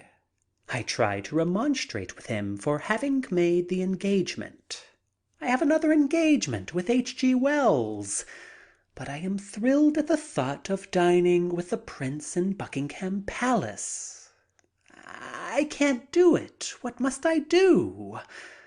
Knobloch takes me in hand. He repeats the message. I think someone is spoofing and tell him so. I am very suspicious, and the thrill leaves me as I remember that the Prince is in Scotland, shooting. How could he get back? But Knobloch is practical. This must go through, and I think he is a bit sore at me for my lack of appreciation. He would go to the palace himself and find out everything. He goes to the palace to verify. I can't tell his part of it. He was very vague. But I gather that when he reached there, he found all the furniture under covers, and I can hear that butler now saying, "His Highness the Prince will not be back for several days, sir." Poor Ed. It was quite a blow for him. And on another level, I was a bit disappointed myself. But I lost no time mooning over my lost chance to dine with royalty, for that afternoon I was going to meet Wells, going to Stoll's. I was eagerly looking forward to a quiet little party where I could get off somewhere with Wells and have a long talk. As I drew near the office, however, I noticed crowds. The same sort of crowds that I had been dodging since my exit from Los Angeles. It was a dense mass of humanity packed around the entire front of the building, waiting for something that had been promised them. And then I knew that it was an arranged affair and that, so far as a chat was concerned, Wells and I were just among those present, even though we were the guests of honor. I remember keenly the crush in the elevator, a tiny little affair built for about 6 people and carrying nearer 60. I get the viewpoint of a sardine quite easily. Upstairs it is not so bad, and I am swept into a room where there are only a few people, and the door is then closed. I look all around, trying to spot Wells. There he is. I notice his beautiful dark blue eyes first. Keen and kindly they are, twinkling just now as though he were inwardly smiling. Perhaps at my very apparent embarrassment. Before we can get together, however, there comes forward the camera brigade with its flashlight ammunition. Would we pose together? Oh, Wells looks hopeless. I must show that before the cameras I am very much of a person, and I take initiative with the lens peepers. We are photoed, sitting, standing, hats on and off, and in every other stereotyped position known to cameramen. We sign a number of photos, I in my large, sweeping, sprawling hand. I remember handling the pen in a dashing, swashbuckling manner. Then Wells, in his small, hardly discernible style.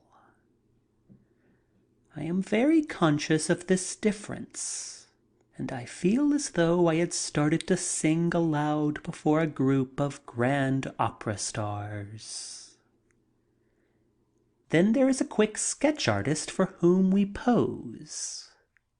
He does his work rapidly, however, and while he is drawing, Wells leans over and whispers in my ear. "We are the goats," he tells me. "I was invited here to meet you, and you were probably invited here to meet me." He had called the turn perfectly, and when we had both accepted the invitation, our double acceptance had been used to make the showing an important event. I don't think that Wells liked it. Wells and I go into the dark projection room, and I sit with Wells. I feel on my mettle almost immediately, sitting at his side, and I feel rather glad that we are spending our first moments in an atmosphere where I am at home. In his presence I feel critical and analytical, and I decide to tell the truth about the picture at all cost. I feel that Wells would do the same about one of mine. As the picture is reeling off, I whisper to him my likes and dislikes, principally the faulty photography, though occasionally I detect bad direction. Wells remains perfectly silent, and I begin to feel that I am not breaking the ice. It is impossible to get acquainted under these conditions. Thank God I can keep silent, because there is a picture to watch, and that saves the day. Then Wells whispers, "Don't you think the boy is good?" The boy in question is right here on the other side of me, watching his first picture. I look at him, just starting out on a new career, vibrant with ambition, eager to make good, and his first attempt being shown before such an audience. As I watch, he is almost in tears, nervous and anxious. The picture ends. There is a mob clustering about. Directors and officials look at me. They want my opinion of the picture. I shall be truthful. Shall I criticize? Wells nudges me and whispers, "Say something nice about the boy." And I look at the boy and see what Wells has already seen. And then I say the nice things about him.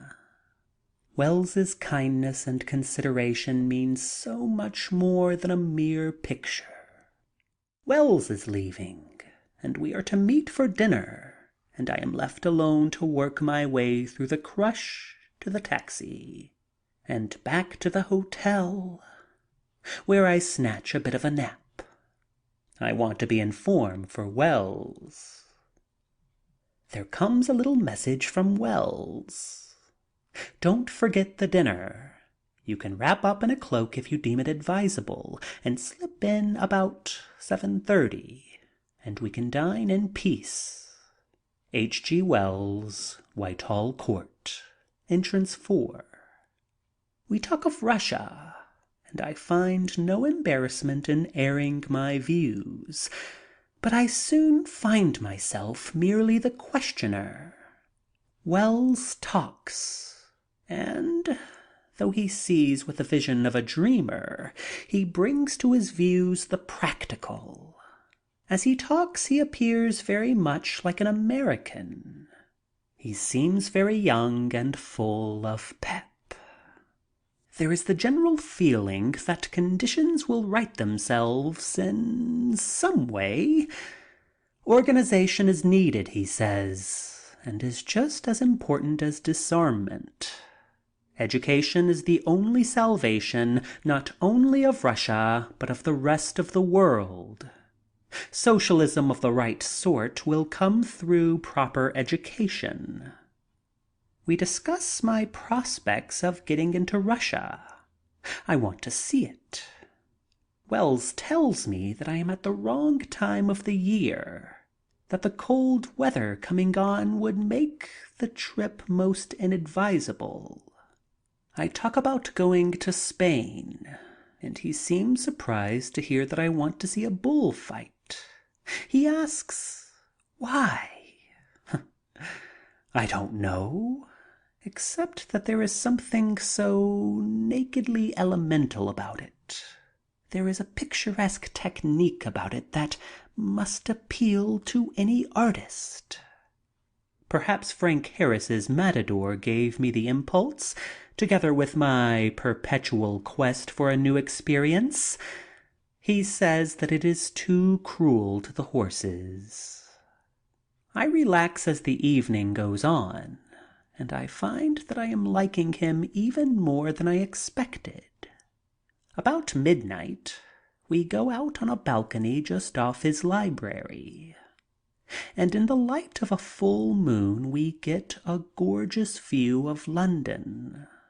Lying before us in the soft, mellow rays of the moon, London looks as though human, and I feel that we are rather in the Peeping Tom role. I exclaim, "The indecent moon." He picks me up. "That's good. Where did you get that?" I have to admit that it is not original, that it belongs to Knobloch. Wells comments on my dapperness as he helps me on with my coat. "I see you have a cane with you. I was also wearing a silk hat. I wonder what Los Angeles and Hollywood would say if I paraded there in this costume." Wells tries on my hat, then takes my cane and twirls it.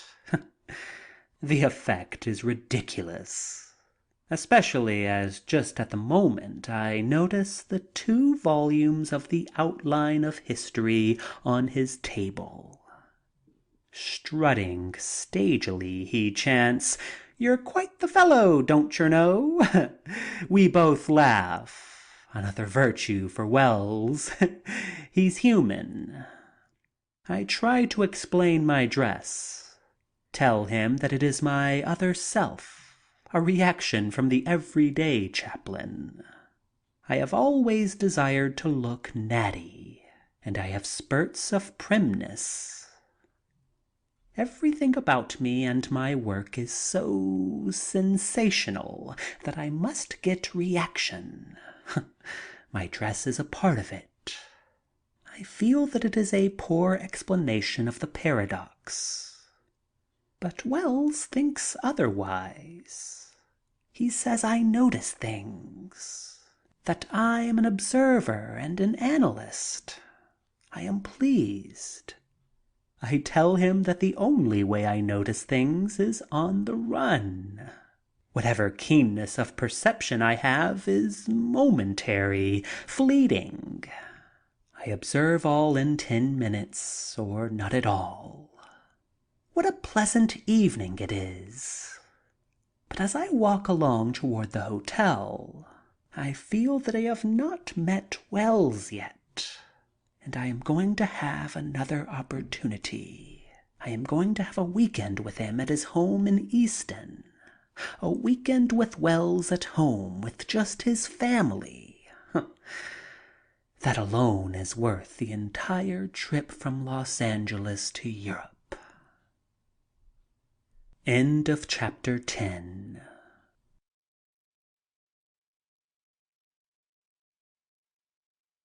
Maine. Chapter 11. Off to France. The hotel next day is teeming with activity. My secretaries are immersed in mail. And despite the assistance of 6 girls whom they have added temporarily to our forces, the mailbags are piling up and keeping ahead of us. In a fit of generosity or ennui or something, I pitch in and help. It seems to be the most interesting thing I've attempted on the trip.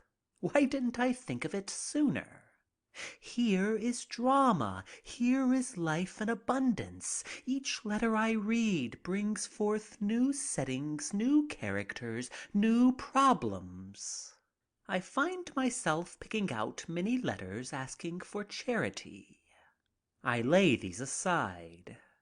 I have made up my mind to go to France immediately. I call Carl Robinson. I tell him that we are going to France, to Paris. I call Carl Robinson. I tell him that we are going to France, to Paris, at once. Carl is not surprised. He has been with me for a long time. We decide that we tell nobody, and perhaps we can escape ceremonies. We will keep the apartment at the Ritz and keep the stenographers working, so that callers will think that we are hiding about London somewhere.